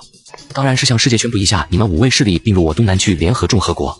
这么重要的事，当然需要来自世界的见证。直播打开。伴随着我的命令，泰国内早已准备刚好的媒体从门外扛着摄像机快步跑了进来，对着会议大厅就是一顿咔咔闪烁。摄像、照片，当然最重要的是新闻画面的直播。此次的东南区半岛会议正在举行，感谢几位势力总统的到来。几位总统都表达了对我东南区联合众合国的向往，同时提出了希望共同发展，加入我们这个大家庭。在各势力总统的强烈恳求下，周牧元首同意了对方的请求。会议大厅灯光闪耀，一位身材靓丽的女记者正面对镜头激情地解说着。与此同时，其余的记者和摄像师都找到了合适的位置，将整个会议厅都包围在其中。此时脸上带着友善笑容的我也站了起来，缓缓走了过来。几个势力的总统也是下意识的起身，我一一握手，脸上是说不出的温和。各位既然决定加入我们联合众合国，我表示非常的欢迎，以后将在东南区联合众合国的带领下快速发展，绝不辜负你们的信任。几个势力的总统脸色沉如水，可见到我的表情也开始沉下来，连忙挤出一抹笑容，都知道这才是对方的真面目。敢对抗美丽国的存在是个疯子。会议已经接近尾声，老挝国总统、马来国总统、越国总统、孟加国总统、柬埔国总统正在起身，他们接下来将对着东南区联合众合国的元首周牧进行加入的宣誓仪式。几个势力的总统都是骑虎难下，都是纷纷开始宣誓和签署协议。流程结束，此次东南区的半岛会议圆满结束。从现在起，老挝国、孟加国、柬埔国、马来国、越国正式成为东南区联合众合国的一员。随着记者的结束语，新闻直播也是直接关闭。元首，既然会议已经开完，接下来我想回到领地，尽快的让原本的越国融入东南区联合众合国，同时可以先将目前的一些资源运过来。你们的价值已经不大，也没有回去的必要。你不会以为就这样就能完全统治柬埔国了吧？只是一个名义而已。柬埔国内那么多部门，每一个里面都立交错，你能分得清？随便派2个人就能统治了。我们的势力错综复杂，和泰国简单的王室为主的结构不同。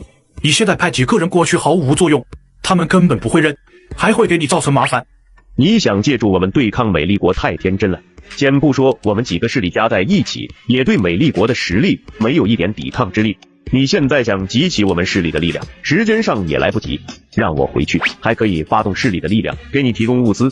说的很有道理，不过我却是一句没有听进去，直接让人将他们带了下去。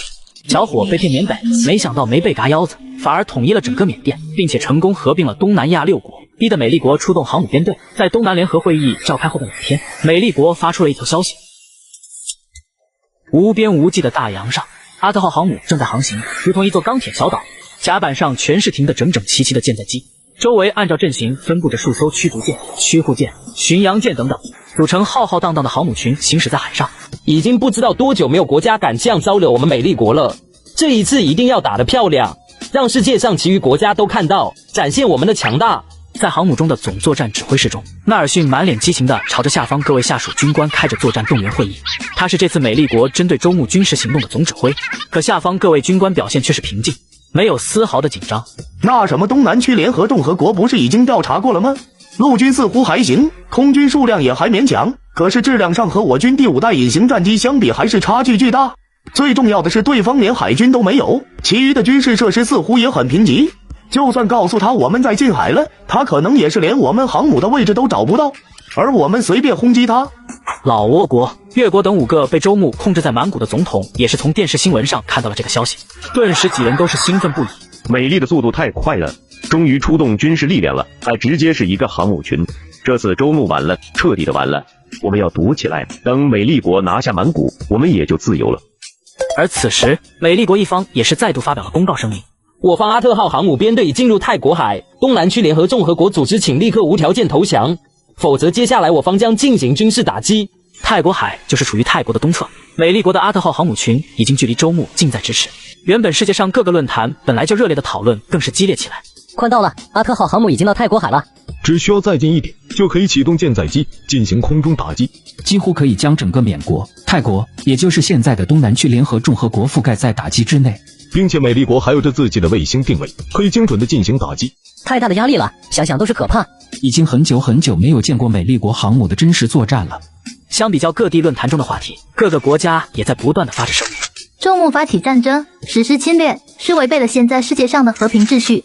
我坚决反对周牧的行为，破坏世界局势的行为。周牧所做的事已经触犯了联合会国际法约，应当进行审判。司令，我们已经进入泰国海，保持这个速度，半个小时就可达到泰国领地的近海，进入对整个现在的东南区联合众合国的最佳攻击位置。好，继续保持战备状态。那周牧燕还没和美丽国方沟通联系吗？司令，周牧没有和我美丽国防联系，但刚才对方在国际上发布了一条最新的声明，对方要在泰国海进行导弹发射试验，请在泰国海这个坐标附近的船只撤离。纳尔逊一愣，本以为对方要么放狠话，要么求饶，或者气急败坏地攻击美离国，但没想到居然是这么一条莫名其妙的声明。我们的预定坐标正好处于对方所说坐标的南部300公里处，要不要再避开一点？纳尔逊不屑一笑，别说300公里，就算在坐标上又怎么样？对方区一个小国家，能有什么导弹？不用，就到预定地点，到时进行最后一波喊话，对方不无条件投降，直接发动攻击。航母群丝毫没受到影响，依然朝着预定地方行驶而去。满谷市中，我这2天可没有闲着，调动大量的复仇军，找寻了一个绝密的地方，并建造一番后，将上次的奖励都领取了出来。终于在前不久完成了一切的准备。而此时，泰国海上，阿特号航母群已经到了预定计划中的坐标，停了下来，各种设备都运转起来，蓄势待发。司令，周围海域发现一些其余国家的船只在进行观测，要不要我们进行驱逐？不用，本来就是我们自己透露出来的大概方位，否则他们怎么能发现我们的航母群？现在世界上很多国家已经忘了我美丽国的强大，这一次要的就是在世界面前展现一下强大，能够震慑那些蠢蠢欲动有着小心思的国家。再对那周牧进行最后一次警告，半个小时内不无条件投降，那我们就开始进行军事打击。世界都看着，我们要表现出大国气度。纳尔逊的命令很快发出，同时整个航母群也是在进行着调整，各种导弹、炮弹都准备着，舰载机也是全员待命。半个小时的时间，整个泰国海上都弥漫紧张的气氛。就在所有人想着周牧会不会在这最后关头的时候，东南区联合众和国又是一则声明发出。美丽国阿特号航母上的纳尔逊听到周牧再次的声明，脸上已经出现愤怒之色，居然敢无视我美丽国的声明，2次了，完全不把我们放在眼里啊！通知各部做好准备，时间一到，立马出击。30分钟，25分钟，时间在一点点的减少。泰国满谷往南100公里处，一片密林之中，史蒂夫带着一群陆战军已经停了下来，隐藏在其中。他看着美丽国传来的信息，脸上露出疯狂的笑容。那周牧不投降，只等20多分钟后，航母编队就会发动导弹对满谷以及周围一些地方进行打击。随后就是舰载机中的5代隐形战机对对方的空中力量进行打击，轰炸机对城市进行覆盖打击，整个过程最多半个多小时。我们一听到炸响声就可以直接出发，到了那里的时候差不多正好，一定要最先活抓周牧。被校花骗到缅北搞大钱有多惨？美丽国的航母编队已经来到家门口，但是我却丝毫不慌。在泰国满谷市不远处，这里一片荒凉，处于野外的山间，树木茂盛，属于无人居住的森林，但周围却是密密麻麻的隐藏着无数的士兵。一辆越野车航来，穿过重防线，沿着一条土路往里面驶去，一路畅通无阻，没有遇到任何阻拦的，最后在一栋形似厂房建筑的门口停了下来。元首，一切都准备妥当。见到越野车停下，顿时就有一列军队前来，恭敬地站在两旁。为首的士兵上前报告，车门被打开，周牧走了出来。进去吧。外面看起来是厂区，但四周部署着防空系统、各种侦察机等等，可以说是目前所有能部署的安全武器都有。走进厂区里，可以看到有着一口发射井，其中还已经有着一个圆柱形的导弹倒竖在其中。我没有走近，而是往一旁的屋子兜去，外表看起来很普通，里面也空空荡荡，不过却是地上出现一道暗门，露出里面的楼梯，顺着阶梯下，最终一间地下室出现在眼前。明晃晃的灯光下是各种的仪器闪烁着光芒，很多人在其中忙碌，见到我的到来都是连忙起身。元首，我非常满意的点点头。系统奖励的卫星领取还算简单，居然可以直接选择领取到外太空，不用再进行发射。现在已经是完全可以精准定位蓝星东南亚周围。没办法，区3颗卫星还做不到将整个蓝星进行定位。这次实验发射怎么样？都准备好了吧？能确定不出现偏差吗？周牧的问话一出，立马就有相关负责的人出来回答道：没问题，在这东南区一带，我们的定位可以精确到100米的误差。泰国海上的位置更是简单，导弹的落点不会出现任何问题。这导弹可不是简单的导弹，在有了卫星导航定位的加持下，完全有了远距离打击的威力。不过最主要的则是弹头换成了核弹。系统上次奖励的10颗100万吨级的蘑菇弹，镇国级别的武器，在卫星定位导航下，近程导弹的携带下，才能真正完美发挥出威力。好，还有1分钟，就到了我们向世界公布的导弹试验时间。我抬手看了一眼手表，也是带着一点激动。只有这蘑菇弹的发射，才能让其在世界上站稳跟脚，能避免本土遭受打击的威胁。1分钟悄无声息地过去了，发射，顿时下属们一顿操作。发射井中一股强烈的白烟涌出，随即圆柱形的导弹缓缓从发射井中升起。当导弹完全展露在地面上的时候，被白烟笼罩的导弹尾部一团火红色的光芒隐约可见。随后越来越赤裸，提供强大的动力，让整个导弹持续的向上飞去。导弹速度越来越快，最终直接穿破云层，化作一道白光一般消失不见。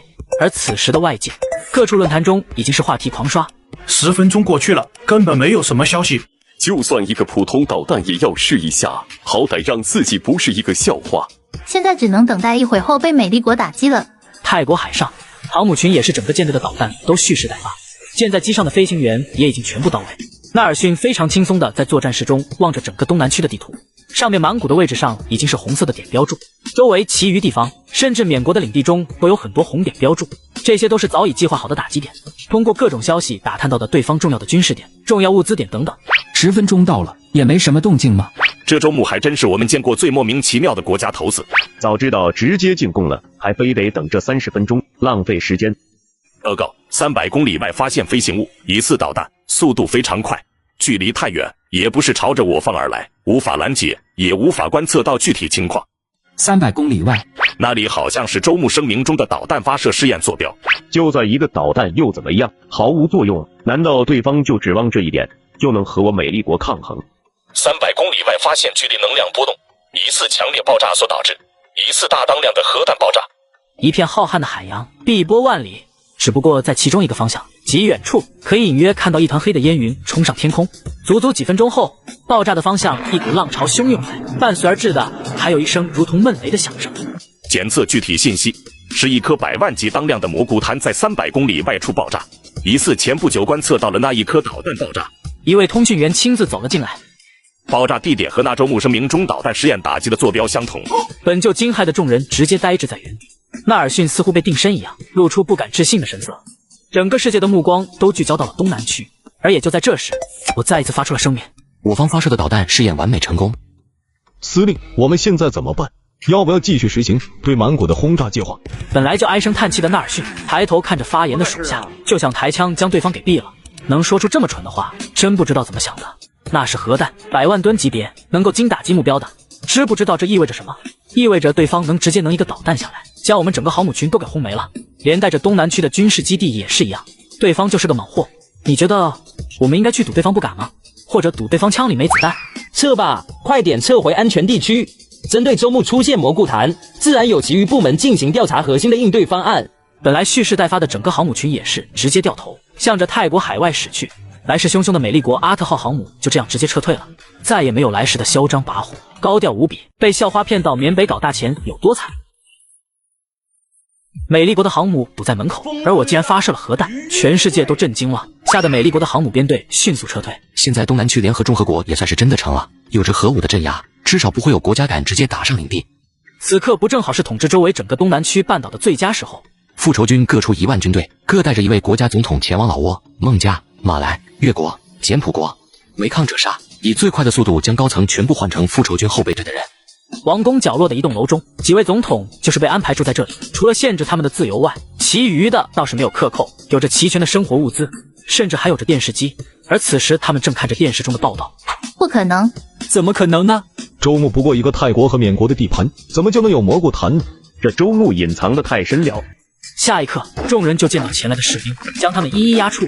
就在世界上的国家还在震惊我蘑菇弹试验爆炸的时候，复仇军已经有5支分军开始朝着周围的各国家前进。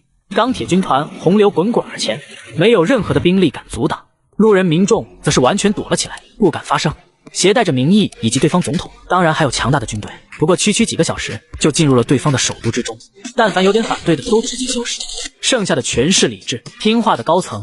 加入东南区联合众和国是我们的荣幸，希望在以后能为了东南区联合众和国而努力奋斗。1万全副武装的复仇军驻守下，各国家的高层在慢慢的换掉，直到几乎全是我的属下。元首在满谷南部50公里处发现了一支3000人左右的陌生军队，看其此应该是美丽国一方的。这应该是美丽国方准备对我方进行轰炸打击后，让这支陆战队进行收尾。只不过不知道为什么提前这么多，都快到满谷了。开始我们的军队都在防卫军事基地，忽视了周围的侦察，让对方不知不觉都摸到了距离满谷这么近的位置。这样的错误不要再犯，以后不管如何都要做好这种基本的消息工作。下属立马连连认错，我摆手制止了，随后继续说道：算了，这次事情指挥的是我，以后都注意就行。现在你们去将这支军队俘虏了吧。满谷往南30公里处，这里是一片密林。史蒂夫擦了一把额头上的汗珠，皱起了眉头，不断的从林中缝隙朝着四周眺望。上校，这里按照地图来看，距离满谷只有30公里。由于距离太近，周围发现了敌方的信号基站，我们的信号都被屏蔽了，现在根本联系不到基地。要不我们先撤一下吧，至少撤到能接收到基地信号的地方，才能知道现在为什么没有对满谷轰炸。为什么要撤？我们好不容易才行进到这里，我方的航母编队没对满谷进行攻击，肯定是对方投降了。要知道我方都派出航母编队到了泰国海，除了那周牧无条件投降，否则是绝对不可能退的。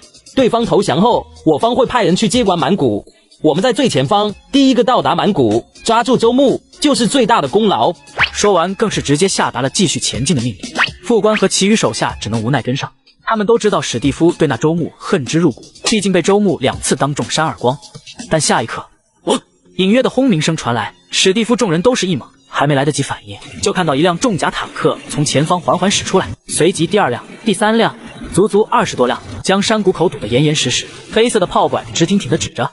整支美利国的军队都有些傻眼，不过良好的军事素养还是让他们端起了枪。身后也是轰鸣声响起，众人回头一看，同样的重甲坦克一辆辆出现，将来时的谷口堵住。两侧的山顶上树枝摇动，一个个士兵架着机枪对准了下方众人。放下枪支，双手举在头顶，趴在地上，是这的气。喇叭扩大后的声音在山谷中回荡，两侧是石壁包围，前后重甲坦克堵住。史蒂夫气得牙齿紧咬：你们敢？我是美利国上校史蒂夫，我就不投降，我不信你们敢杀我！满是愤怒的史蒂夫站着，他不知道这是什么情况，但他不想再被抓的感觉。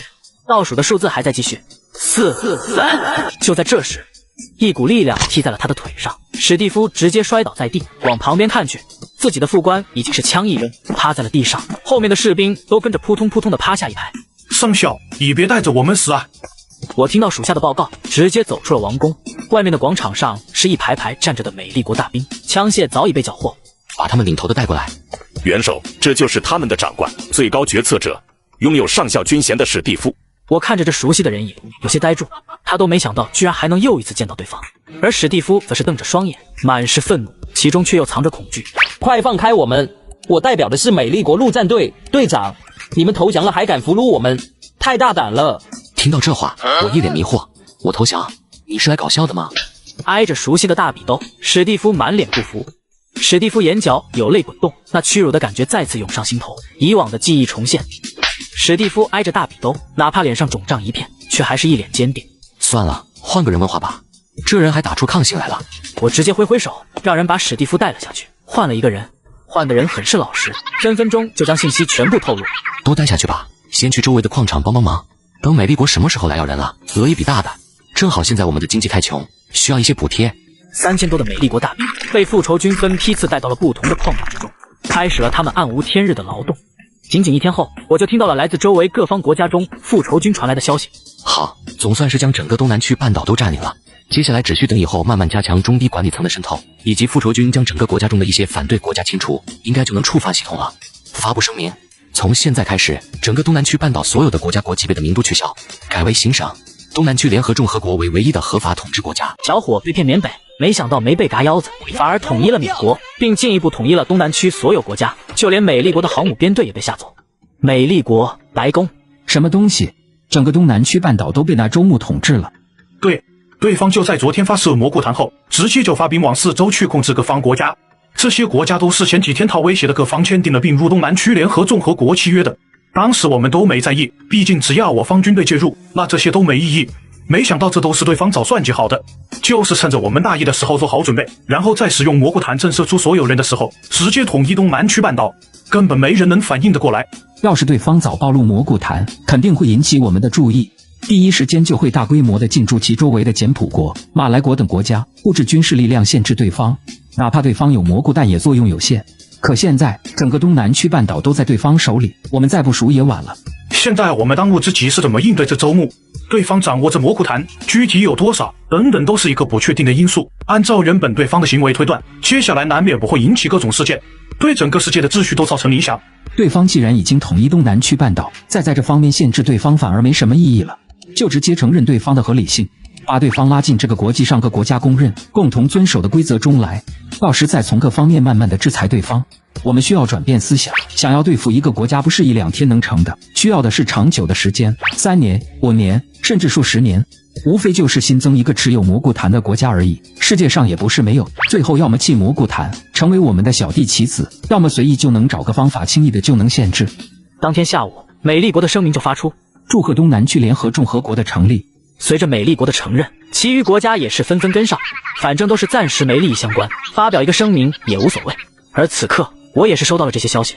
一个统治着东南区半岛、领地上不小的国家，游离于世界组织之外，还掌握着蘑菇坛，完全就是一个危险分子，定时炸弹。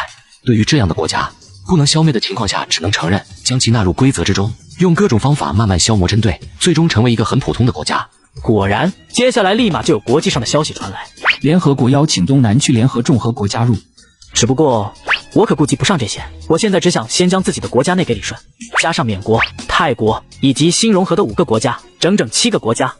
我没有继续留在满谷，而是在联合国家的中间位置，选择了一座小城市。以前这座城市叫什么已经不重要，现在它叫周家沟。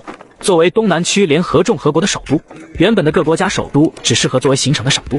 确定之后，当然也不可能让一堂堂国家的首都这么简陋，自然由属下开始请设计师设计、建设、修建、扩大以及相关的军事防御部署等等。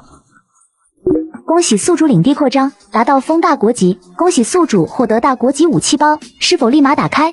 恭喜宿主系统商城解锁新的武器生产线，请自行查看。打开。大国级武器包打开中。恭喜宿主获得3个航空母舰编队，洲际导弹10发。我满是兴奋，航空母舰编队可是目前海军上最强的力量，没有之一。我心念一动，顿时航母编队的具体信息也完全展现出来。核动力航母，排水12万吨级，可容纳舰载机90余架，长368米，宽86米。看到这一幕，我人都傻眼了。12万吨级的核动力，这已经相当于美利国中最顶级的航母了。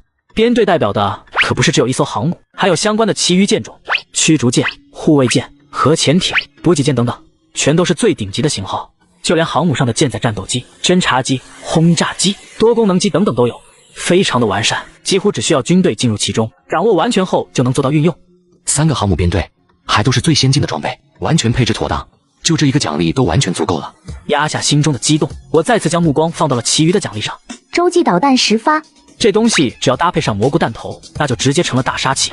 还有卫星支持全球定位的话，那就是终极大杀器。不错，这才是真正的底牌。不过想要真正的进行全蓝星的精确打击，目前的3个卫星还是不够的。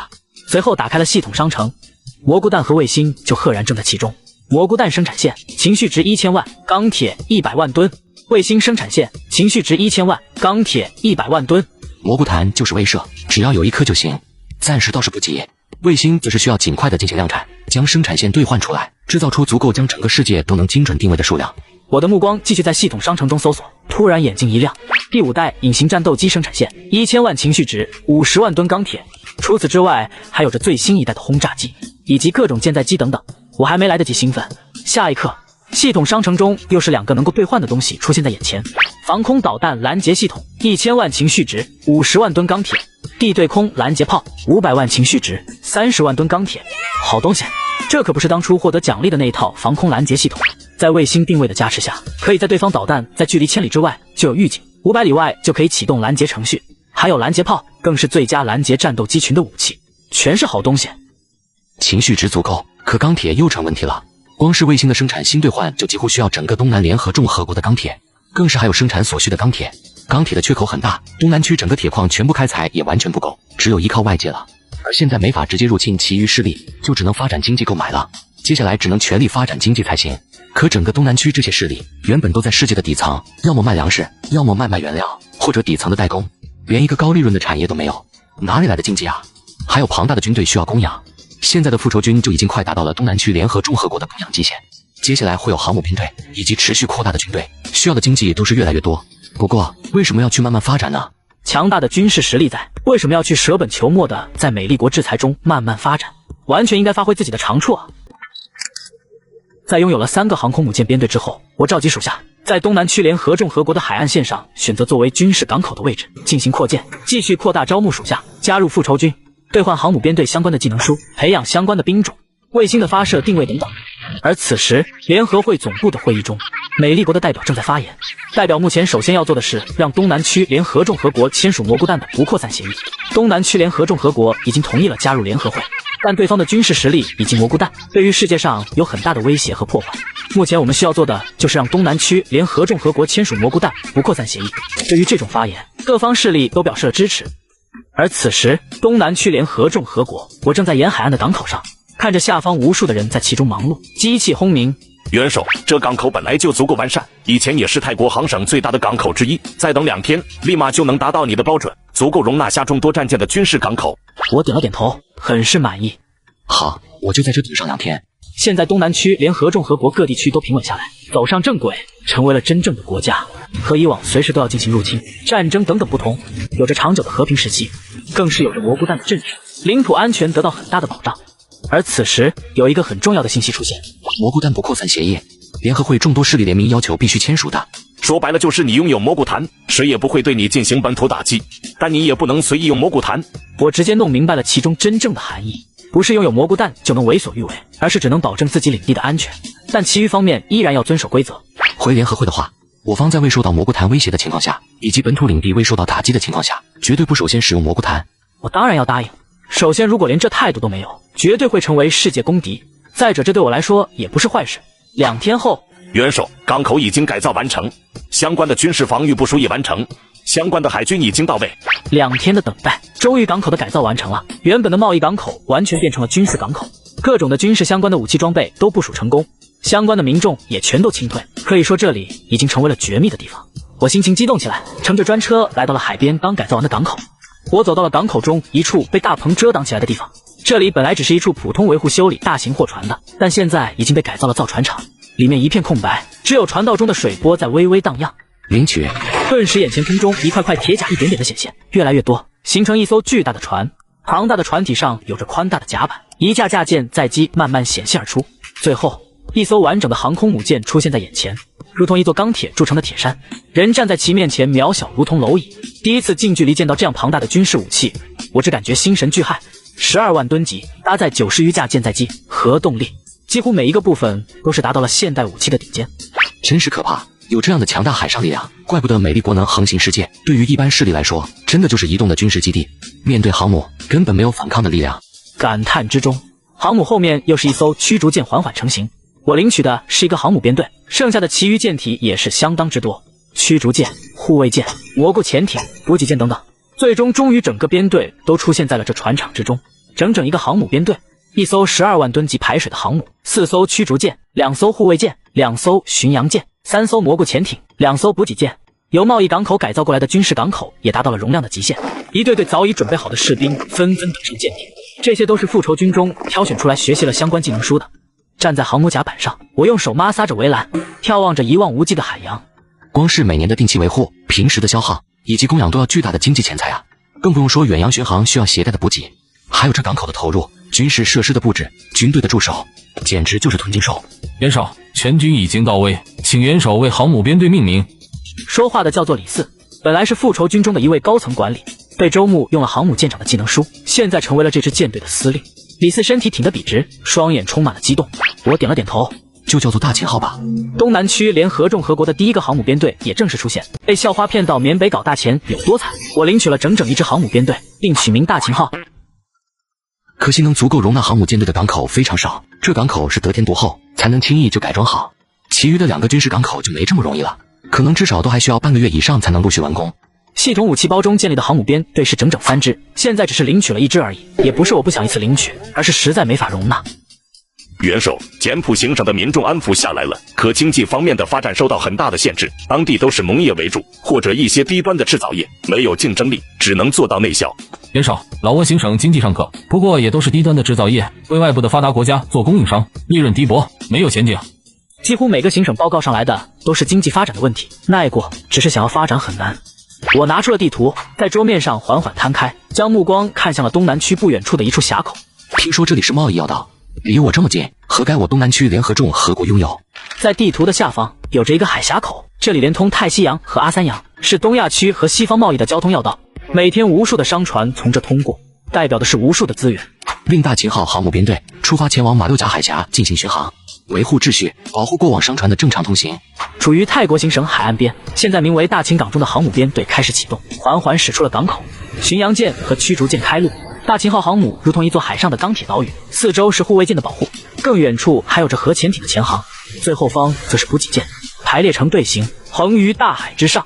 而此时的马六甲海峡中，无数的商船不断的来来往往，作为连接太西洋和阿三洋的必经之路。此时一艘巨轮正在海面上行驶，看其船沿吃水的位置，也能感觉到其已经是满载状态，正缓缓地自西北方的阿三洋行驶而来。终于快要进入马六海峡，只要过了这里，很快就可以到我日国了。坐在驾驶舱的一位男子满脸的疲惫，神色间却是露出喜色。男子个子很矮，一脸的麻子，胡须很是奇怪，只留了中间小小的一点。周围的其余船员也是差不多的长相，疲惫中透露出喜色。马六海峡嘛，真是太好了！我们要不要在马六海峡的港口休息补给一下？油量足够，不需要直接回大日国。突然，旁边的对讲机中传出了声音：前方的货轮停下，接受我方的检查，才可以进入马六海峡。本来吵闹的船舱顿时安静了下来。检查？这里还没进马六海峡吧？而且通过马六海峡不至于要检查吧？我们前段时间走都没这个规矩啊。有戏，我们是大日国的货轮，贵方是谁？为何要经过你们的检查才能通过马六海峡？大秦号航母上的李四一愣，日国，他没想到居然刚到马六海峡西北方向入口海域，遇到的第一艘货轮居然就是这个国家的，当即连回答都懒得，直接吩咐道：去搜驱逐舰，将对方逼停，带回来接受检查。日国的货轮上，几人都是等待着对讲机的回应，可等了一会都没有任何的回答。不敢回答，会不会是海盗伪装的？不可能，这里怎么可能有海盗？那一定是某个国家在吓唬我们。马六海峡从来没有这个规矩。货轮没有停下，继续前行着。一位船员却是突然惊叫起来：左后方有大型船只在飞快地接近我们。只见一艘庞大的战舰正在行驶而来，一眼就能看出不一样。停下，接受检查，否则将视为反动国家，受到我方的攻击。日国的船长感觉不对，连忙想通知一下上级，却是发现信号全无，被屏蔽了。面对身后的军舰，日国货轮上的众人当然没法反抗，乖乖的减速，任由对方登上了货轮。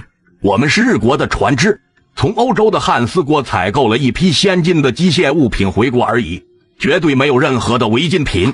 报告，船上所有的角落都排查过了，没有发现任何潜在的危险，也没有躲藏起来的人。长官，现在我们可以走了吧？这是非常急的一批订单，我们还需要尽快的赶回日国。不信，我感觉这批货有严重的安全隐患，需要进行更细致的检查。长官，刚刚不是已经检查过了吗？还有我们的资料，上面都详细记载了我们的公司以及所属国家，什么证件都是齐全的。留下一小队的士兵，将这艘巨轮押回去港口接受检查，然后就直接带领着大量的士兵返回了军舰，消失在海上。一小队的士兵全副武装，看押这群普通的船员那是轻而易举，直接控制着巨轮调转的方向，朝着北部而去，最终驶入了一个小港口。立马就有卸货的工人前来操控着吊机等机器，将货轮上的东西一件件搬走。你们这是干嘛？你们这是明抢吧？我们是日国的公司，你们这是违反国际法的。船长航海经验丰富，从进入马六海峡的地方出发的，根据方向以及行驶的时间，基本已经知道了这港口大概的位置。一个熟悉而又陌生的国家名字出现在脑海中：东南区联合众和国。我知道这里是东南区联合众和国，你们这是在破坏贸易规则，以后没国家敢和你们交易。可惜不等他说完，就有人上前把他们压了下去。元首，日国的货轮已经抵达我方的商业港口，共获得300具最新的工业加工机械，已经搬入仓库，其余的几位船员也已经押到了矿场。我满意点点头，果然还是这样发展快。那些机械都是包含巨大的科技含量，要是自己生产那基本不可能，也只有汉斯国才能做到，很多的工厂都需要，价值昂贵。没想到第一次出手就这么大的收获，不管是接下来投入自己国家中的工厂，还是卖掉，都是大赚一笔。不错，这是一个好的开始。接下来让大秦号航母编队继续在马六海峡北部航线上镇守，将那些过往不合格的商船全都运回来。被校花骗到缅北搞大钱有多惨，我派出航母编队堵住了马六甲海峡，并扣下了小日子的商船。而接下来不时有船只经过这里，除了华夏的，其余全都被派出的军舰拦截了下来，直接连船带人直接往北部的港口送去。一艘艘各式各样的巨轮商船被连绵不断的截断，开往东南区联合众和国的港口。所有搭载的商品都被一一卸下来，那些船员也是物尽其用，人尽其力，矿场需要他们。不过短短2个小时，就已经有10多艘的收获，并且还在接连不断的增加。元首，大秦号航母编队已经回港口。这次的收获共有132艘商船，其中的货物都已经全部分类搬到了仓库之中。机械类按照您的要求都发往了各行省，投入到了厂区，其余的也都开始分类运送到需要的各部门。剩下的商船都怎么处理？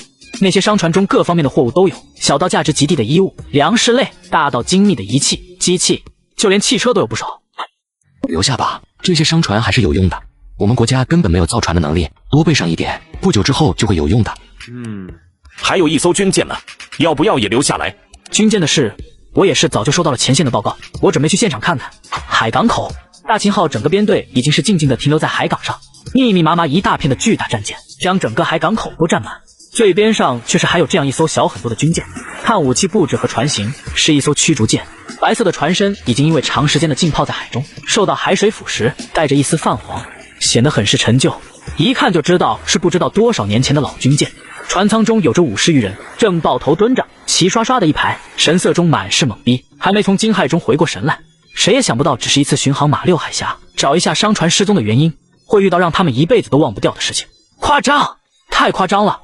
起来了，都下船。李维以及属下都站了起来，乖巧的跟着带头的往外走去。走出船舱，李维顿时连脚步都顿住了。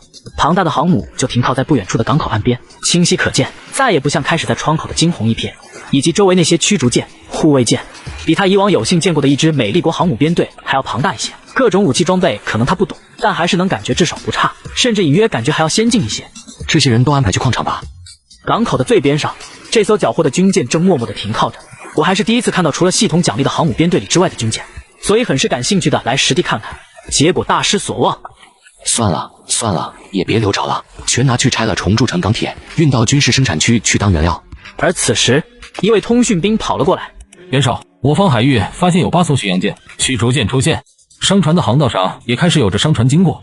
对于国际上的消息，我还是关注着的，当然知道大概的动向，也知道这是由各国家组成的军舰队伍来查询商船失踪的原因。好，既然航道恢复了，也引起足够的关注，这才是真正的开始。通知大秦号航母编队出发。周牧嘴角带着笑意，不止没有担忧，反而露出喜色。先去国际上发布声明，对进入我方领海的不明国家进行谴责和警告，让对方尽快自己方的军舰离开，否则我方不排除将其当作入侵行为给予军事打击。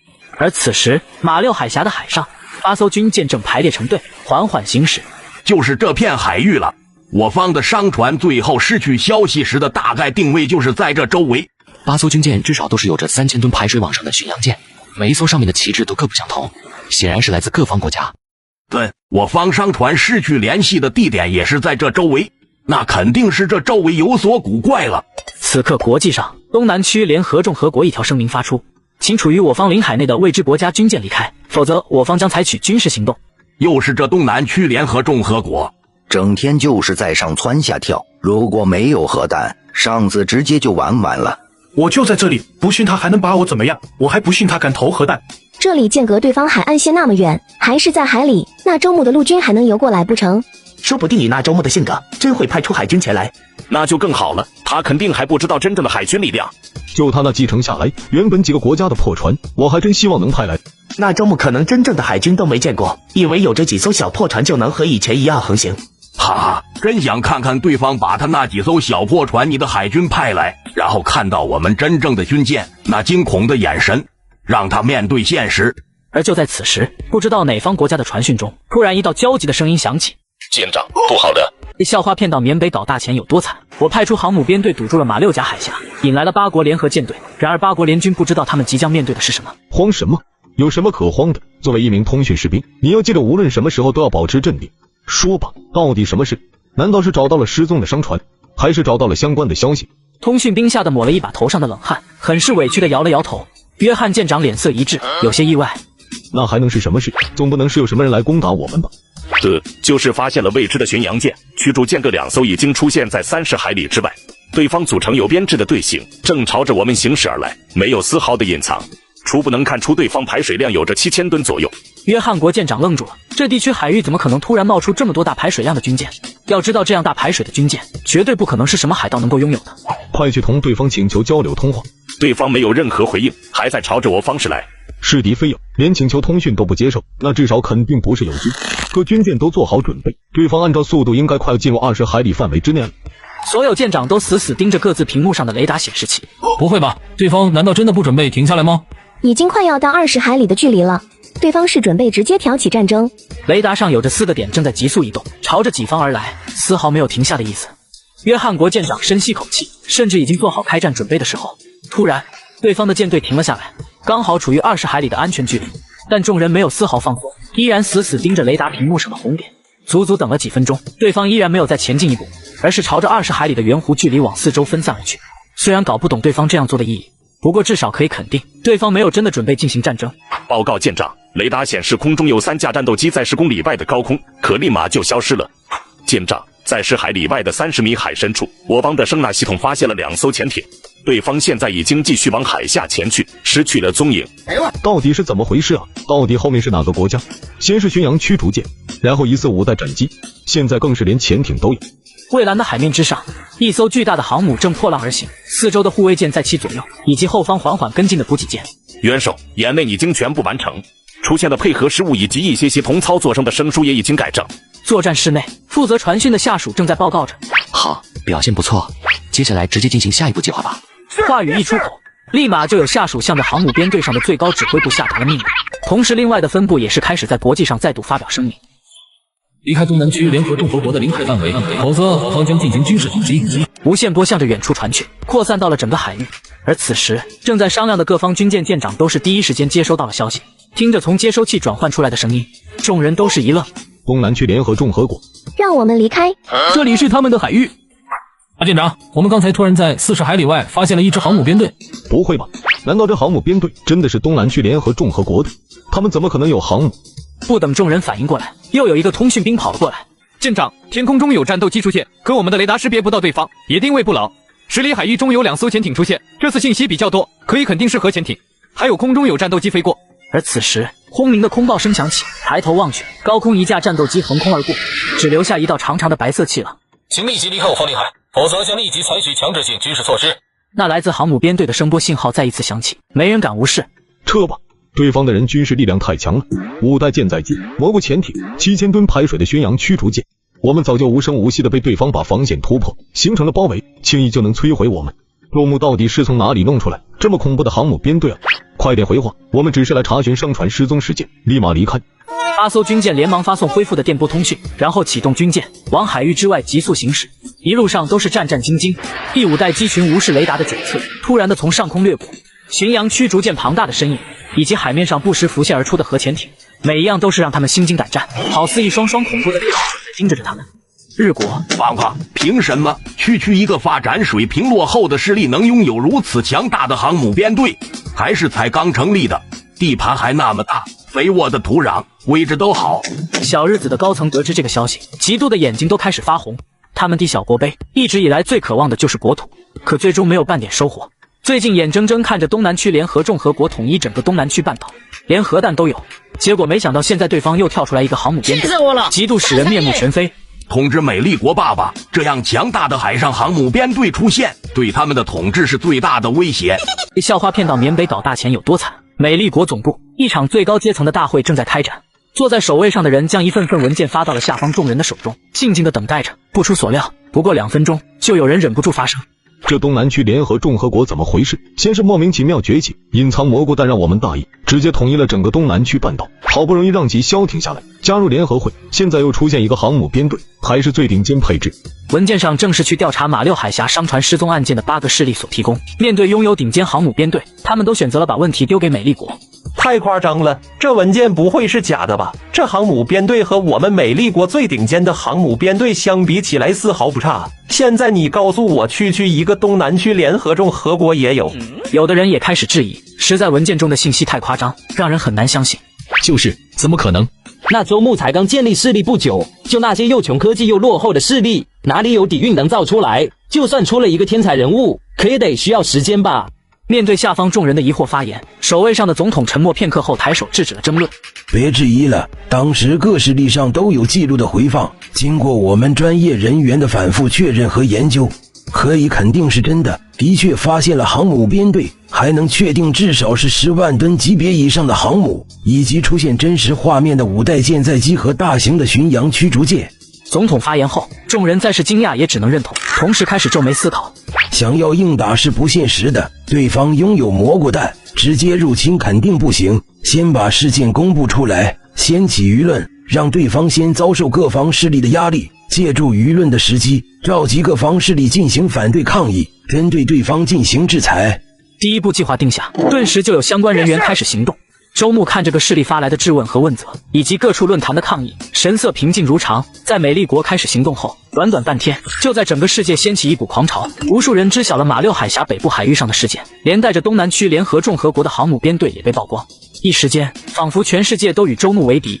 元首，全军已经准备好，只等和各势力宣战了。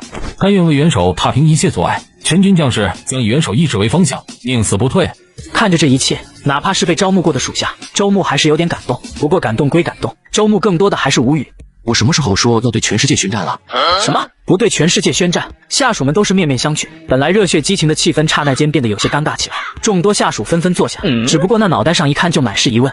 他们问责是他们的事，我们不承认就是了。立马去发声明，告他们诽谤，必须要拿出证据。猛了，全世界都傻眼。声明一出，直接刷爆各大论坛。是在侮辱我们的智商吗？无耻，太无耻了！至少想拒绝也要找个理由啊！这不是往人家伤口上撒盐，还表示同情，拿出证据，这还需要证据吗？就差把证据写在脸上了。无数人都气得跳脚，仿佛智商受到了侮辱。但愤怒过后，还是只有理智。一旦理智起来，却是更加的无语。还真是，只要对方不承认，你就毫无办法。最主要的是没有明确的证据，哪怕对方脸上写着是他做的，但没有实际证据都没用。众多势力得知这个声明，直接快要气炸，摆明了对方在欺负人，就是不承认，明摆着的事都是矢口否决。太无耻了，在公然挑衅我们，颠倒黑白，世界秩序不能任由对方践踏，必须惩处，必须给予严重的制裁。每个势力都在打嘴炮，可却是没一方有着实际行动，在嚣张，但对于自己的军事实力还是知道几斤几两的。就那航母编队，谁敢去？一时间都只能将目光看向了美利国。美利国方也有点懵逼，这熟悉的感觉，熟悉的味道，总是那么的似曾相似。而就在各方势力还没来得及针对周牧的时候，东南区联合众合会的声明又一次出现。事情的发展出乎了所有人的预料，态度反转，前面的发言无耻至极，现在却是主动认责，怎么想都不对劲。难道是改过自新，良心谴责？可这东南区联合众合国到底想要做什么？为什么突然又发表这样的声明，还要积极调查？总感觉有点不对劲啊！果然，不出众人所料，随之而来的声明继续出现。看到东南区联合众合国方的声明，其余势力对于东南区联合众合国的无耻都是无话可说。不过奈何自身实力不够，于是在打不过对方又不要脸的情况下，都不得不咬着后根牙，主动再次联系东南区联合众合国。我方愿意进行物资支援，以便贵方能打击海盗，解救我方商船中的众多人员。被校花骗到缅北搞大钱有多惨？在周牧的压迫之下，各势力接连的妥协。紧接着周牧又发布了一则声明，尽快2个字代表的意思，各方势力心知肚明，就是物资不到就不会释放人员。钢铁还好，不是什么过分的需求，派人送个1万吨过去吧。面对东南区联合众合国的要求，很多势力也是松了一口气。他们最怕的就是对方狮子大开口，来个什么生产资料、科技机器等东西。于是众多势力都暗中通气，最终决定各势力拿出1万吨的钢铁。顿时各方势力的商船开始一艘艘载着钢铁开始朝着东南区联合众合国而去，短短几天就已经全部送达。袁绍，30万吨钢铁都已经送达，转运到了军事基地中。接下来什么时候释放那些商船人员呢？听到属下的话语，周牧缓缓摇了摇头。释放？我什么时候说过要释放了？告诉他们，我方军队已经集结完毕，正在确定海盗的位置，接下来还需要长时间的进行打击，才能解救被困人员。区30万吨，虽然对于拥有系统的他来说已经够生产很多的武器，甚至兑换一些生产线，但是换算下来还没1亿的美丽国币，对于那些势力简直就是毛毛雨。周牧当然不会就答应。消息一传出，各势力直接沉默了。集结完毕，还在确认海盗位置，明明就是你干的，还弄这么一套说辞，似乎真的一样。太贪了！虽然这些钢铁价值一般，可它明显是有作用的，真实价值远不止表面上的这一点。像东南区联合众合国这样的势力，想要大规模采购钢铁，肯定是受到限制的。现在还想要多要，简直是贪得无厌。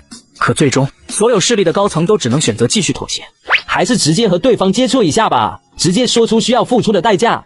对，还是直接先谈论好具体需要多少资源，否则这样下去，对方一直吊着我们也没有办法，又打不过，只能妥协啊。于是商船事件相关的30方势力开始派出了代表前往东南区联合众合国进行商谈。各位代表亲自前来商谈营救，欢迎欢迎！我方一定会尽最大的努力去营救各位势力的民众。各方势力看到东南区联合众合国方面接待人的态度，内心的大石头也是放了下来。正想礼貌回应时，却是陡然停了下来，目光定格在了不远处的海面上。只见海港边上，也就是他们乘坐船只停靠的边上，一艘艘空置的商船停靠着，船身上面还印着各自的旗帜。旗帜是那么熟悉，熟悉的各位代表都从其中找了和自己势力一样的旗帜，似乎这就是自己一方失踪的商船吧。各势力代表的眼睛都差点瞪出来，知道是你做的，但没必要就这么光明正大的放在这里吧。各势力代表本来想要客套的话都堵在了喉咙中，只能叹了一口气，随即跟着东南区联合众合国的人员进入了一间会议室中进行会谈。贵方需要多少资源才可以放人？直接说吧，也没必要这样一点点的试探。我们的底线是5万吨钢铁，各方势力最多能拿出5万吨。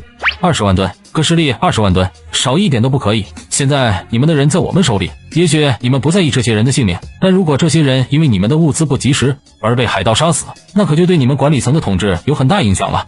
周牧这边装都不用装，直话直说，各方势力的代表都是沉默了，最终在各自联系背后的势力后，还是同意了。不久之后，大量的钢铁就已经从各势力从海上源源不断的运送而至，30位势力每位都提供20万吨，足足600万吨，瞬间就让周牧得到了大量的钢铁，当即直接兑换成了各种各样的武器装备、卫星、蘑菇弹、五代机、固定式声带的生产线都秘密出现在各处的军事基地，获得了预想中的东西。周牧当然也发布了最新的声明。各方势力傻眼了，合着交了20万吨的赎金，就只赎回来了船员本身。可到了现在，也只能咽下这口气，开始在势力内大肆宣扬，甚至还直接带着记者前来进行直播，尽量的让这次的损失能在大众的名声中挽回一点。经过我方的积极救援，在今天终于接回了我们的船员，我们永远是你们最坚实的后盾，无论你身在何方，都不会放弃你。欢迎我们的民众回家，我们来接你们了。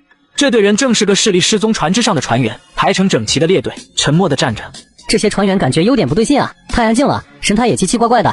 而这些船员也终于踏上属于自己势力的船只，看着熟悉的本势力面孔，知道自己得救了的船员直接情绪崩溃，忍不住哭诉：太残暴了，他们让我们每天都去挖矿，在暗无天日的矿洞里，还有任务，达不到就是惩罚。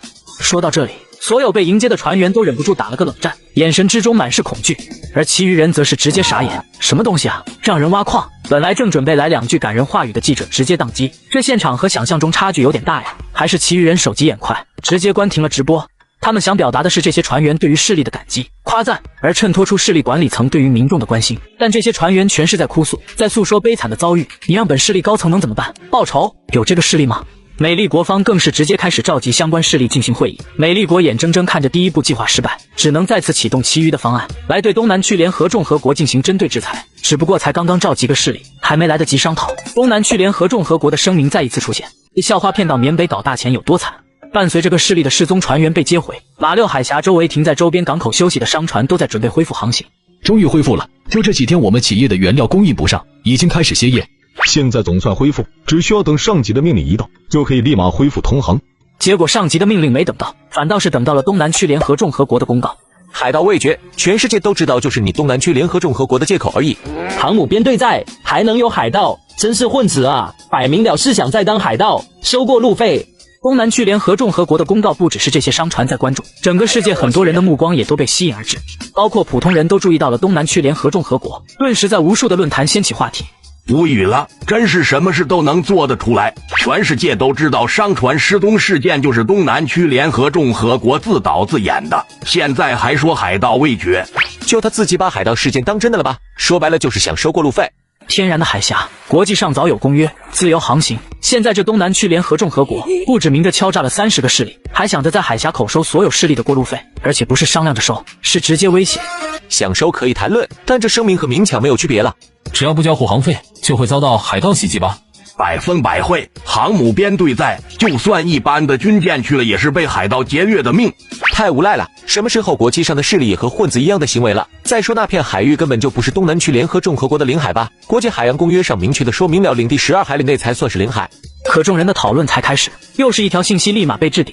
随之而来的还有一份地图，在马六海峡入口处的海域，孤零零的大海中有着一个红色标记点，很显然这就是声明中的群岛，而声明也是来自东南区联合众合国。所有人都有点傻眼，难道这里还真是对方的领海？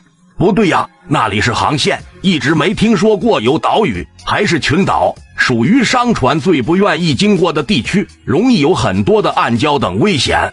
面对疑惑，最好的解决方法是什么？当然是查。可这一搜，评论区直接炸了。哪里来的岛？我爱兰国的地图上，那里只有一片宽阔的海域。我查的也没有，我所在势力的地图上同样空空荡荡。还真是没有，东南区联合众和国标示的位置就是一片海域啊！众人蒙圈了，还能这么操作？虚空生岛，将那片地方强行定义出来一个岛，然后根据国际海洋公约，周围都是麒麟海。太无赖了吧！那里一片大海，好歹也要有点根据吧。凭空给你造出岛屿出来，那以后岂不是还能在更远的地方造？完全不将所有势力放在眼里，公然打劫。而此时，美丽国一方才刚召集起来那商船事件受损的30个势力，准备商量一下针对东南区联合众和国，结果就收到周牧发出的声明，在场的各势力代表人都傻了。太欺负人了，这是在赤裸裸的威胁我们，威胁所有经过马六海峡的势力。海盗哪里有什么海盗，他就是最大的海盗。我们的商船都停在对方的港口，连上面的旗帜都没有改一下。这位代表正是当初那位去和东南区联合众和国谈论具体赔偿细节的人，现在他都还记得当时下船时看到的一幕幕画面，那一艘艘被截获的商船就停靠在港口，没有一点的隐藏，就是摆明了在打劫。其余的势力代表也是纷纷在附和，刚刚吃了大亏，还要被威胁，是谁也忍不了。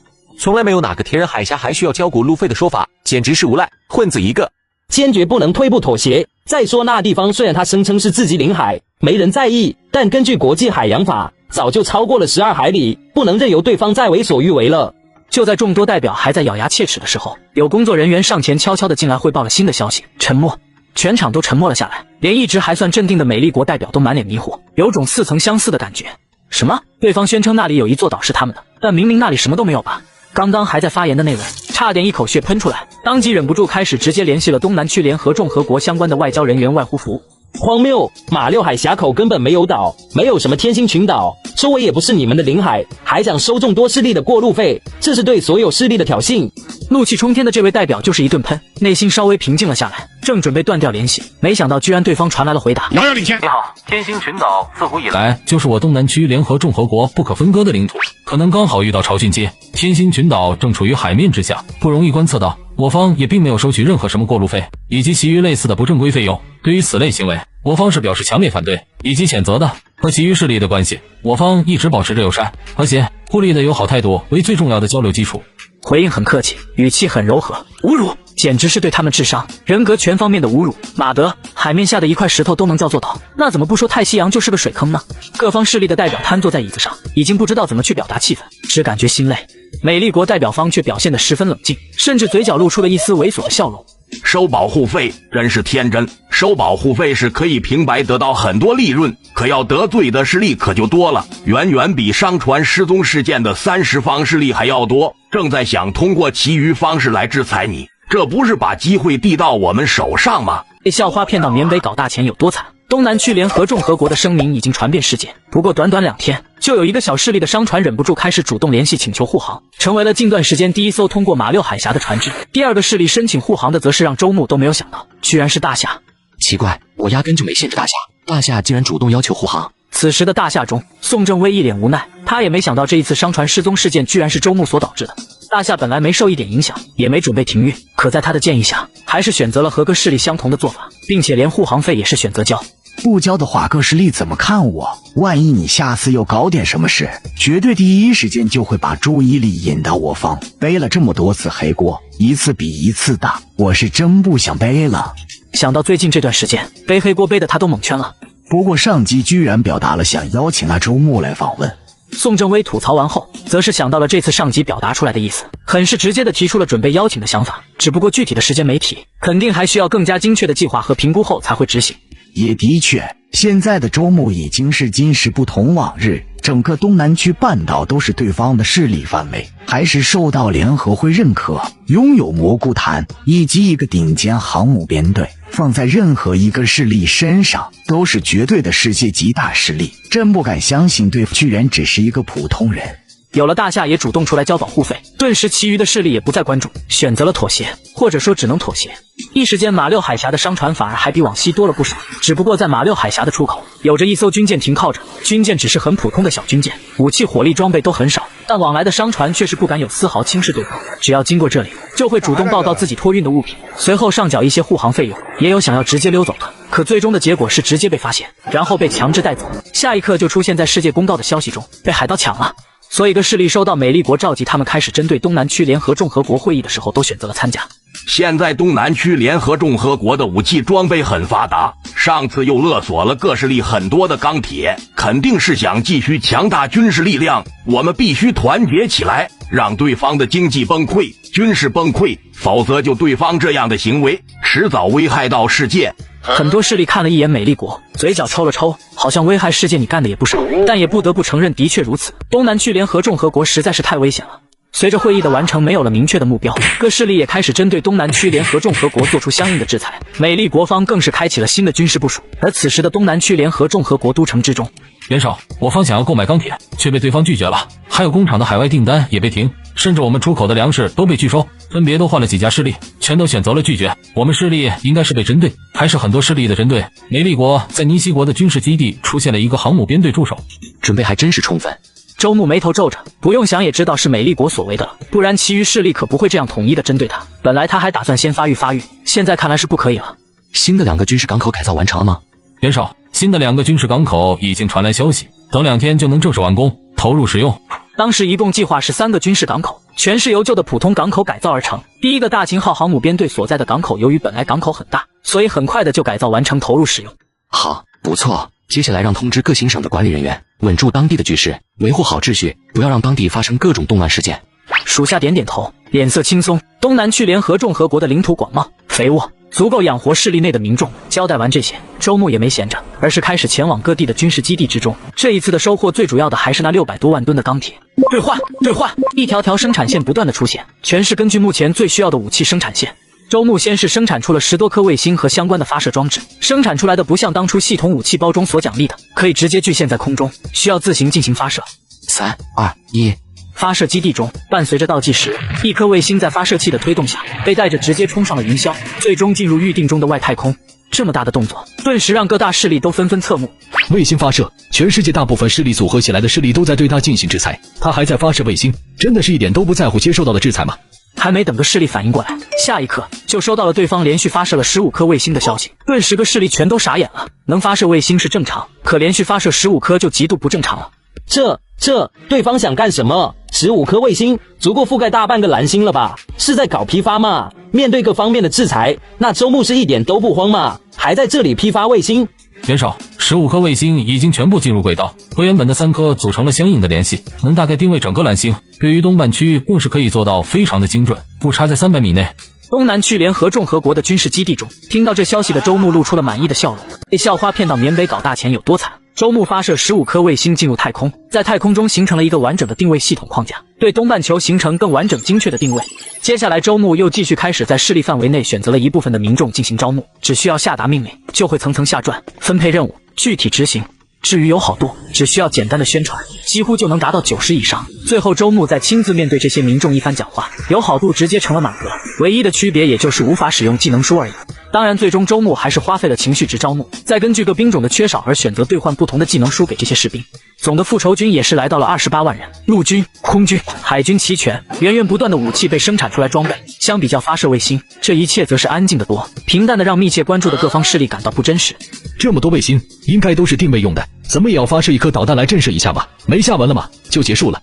等吧，时间越久越容易内乱，经济一旦出现问题就会面临崩溃。军事强大是没有用的，当年的老大哥的军事力量强大到独树一帜，依然因为经济崩散。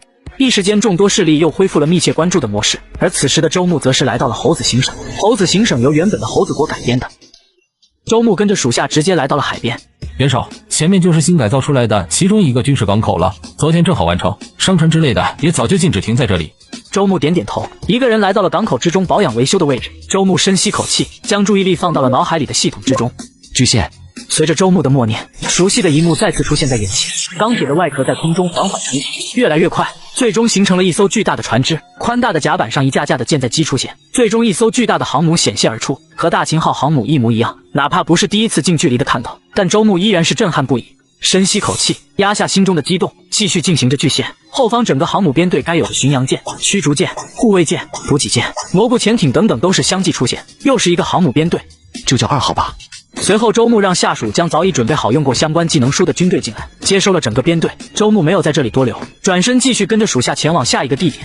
经过3个小时的车程后，一座相差无几的港口出现在眼前，重复之前的过程。不久之后，一个新的航母编队出现在其中。至此，整个系统奖励的东西都全部具现，3个航母编队都停靠在不同的港口之中。通知2号、3号航母编队进入战备模式。周牧将目光看向了远方，那里有着单独的一个陆地，矿产丰富，正是买东西的好地方。元首，2、3号航母编队分别已经快要进入袋鼠洲海域。好，按照计划进行，进入静默状态，等待指令。命令一下达，顿时处于茫茫海洋中的2个航母编队都进入了静默状态，停在海上如同2座堡垒。而此时，世界各势力还将目光一直放在马六海峡之上。居然一点改变都没有，都好多天了，不应该啊！也就一连发射了10多颗卫星，然后到现在都没有任何的异样。各势力是越等越心里没底，开始还能想能稳住，都觉得拖得越久对自己越有利。可现在又是几天过去，还是平淡如水，没有一点涟漪，反常到了极致，那就代表着不对劲。鹰将一方也是如此，感到疑惑不解。就在众多势力越来越觉得诡异的时候，东南区联合众和国终于是有了反应。一艘艘的商船从对方的港口中接连驶出，足足有100来艘。众多势力还是开始琢磨东南区联合众和国的用意了，纷纷开始疑惑起来。东南区联合众和国派出这100多艘商船去干嘛？还都是空船。那个航母编队也没动弹，有些奇怪啊。可能是想去和某一势力做交易的吧。这个观点一出，一言惊醒梦中人，顿时都纷纷恍然大悟。对，带着空的商船出海，当然是去做交易的。而且由于我们众多势力进行了封锁，所以才会带着这么多空着的商船外出，想要带着足够多的货物回去。怪不得面对我们的封锁丝毫不慌，这就是对方的办法，直接到处去收购物资。他可能不知道针对他的是全世界的大部分势力，他还能去哪交易？他该不会以为就只有当时得罪的一些势力不会交易而已，换个势力交易就行了？还真有可能，怪不得对方一直很稳定，没有一点异常。面对这样的经济封锁都无动于衷，还有空在发射卫星，原来是对方根本就没太在意这些问题，可能以为换几个势力做贸易就行了，是我们自己精神太过紧张，太把对方当回事。的确，对方的军事实力是很强，可终究才成立，经济也差，在世界上没什么存在感，面对什么消息都不清楚，更是看不出这是遭受到了什么级别的经济封锁。所有势力都是一阵哑然失笑，越说越是觉得合理，也只有这样才能解释得通对方一系列反常的行为。众势力现在觉得周牧那边也就军事上强悍而已，其余方面如同小孩，任他们怎么样谨慎，对方根本完全还没察觉。被校花骗到缅北搞大钱有多惨，各势力此时心中暗爽不已，迫切地想到看周牧的笑话。就看对方到底最后想去哪个势力购买交易物资了。各势力的目光都随着东南区联合众和国使出的庞大商船队而移动，看着对方穿过马六海峡，朝着东亚区方向前行。难道是非国？不可能，非国太小，物资更是不充沛。先不论非国愿不愿意的问题，就是愿意能提供交易的也很有限。对，东南区联合众和国领地大，人口也不少，经济落后，要想发展，需求的东西非常多，非国是不可能够的。的确，也如众多势力所料，商船队没有停留，继续前行。那个方向能做交易的只有膏药和棒子了，这2方势力基础生活物资没有，不过科技方面还是有点东西的，正符合东南区联合众和国的目前的需求。可膏药和棒子也是商船失踪事件的势力之一，周牧总不能天真的去找他们吧？膏药和棒子势力的代表对此则是不屑的摇头，他们都是当初商船势力的代表国，当然是不可能答应对方交易请求的。放心，只要他们敢来，绝对是不可能有丝毫收获的。我方也绝对不会和对方有一点交易。2方势力都等待着好痛斥对方一番，不过接下来商船队伍的方向却是突然改变，直直的朝着东南而去。那个方向也只有一个目的地了，袋鼠洲。袋鼠国为什么会去袋鼠国？难道是想和袋鼠国进行交易吗？千里迢迢，偏偏选择一个袋鼠国。袋鼠国的管理层是一脸懵逼，看着鹰将的目光，袋鼠国满是委屈。没有，真没有，对方的确找我们想要购买铁矿，可是被我们直接拒绝了。我什么都不知道，明明我们都拒绝了，他怎么还直奔我们而来啊？放心，我们各方势力都共同做过决策，绝对不会和对方交易的，哪怕再高的价值，再多的钱，都不会和他交易一点。鹰将一方这才满意点点头。而与此同时，商船船队也是已经快要到达袋鼠国的领海，周牧也是直接向着袋鼠国表达了此次的意愿和请求。我方想用高价和对方购买大量的铁矿或者钢铁。这一消息当然被袋鼠国直接汇报给了众多势力，鹰将感到有些疑惑。铁矿、钢铁，到了这时候还是优先购买这些，对方是想干嘛？不过做什么不重要，拒绝就行。我方没有足够的铁矿进行交易。袋鼠国简简单单的回复，直接拒绝。不过周牧没有任何意外，而是露出笑意。别急着拒绝，我相信我们给出的好处是你没法拒绝的。好处无法拒绝。袋鼠国的外交相关人员直接蒙圈了，他们势力拥有着世界前几的领土，物产丰盛，几乎没有什么缺少的东西，能有什么无法拒绝的东西呢？所有的势力听到后都是忍不住嘲笑。好处，就东南区联合众合国现在的样子，还能给出什么好处？要技术没技术，要产业没产业，现在还被全面限制，连自身都难保证，他们还能有什么好处？觉得能让一个发达势力袋鼠国感兴趣吗？可能是被逼的没办法了。东南区联合众合国内部的问题被我们这样封锁，已经出现了大问题。对，要不然也不可能直接带着100多艘空船出去，直接要和对方交易。以前都是先商讨好交易细节，最后才是派出商船，现在居然直接先派出商船，还是100多艘，看样子的确是很急。说到这里，其余势力的嘲笑声也陡然安静下来，纷纷想着难道这一次周牧还真能提出一个对方无法拒绝的好处？可这怎么可能？不可能，东南区联合众合国什么都没有，能有什么让人无法拒绝的好处呢？他强的也就只有军事力量而已。所有势力的话语戛然而止，似乎有些醒悟过来，就连袋鼠国的相关人员似乎也是反应过来，脸上出现了一丝喜色。军事，这是所有势力强大的根本，只有强大的军事实力才能守得住相应的经济财富。袋鼠国孤悬于世界之外，是名副其实的资源丰富、富有、科技什么都顶尖的大势力，可实际情况却是军事力量差劲。可现在一个机会就摆在眼前，东南区联合众合国呀，虽说一直鄙视对方，看不起对方，可对方的军事实力谁不眼红啊？机会呀，对方能让我们无法拒绝的条件只这一个方面的了。袋鼠国连忙召开了相关的会议，都觉得这是一个千载难逢的机会。袋鼠国的守卫做出了最后的决定，面对真正的利益，足够强大的利益时候，一切的什么合约都是假的。袋鼠国当即连忙准备和东南区联合众合国接触。我方领地广大，资源丰富，各种矿产都有，铁矿资源更是多不胜数，相关的技术也是先进强大，就是不知道贵方想要用什么和我方交易。袋鼠国的相关人员联系到了东南区联合众合国。周牧听到下属的报告有点懵，对方的话语中很显然和开始拒绝的态度有了180度的大转弯，居然直接使用了贵方，似乎很想交易的样子。难道我方的航母编队被发现了？周牧连忙联系了第2、第3航母编队，得到对方肯定的回复，仍处于静默状态，绝对没被发现后才松了一口气。看来是他想多了，虽然对方的态度很奇怪，但还是不影响他的计划，顿时让属下回复了对方。我们可以为你们提供安全保护。被校花骗到缅北搞大钱有多惨？袋鼠国听到周牧的回复后，顿时呆住了。安全保护，这就是你们说的无法拒绝的理由？其余势力此时还不知道，全都羡慕着袋鼠国，都有点坐不住了。我方势力领地大，发展潜力巨大，只不过一直受到鹰将的照顾，各方面都难以发展。要是能拥有东南区联合众合国的军事力量，至少内部的发展鹰将是没法介入照顾的了。这是很多领地条件好的势力心声，如果能得到周牧的军事力量，那以后就再也不用看别人的眼色了。最着急的当然是鹰将一方，他们最不希望的就是出现各种意外。快点联系袋鼠国！当即有高层下了命令，相关人员也是开始紧急联系，可得到的却是对方很是官方的回答。鹰将气得够呛，小弟变成了25仔，可却只能再次召集会议，开始针对这出现的紧急情况做出应对。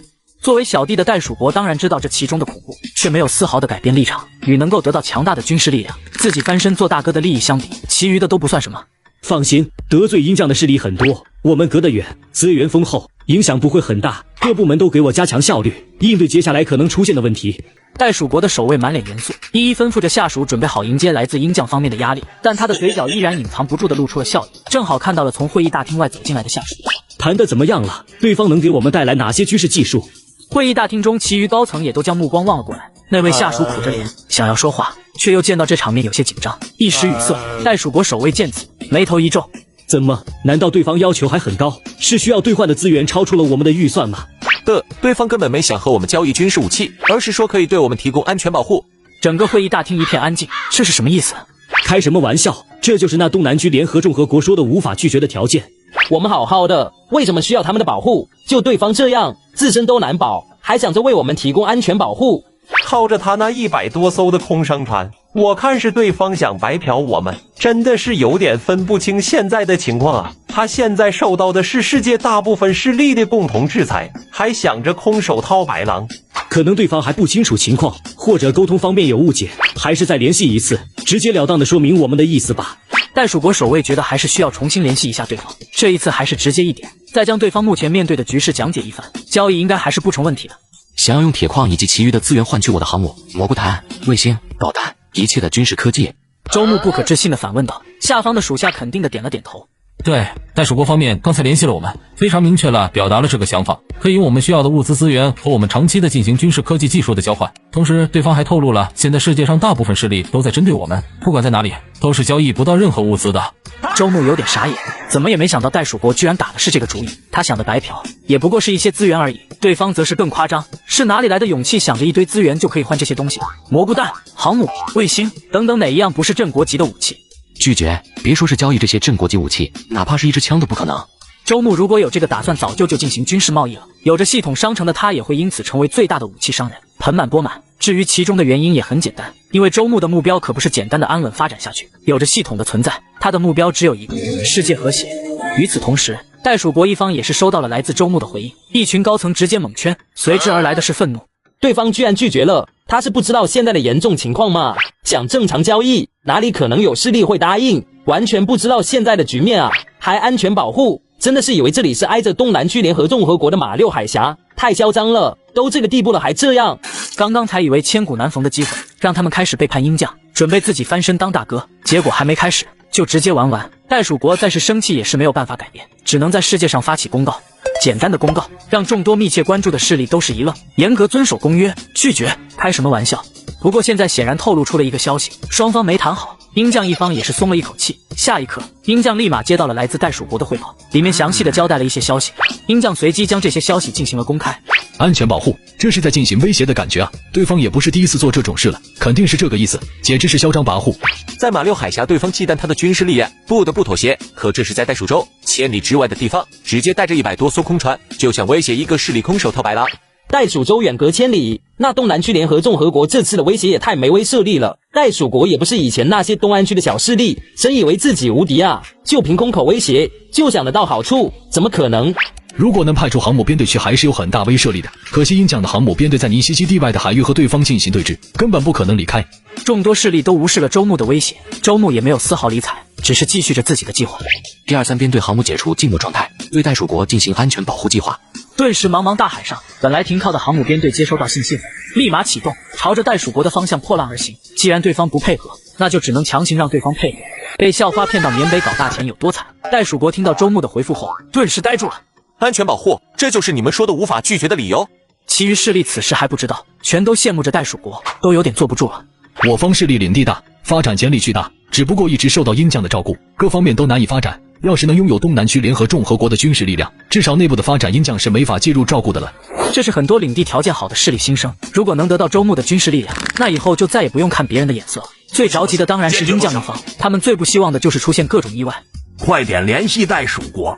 当即有高层下了命令，相关人员也是开始紧急联系，可得到的却是对方很是官方的回答。鹰将气得够呛，小弟变成了25仔，可却只能再次召集会议，开始针对这出现的紧急情况做出应对。作为小弟的袋鼠国当然知道这其中的恐怖，却没有丝毫的改变立场。与能够得到强大的军事力量，自己翻身做大哥的利益相比，其余的都不算什么。放心，得罪鹰将的势力很多，我们隔得远，资源丰厚，影响不会很大。各部门都给我加强效率，应对接下来可能出现的问题。袋鼠国的守卫满脸严肃，一一吩咐着下属准备好迎接来自鹰将方面的压力，但他的嘴角依然隐藏不住的露出了笑意，正好看到了从会议大厅外走进来的下属。谈得怎么样了？对方能给我们带来哪些军事技术？会议大厅中，其余高层也都将目光望了过来。那位下属苦着脸，想要说话，却又见到这场面有些紧张，一时语塞。袋鼠国守卫见此，眉头一皱：怎么？难道对方要求还很高？是需要兑换的资源超出了我们的预算吗？对方根本没想和我们交易军事武器，而是说可以对我们提供安全保护。整个会议大厅一片安静，这是什么意思？开什么玩笑？这就是那东南区联合众和国说的无法拒绝的条件。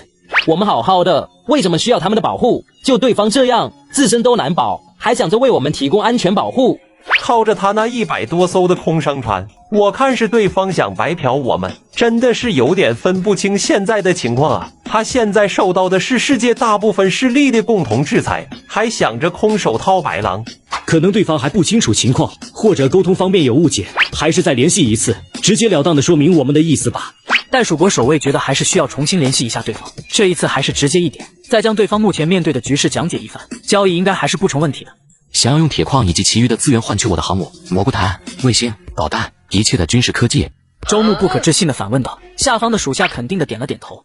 对，袋鼠国方面刚才联系了我们，非常明确了表达了这个想法，可以用我们需要的物资资源和我们长期的进行军事科技技术的交换。同时，对方还透露了，现在世界上大部分势力都在针对我们，不管在哪里，都是交易不到任何物资的。周牧有点傻眼，怎么也没想到袋鼠国居然打的是这个主意。他想的白嫖也不过是一些资源而已，对方则是更夸张，是哪里来的勇气想着一堆资源就可以换这些东西？蘑菇弹、航母、卫星等等，哪一样不是镇国级的武器？拒绝，别说是交易这些镇国级武器，哪怕是一支枪都不可能。周牧如果有这个打算，早就进行军事贸易了。有着系统商城的他，也会因此成为最大的武器商人，盆满钵满。至于其中的原因也很简单，因为周牧的目标可不是简单的安稳发展下去，有着系统的存在，他的目标只有一个：世界和谐。与此同时，袋鼠国一方也是收到了来自周牧的回应，一群高层直接猛圈，随之而来的是愤怒。对方居然拒绝了，他是不知道现在的严重情况吗？想正常交易，哪里可能有势力会答应？完全不知道现在的局面啊，还安全保护，真的是以为这里是挨着东南区联合众和国的马六海峡，太嚣张了，都这个地步了还这样。刚刚才以为千古难逢的机会，让他们开始背叛鹰将，准备自己翻身当大哥，结果还没开始就直接玩完。袋鼠国再是生气也是没有办法改变，只能在世界上发起公告。简单的公告让众多密切关注的势力都是一愣，严格遵守公约，拒绝，开什么玩笑？不过现在显然透露出了一个消息，双方没谈好，鹰将一方也是松了一口气。下一刻，鹰将立马接到了来自袋鼠国的汇报，里面详细的交代了一些消息。鹰将随即将这些消息进行了公开。安全保护，这是在进行威胁的感觉啊！对方也不是第一次做这种事了，肯定是这个意思，简直是嚣张跋扈。在马六海峡，对方忌惮他的军事力量，不得不妥协。可这是在袋鼠州千里之外的地方，直接带着100多艘空船，就想威胁一个势力空手套白狼。袋鼠州远隔千里，那东南区联合众和国这次的威胁也太没威慑力了。袋鼠国也不是以前那些东安区的小势力，真以为自己无敌啊？就凭空口威胁就想得到好处，怎么可能？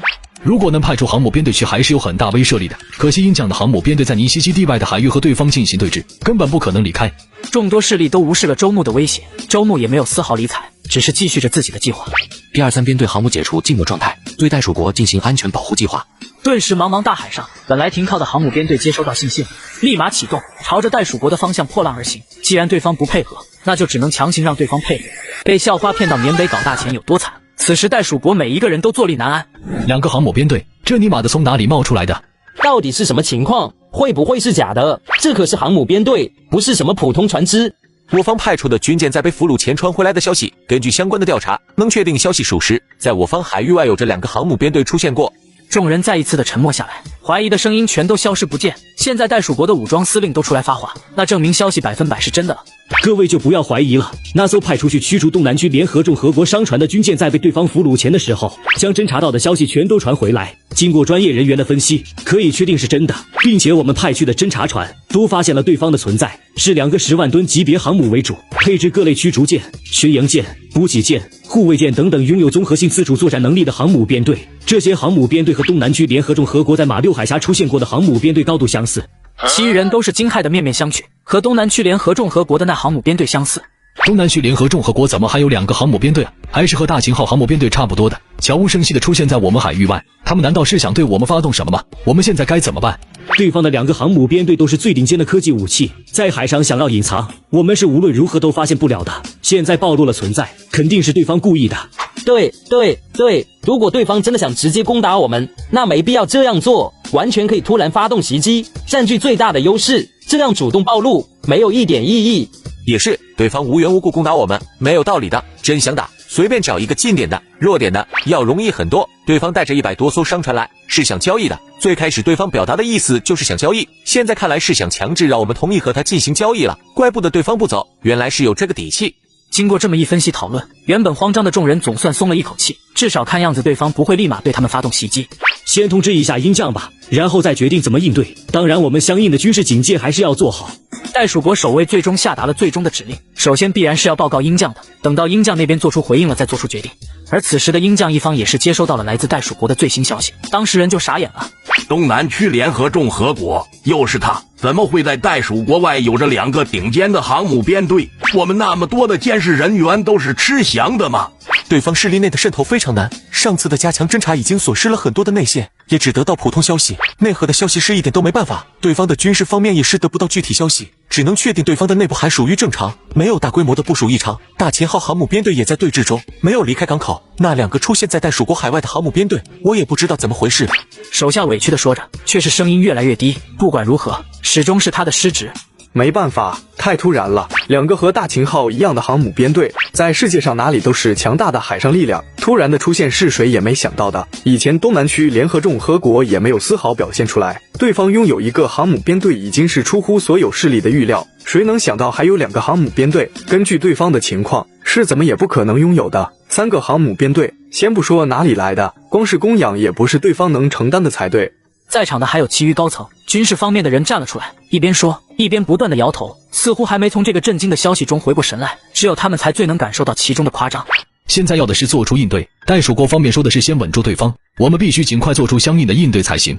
对方那100多艘空船是有备而去的，就是想要强行逼迫别人和他们进行交易。2个航母编队足够让大部分势力不得不答应，可只要袋鼠国同意交易，那就代表着我们拉上大部分势力布置的经济贸易封锁也就被破除了。必须阻止，也只有阻止才能压制对方。再坚持一段时间，就对方的经济是绝对撑不住这么强大的军事力量的。对方这么着急，可能就是这个原因。当前势力能做到限制2个顶尖航母编队的屈指可数，远距离的更是只有鹰将。东南区联合众和国表现出的军事越强大，越是让鹰将感到不安，霸主的地位受到了挑战。特别是对方现在3个顶尖航母编队还正在进行远洋航行，这在以前也只有他们能这样做，敢这样做。派出3个航母编队前去袋鼠国，和对方进行对峙，发动舆论，全军进入战备状态，一定要限制住对方，和对方拖下去，看谁的经济更强，能经得起拖延。到了现在，鹰将想要继续霸主的地位，就不得不压制住东南区联合众和国。军事一动，花钱如流水，就看谁能撑。顿时鹰将紧急调动了其余的航母编队，放弃其余的任务，全部朝着袋鼠国赶去。只不过相隔距离很远，需要足够的时间才能到达。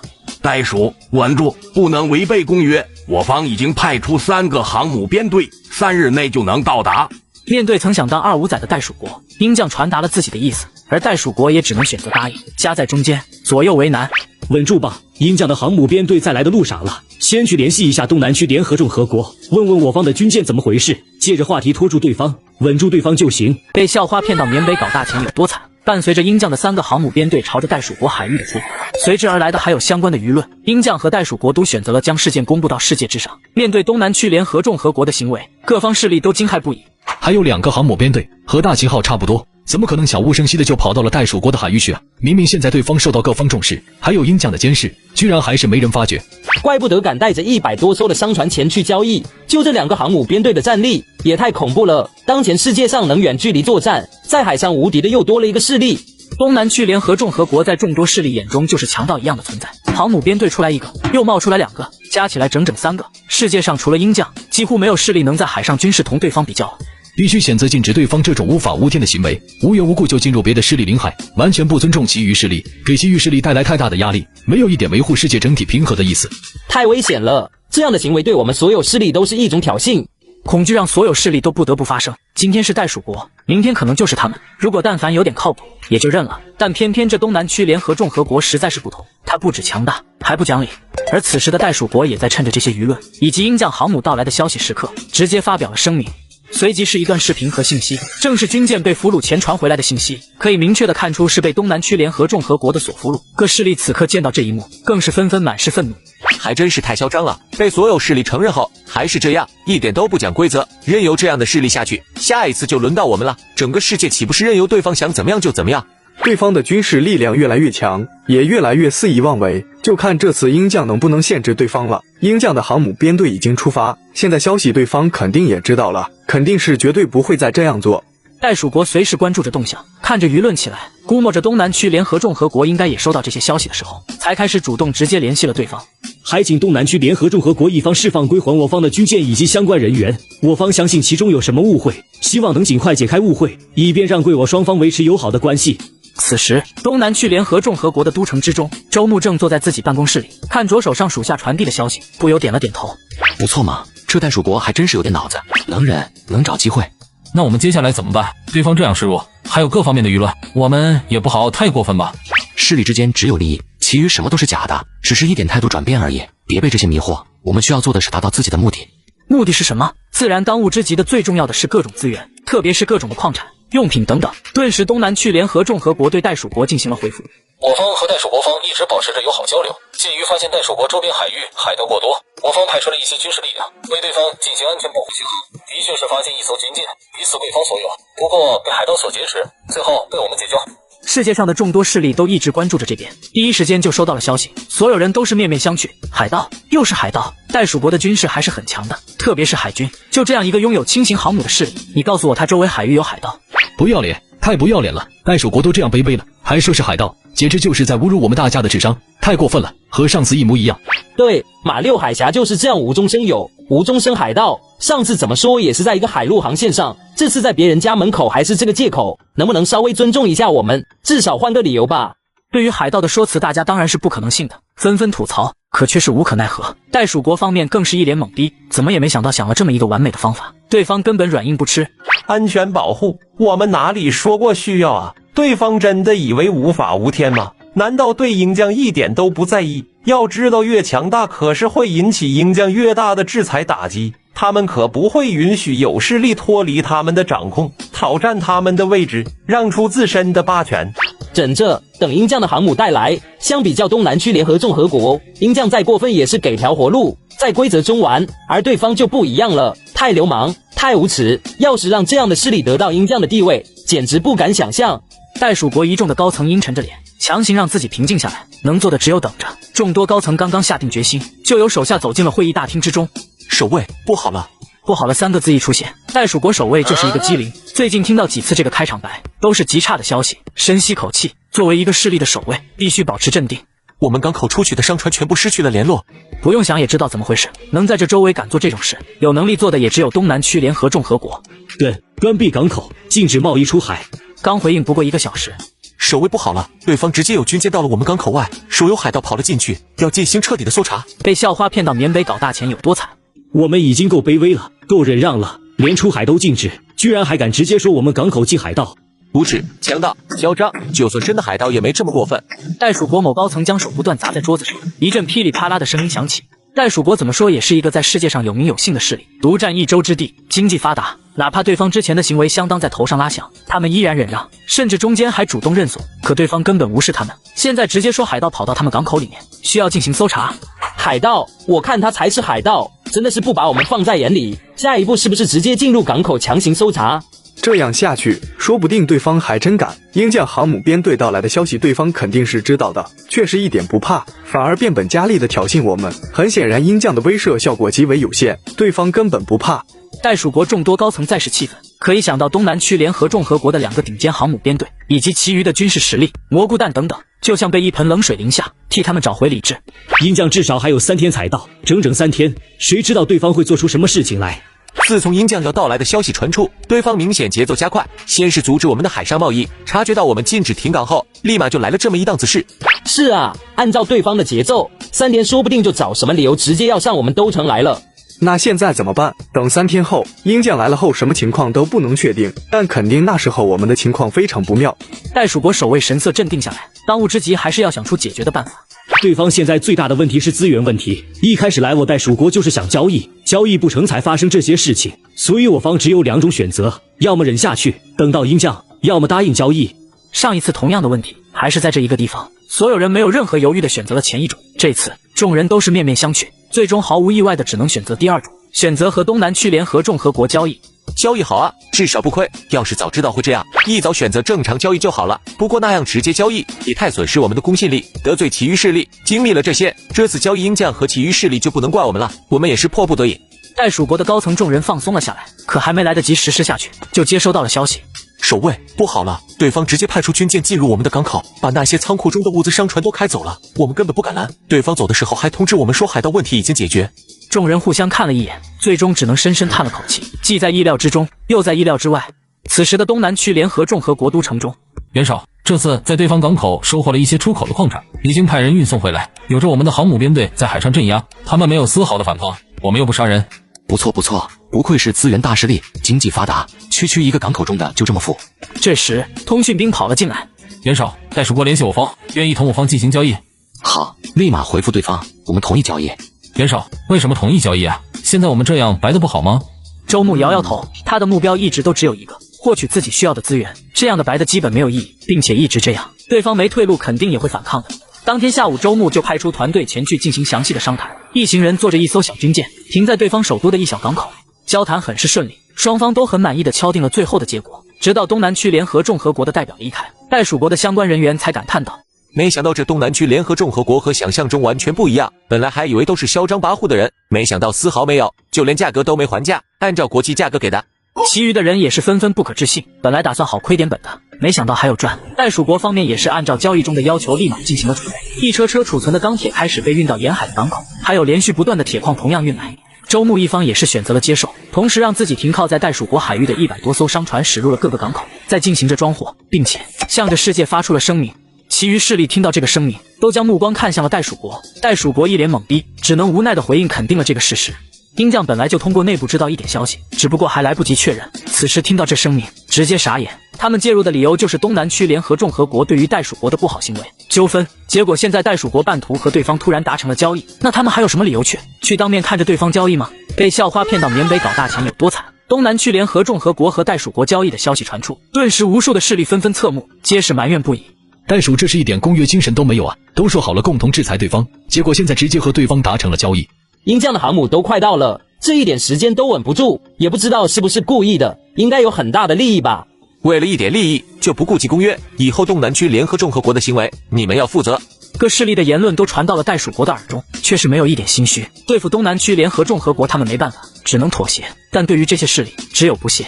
都想让我们去顶住东南区联合众和国，可那是能稳住的。就算鹰将到了，能不能和东南区联合众和国打起来也是个问题。哪怕打了，也不可能真的进行4战。他们都有蘑菇潭，绝对会控制在一个地区。到时不管是什么结果，反正受到最大损失的就是夹在中间的我们，其余势力都是受益者。袋鼠国守卫陡然觉得似乎无意中还做出了最正确的决定，袋鼠国甚至开始庆幸一切都是那么的合适，度过了这次差一点成为两方大势力军事力量较量的理由危机。回复鹰将，我方已经同东南区联合众和国进行自愿合法的交易，大概说一下我方遭遇的事情。鹰将得到答案后，整个鹰将高层彻底的郁闷了，想要骂袋鼠国，可对方面对的情况，心里也清楚，继续坚持下去不可能。就这样一个有着前科的2五仔能坚持到这一步已经不容易了。虽然袋鼠国说的很难，但完全可以假装交易，等待我们过去，然后揭穿对方啊。袋鼠国又不是你奴隶，让他干嘛就干嘛。他是嫌东南区联合众和国的借口不够多吗？还是赌对方的人品？那现在怎么办？我们的3艘航母编队都快要到达袋鼠国了。袋鼠国的回复就是劝退我们的意思，他不想成为我们争斗中的牺牲品，所以我们现在过去是不可能有任何足够的理由和对方进行对峙的，直接打更是不可能。对方有着蘑菇潭，还是一个光脚的，全力之下就算灭掉对方，我们的损失也不会小，其余势力可是盯着我们的。鹰将不得已只能暂时命令3个航母编队返航撤退，另外安排鹰将的3个航母编队一撤，其余势力都是默默摇头。这代表着鹰将也放弃了在这次事件上对东南区联合众和国的针对措施。似乎这东南区联合众和国也没有想象中那么恶劣，你看这次的交易还是很公平的，连一点价格都没低。如果对方真的能长期和我们交易也不错。对，也许对方现在这样做也是迫不得已，毕竟鹰将的逼迫太紧了，物资严重缺乏。要是真的让对方发展起来，和鹰将进行对抗，也许我们中间的势力会好过一点。2强对抗反而利于我们这样的势力发展。一个势力当然不可能对另一个势力无缘无故有所好感，唯一能改变的也不过是利益。恰好此时的袋鼠国觉得东南区联合众和国似乎也不是不能合作，甚至想到对方和鹰将能够抗争，对于自身来说还是好事。此时东南区联合众和国中，周牧得到鹰将航母编队撤退的消息后，没有在意。当袋鼠国统一交易的时候，对方来不来就没什么意义了。对于这样的势力，周牧太了解。我们在袋鼠国的商船装的货怎么样了？按照时间来说，差不多装好了吧？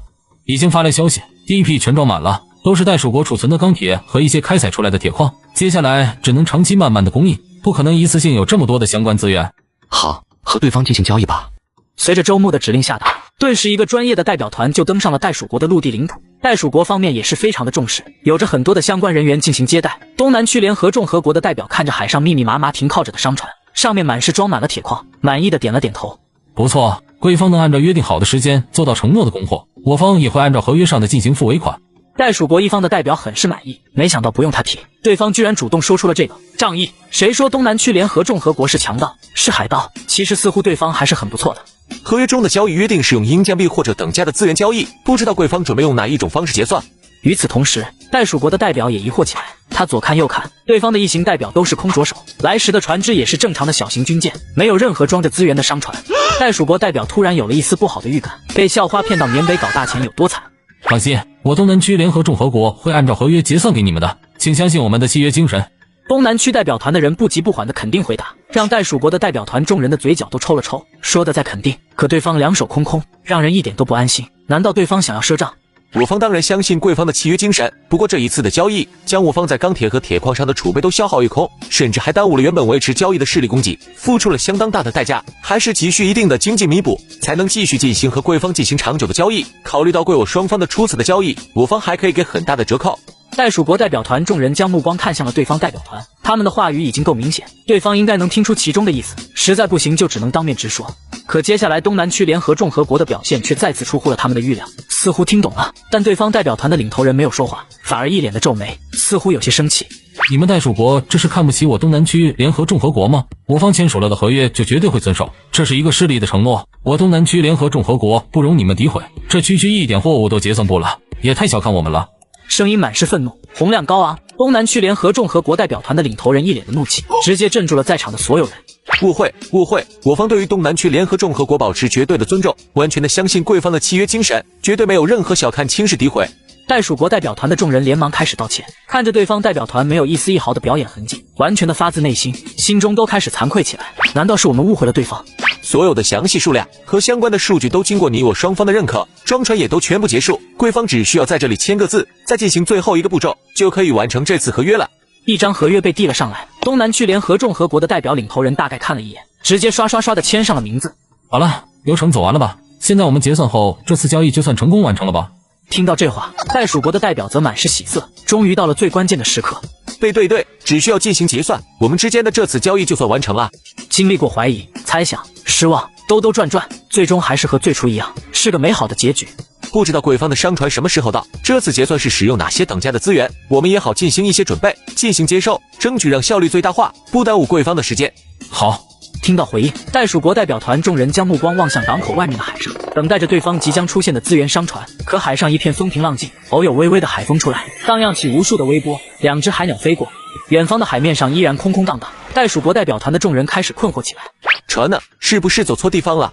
随后众人将目光看向了东南区联合众和国代表团的脸上，对方眼神同样迷惑。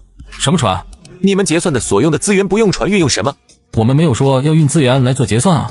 一番对话后，袋鼠国代表团的众人沉默了。不用资源结算，不用资源结算，那就只有鹰酱币了。随后将目光看向了港口不远处，对方来时所乘坐的小型军舰上。哪怕小型军舰不是货船，但也随便带搭载足够的鹰酱币了。就是不知道对方哪里的那么多鹰酱币。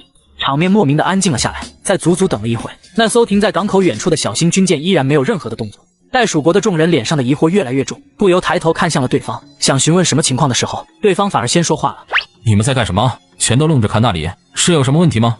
东南区联合众和国的代表团领头人充满疑惑的声音响起，眼神中满是困惑，似乎非常的不理解。看着这似乎关爱智障的眼神和话语，你们不是要结算吗？没有载着资源的船来，也没有其余的东西，你们怎么结算？你们什么都没带，也没有什么人送东西来，难道就靠你们唯一的那个公文包？袋鼠国代表说着指了指对方代表团中那唯一背着公文包站在侧前方的人，开始还顾及尊重一点，此时对方都快把自己一方当傻子了，当然不必顾及什么，话语直接了很多。可预料不到的事情发生了，东南区联合众和国代表团的领头人非但没有生气，反而还哈哈大笑一声。看来是误会了，我们所结算的不是什么资源，也不是鹰酱币，不过还真被你们说中了，结算的东西就在这公文包里。这突如其来的一幕让在场的袋鼠国代表人都蒙圈了，不是资源，不是鹰酱币，那能是什么？说了放心，我东南区联合众和国绝对信守合约，会按照合约结算，一分都不会少你们的。听着东南区联合众和国代表领头人的话语，袋鼠国众人只有迷惑，一个公文包能装什么？难道是蘑菇蛋需要的最重要材料，军事方面的科技图纸？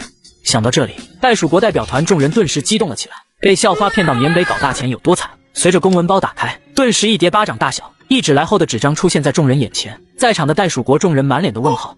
这是我东南区联合众和国的货币，是由我们周牧元首设计，针对和外势力交易所专门使用的货币，一张面值100的就价值5000万英将币，名为联合币，池里总共1万联合币，价值50亿左右的英将币。联合币1万，价值50亿英将币。袋鼠国的代表团所有人都傻眼了，他们脸上全是蒙圈，有的甚至还怀疑自己是不是出现了幻觉，在拍打自己的脸，这完全超出了他们的理解范围。这和直接拿着白纸来买东西又有什么区别？东南区联合众和国代表团的领头人见到对方站着不动，直接走了上去，抓起对方的手，将手上的1沓联合币放到了对方的手中，随后拍了拍对方的肩膀。放心，我们早就考虑到了，虽然这次的交易货物和50亿英镑币有点差距，不过没事，剩下的就当接下来交易的预付款。经过这次交易，你们袋鼠国的效率和货物品质都得到了我们东南区联合众和国元首周牧的认可，希望你们能继续保持。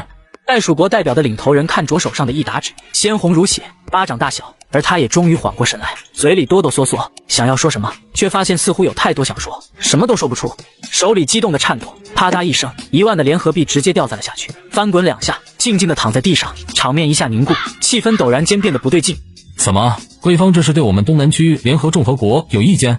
东南区联合众和国的代表领头人脸色陡然一变，声音冰冷，也让袋鼠国的人完全清醒了过来。马德，当然有意见。袋鼠国的代表心里暗骂，连多点纸张都懒得用，还100抵5000万英将币，专门外部贸易使用，是专门坑人用的吧？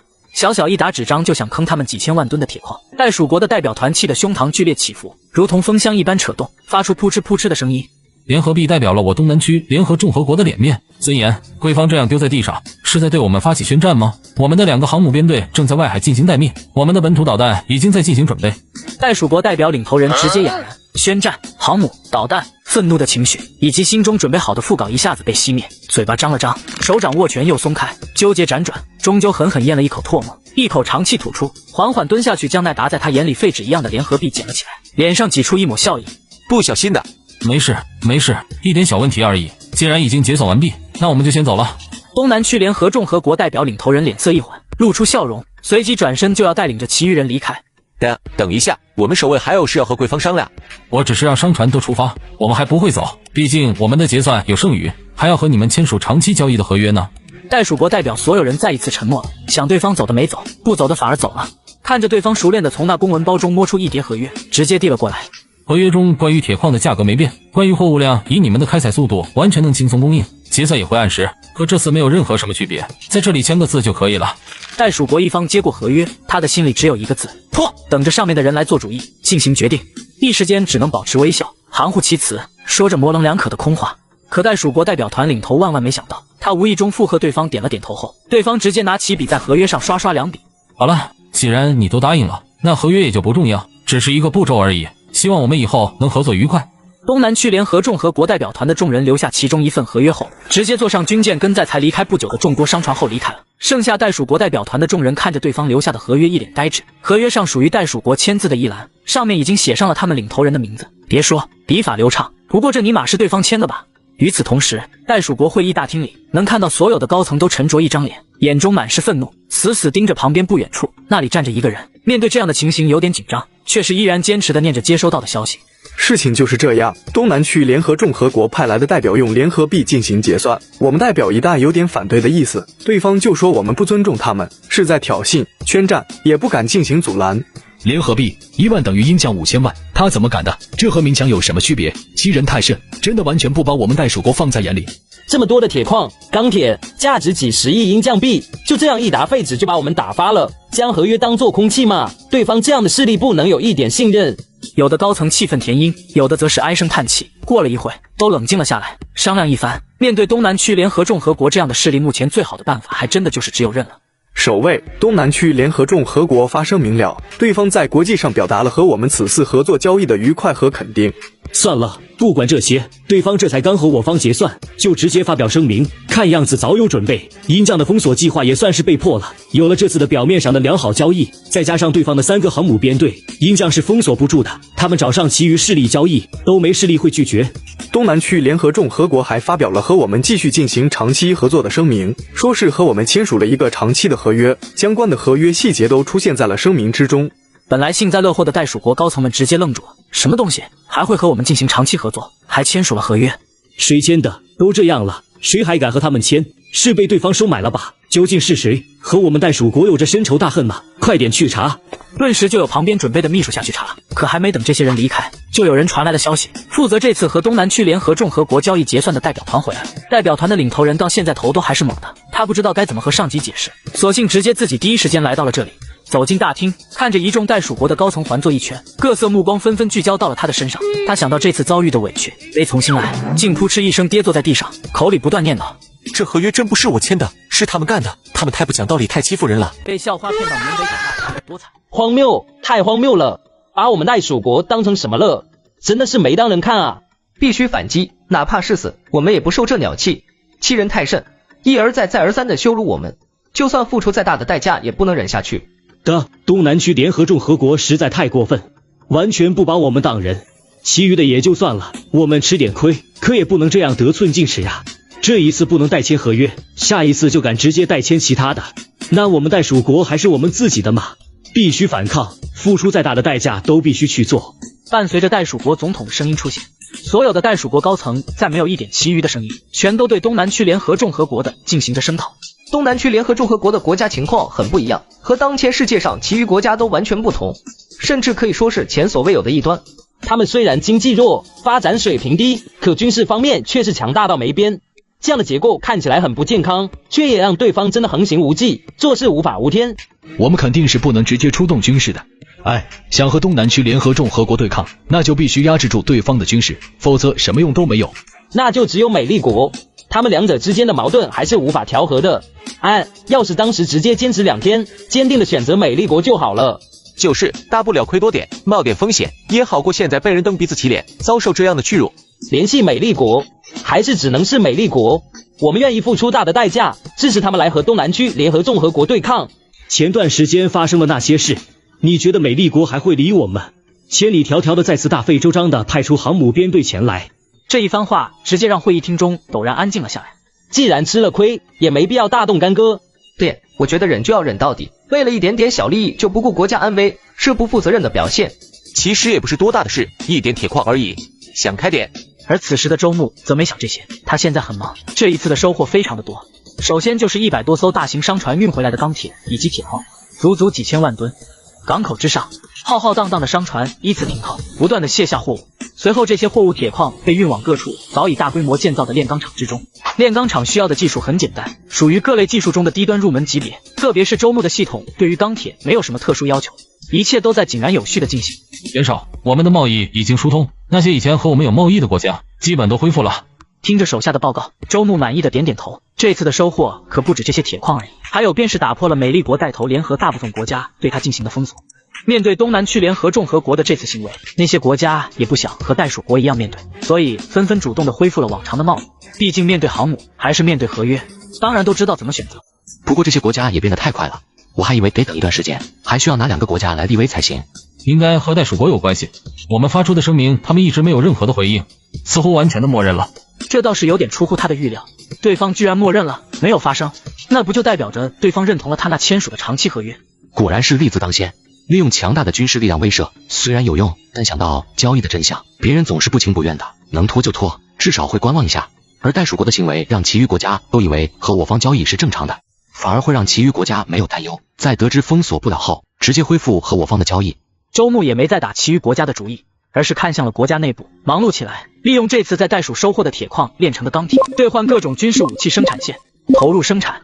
同时在东南区联合众和国国家内各处修建军事设施，特别是领地的最南端，马六海峡的北侧，防空炮、导弹基地、军事机场、军营、军事港口等等部署在此周围。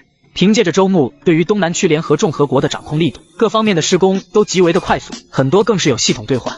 短短5个月的时间，一切都差不多完成，将来自袋鼠国的收获也差不多消耗了个七七八八，只剩余一些作为储备，作为应急所用。袁绍，我们预定的军事发展目标已经完成。周牧从刚建好不久的一个军事基地走了出来。这5个月中，东南区联合众和国没有什么动作，反而让其余国家蠢蠢欲动，似乎在不断的试探。通知全军准备军演。而此时其余国家听到这个消息，则是都保持着疑惑，想不明白为什么东南区联合众和国会突然跳出来说要军演。果然不消停，5个月的平静都是假象。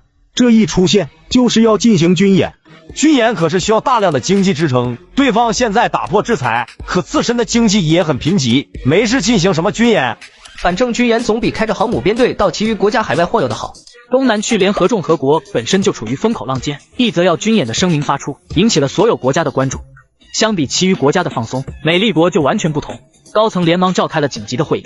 作为当前蓝星上最强大的国家，也是一直想封锁、打压东南区联合众和国的存在。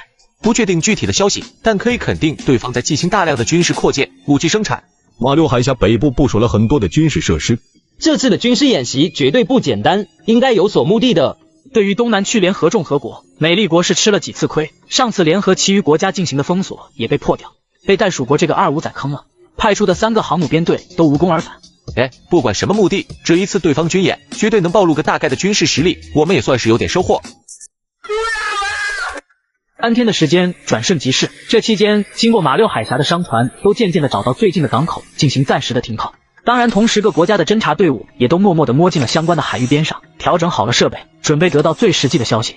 东南区联合众和国的国都之中，周牧离开了自己办公的地区，穿上一身的绿色装束，严肃冷冽，坐上军车来到了最近的一个军事基地之中。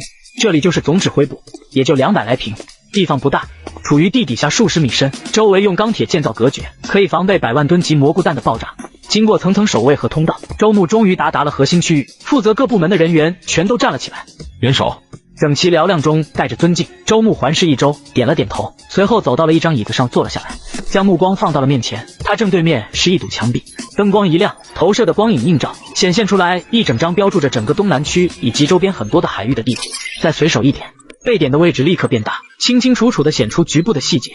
好了，现在我宣布，东南区联合众和国军事演习正式开始。第2、3号编队航母出发，前往阿三洋目标海域。大秦号航母编队进入大江海。马来行省马六海峡沿岸军事设施启动，全军进入战备状态。随着一个个命令下达，早已准备就绪的航母编队直接出发。马六海峡沿岸才修建好的各军事设施也是启动，进行备战。与此同时，各国家都开始极力侦查观测任何的一点细节信息，可却是没什么消息。只等到听着东南区联合众和国官方关于此次军事演习的播报，才知道原来2个航母编队已经到达了阿三洋之上。不愧是号称最顶尖的航母编队，我们这么多国家进行观测，居然都没发现对方的踪迹。2个航母编队神出鬼没，如果入侵其余国家的海域，等打到头上了，可能才知道。这就是海上最强的军事堡垒，移动的军事基地嘛。怪不得其能在海上横行，独占马六海峡。美利国都无能为力。对于外界各国家的周牧自然是不知情的，他在接受到第2、第3航母编队到达指定海域后，便立马下达了下一步计划的命令。对战演习开始。军事演习也分为很多种，常用的还是分为两军，模仿战争。此次东南区联合众和国的其中一部分演习也是如此，由2、3航母作为一方和海岸的军事基地作为对抗，以及和大秦号航母进行对抗，登陆战、防空、打靶等等。现在进行的就是第一步，和海岸的军事基地设施进行对战。随着周牧的命令一下，顿时那在马来行省沿着马六海峡才修建完成的各军事基地中运转起来，最终刷刷刷就是散发导弹腾空而起。军事机场中一架架轰战机、歼击机冲天而起，在东南区联合众和国的播报下，看起来绚丽无比，展现在各国家的眼前。5代机啊，这么多的5代战机，空中压制力太强了。这东南区联合众和国比我们想象的还要强啊！还有这各种各样的导弹，速度之快，一般拦截系统根本拦截不了。同一时间，第2、第3航母编队上的舰载机也全面起来，在甲板上划过，升入天空中。各舰艇上的炮火轰击，炮火绽放，机群划过，天上的云彩都被吹出。两方对抗的一起开火，导弹、火炮交织，如同组成了一幅绚烂的多彩画面，让看者无不惊骇呆滞。可有的国家却皱起了眉头，露出了疑惑之色。不对啊，演习的对战攻击一般都是模拟进行，不会进行实弹，并且模拟也不可能这样杂乱无序。以对方航母编队的隐身能力，怎么可能这么快就被锁定？哪怕锁定了，也没必要这么多莫名其妙的导弹都发射吧？如果没看错，其中还有破坏电子信号的炸裂弹类型的。这是在搞笑吗？这些也想攻击航母？航母编队更离谱，火炮攻击都来了，就这阿三洋到对方领地的距离，确定能攻击距离够？哪有歼击机、轰炸机，全都直接出击的，真当是游戏啊！这是军演。我们都发现不了的航母编队，他们处于马六海峡北部军事基地的一方就能隔着这么远锁定，还全是真实的炮火。看着对方军演的红蓝双方几乎没什么军事策略，完全不同于其余国家军演时模拟的如同真实战争一般，上来就是一顿互相火力倾斜。直到一个镜头闪过，那是航母编队的一艘护卫舰，一个鱼雷钻入水中，在海下朝着远处冲击而去。这些国家再也绷不住了。航母编队一方也太夸张了吧，我看到还有鱼雷发射。请问鱼雷能对着陆地上的军事基地一方有作用吗？还是隔着那么远？确定这是军演？就在众多国家猛圈的时候，在尼西国其中的一座小岛上，一座座建筑坐落其上，仔细一看都是各类的军事设施，还有着机场，上面停着各类型的战斗机、轰炸机、侦察机等等。靠着海边一个更是有着港口，一艘艘的军舰停靠，正是美利国在东南区最大的一座军事基地。只不过此时美利国的军事基地中响起了刺耳的长鸣，一列列士兵从各自的房间中跑出，集合在了中央的空地上，乌压压一片，神色间满是疑惑。什么事？触发了防空报警器？是有什么国家打上我们的军事基地了吗？刚才的刺耳长鸣是很严重的事情，代表着最紧急的警告。一旦听到这样的声音，无论在做什么，休息的每一个士兵都必须以最快的速度集合，哪怕是在拉翔也得立马断了，就是这么严重。所有士兵呆呆地站在这里，一边是最紧急的刺耳警报声在响，告诉着他们事情的危机，一边是安安静静的基地，做什么也不是，不做什么也不是，心里只有莫名其妙。可下一刻，快看！一道声音响起，所有人都看向了空中，拖着长长尾焰的导弹从上空掠过，最终落在了极远处的海面上，发出一阵闷响。导弹哪里来的？为什么在我们周围爆炸？飞行的轨迹也不对，怎么这么低？将军，东南区联合共和国演习的导弹经过了我方上空，是否进行拦截？作为最高指挥的阿诺德皱着眉头，一脸的难受。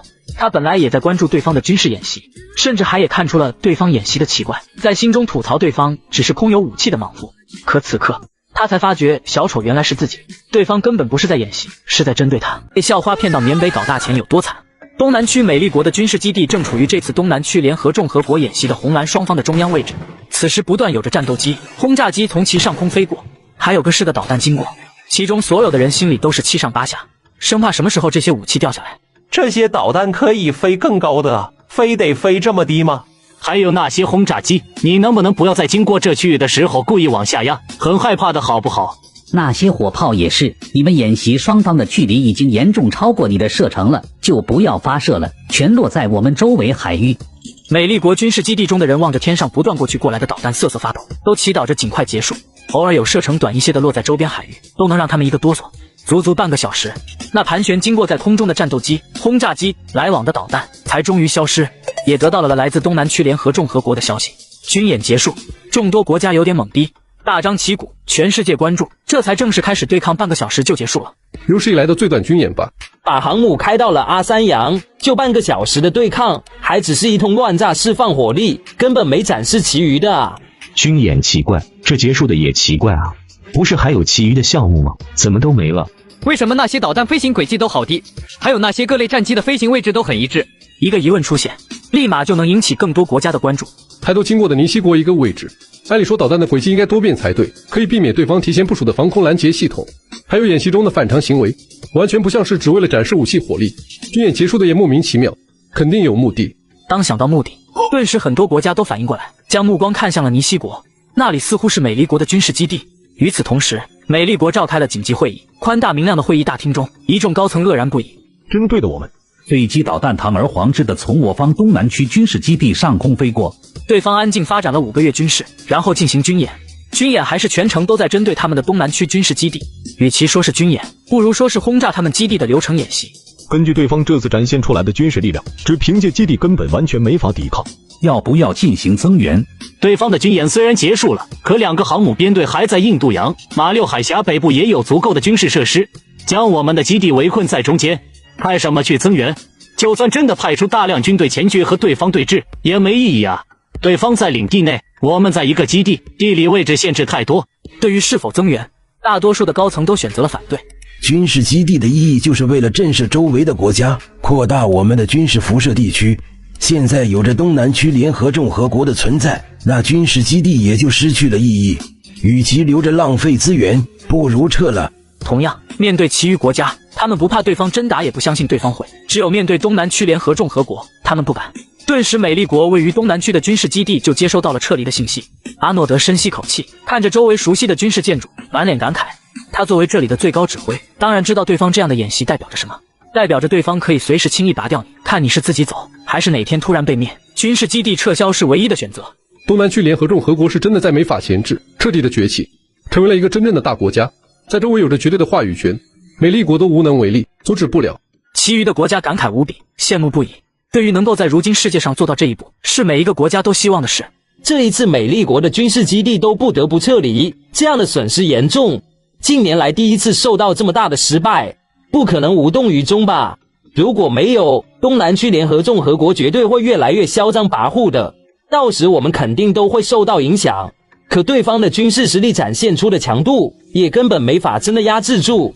就算全世界国家加起来强行想打掉对方，但也绝对很多国家损失惨重。就在众多国家猜测的时候，来自联合国的一则声明出现了。全体大会多少年没有举行过了，只有遇到世界上很重要的事情才会举行。还是美丽国作为的发起国家，很有可能是为了这东南区联合众和国。稍微一想，能突然没有征兆的推动联合会的全体会议，也就美丽国，而对方才刚吃了大亏，几乎不用去猜就能知道为了什么原因，绝对和东南区联合众和国有关。当然也的确如此，各国家纷纷接到了来自联合国的邀请，没人拒绝。就在各国家总统做好准备，就要开始先行前往的时候，新的消息到来，联合会世界总统全体大会地点改为华夏和谐市。元首，联合国方面已经发出了声明，地点改成了我们所要求的位置。周牧点了点头。好，既然对方都同意了，我们也提前做好准备吧。不过在此之前，我们还得做件事。随着周牧的命令一下，顿时一条声明发出。作为一直都处于世界焦点的东南区联合众和国，在这声明发出后，立马引起了各国家的关注。被校花骗到缅北搞大钱有多惨？军事试验，刚刚你才完成军演，又来军事试验，还是远程导弹，这让众人都是一愣。随即就看着东南区联合众和国的一发导弹在对方的直播中带着蓝色的尾焰升空，画面一转，是一望无际的海面之上，有着一个醒目的红色物体漂浮，正是这次的弹靶目标。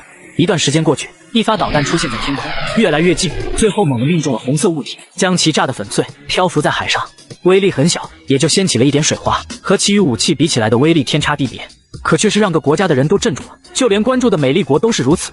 对方已经有远距离精准打击的手段了，从东南区联合众和国到袋鼠国和南州的中央海域，这距离已经超出对方和大部分国家的距离了，这岂不是代表我们也在对方的打击范围？美丽国更是彻底熄灭了其中很小一部分人的极端想法，比如不顾一切以最强的战术武器强行终结对方，反正对方的蘑菇弹也扔不到自己领土，现在就完全没有作用了。对方的这次导弹试验彻底终结了这种疯狂行为的想法。联合会的世界总统全体大会的举办位置改变，然后东南区联合众和国就进行导弹远距离打击试验，看来是在对其余国家进行威慑啊，他们看来也要参加。周牧在导弹试验完毕后，就让相关人员向华夏开始沟通，很快就有了答复。元首，华夏非常欢迎我们，希望元首您能提前前往，一切都已经安排妥当。好，准备一下，立刻出发吧。周牧深吸口气，缓缓呼出，将目光看向了北方，往事浮上心头。转眼间他已经从华夏一个小小的民众主播，成为了现在的一方国家之主，这还是第一次再回华夏。短短半天，简单交代了一些事情后，周牧就已经搭乘上了准备好的专机，开始朝着华夏而去。元首，和谐市马上到了。和谐市就是此次联合会举办的世界总统全体大会的地点。这个城市在华夏来说只是一个普通城市，周牧看着这陌生又带着一点熟悉的城市，深藏在脑海中的记忆也是浮现而出。这和谐市是他原本的家所在的城市。也不知道华夏这样做是什么意思啊？随着周牧的喃喃自语，飞机也已经降下跑道，最终停靠了下来。周牧索性也不再想这个问题，反正现在已经到达，很快就可以知道答案。舱门打开，一个舷梯连接，周牧从座椅上起身，带着几位属下随从走了出去。舷梯之下有很多穿着西装、一脸严肃的保镖，背着双手分列两旁，最前方也有一行人正望向这边，看不清脸面，但通过对方的动作也能知道对方脸上的笑意。欢迎欢迎欢迎东南区联合众和国元首周牧先生来到我华夏。对方这样热情，周牧也不会绷着，同样露出笑容，随即却是一愣，对方似乎有些脸熟。看来周牧先生也想起来了，当初在杨广一别，如今却是在这里再相见。宋正威，原来是你，真是风采依旧，不过白发多了一些，又很久没见，让我一时都没认出来，平时得注意休息啊。按理说以他现在的身份地位，并且还是华夏主动邀请他前来，以宋正威的身份是完全不够格的。不过此次却是有些特殊情况，华夏方面宣布了不参与此次的事情，只作为一个东道主接待各方来宾，提供场所，所以接待各国家的总统都是一些常规接待。周牧了解到这些后也没多想，大家都这个级别接待，他自然不会再纠结这些小问题。休息一天后，宋正威再次找上门来。宋正威一点也没有举行什么会谈的意思，反而带着他在这和谐市一路闲逛。当然闲逛也是有着专车开导，到了个地方都早有专人迎接，提前布局，做好了足够的准备。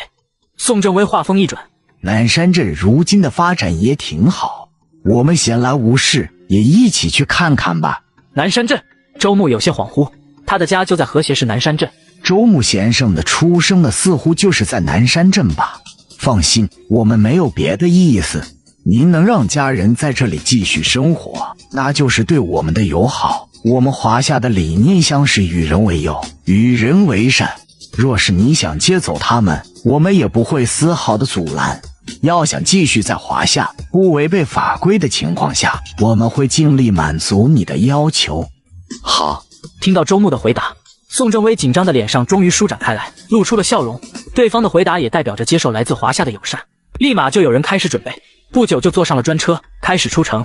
经过一段长长的路途，2个小时后，最终车队到达了一个小镇上，没有大张旗鼓，而是低调的找了个地方休息。这里就是平时的样子，这里的治安非常的好，安全问题绝对有所保障，您可以尽情的感受平凡。关于您以前的直播引起的事迹，我们华夏也全都抹去，将您的消息作为绝密，包括您的家人都不知道，这样也能让他们正常生活。想来这也是你所希望的。有心啊。没事没事，这是我们作为永久友好国家应当做的。宋正威连忙摆手，神色间却全是喜色。能在此时得到对方的肯定，那证明了他的眼光和策略是完全的正确。您这么久没回去，家里人也肯定对你想念至极。我们作为外人，也不打扰您回家团聚，就在外面等您吧。好吧，那我先回去吧。周牧答应了下来。走过街头，人流渐少，道路两旁的建筑消失，取而代之的是生长着农作物的田地。周牧打量着周围的景色，别说，自从去到缅北，每时每刻都处于忙碌的情况，心力交瘁，很少有这么放松的时候，更不用说漫步在一个普通的乡下。想不到能一己之力短短时间建立东南区联合众和国，将美丽国和其余国家的针对尽数粉碎。现在在世界上完全称得上一方霸主的人物，也有儿女情长的一面，性情中人，此时一定是触物生情，近乡情怯。宋正威当然不可能真的完全什么都不管，他们一行人远远跟在其身后。此刻宋正威明显感觉到了前方远处的周牧步伐放缓，不断的看着周围，似乎在感慨缅怀。转角处一道人影走了过来，对方打量一番2个高大的保镖后，居然将目光一直放在了周牧身上，从疑惑到惊讶。周牧。听到这话，周牧也是将目光移到了对方身上，一个普普通通的女孩，20多岁的样子。真的是你？你怎么回来了？女孩仔细地盯着周牧看，从左到右，足足转了2圈，眼中出现了惊喜。我是周瑶啊，不会2年没见你就把我这个堂妹给忘了吧？听说你最近去了一个秘密部门，信息被封存，还以为很久都见不到你了，没想到你回来了。你在这里晃悠做什么？赶快回去啊！正好今天家族聚会，看到你回来一定都很高兴。被校花骗到缅北搞大钱有多惨，熟悉的环境总算是和记忆中的家对应上了。周牧这才明白，原来他已经走到了家门口不远，一个转角就能到的地方。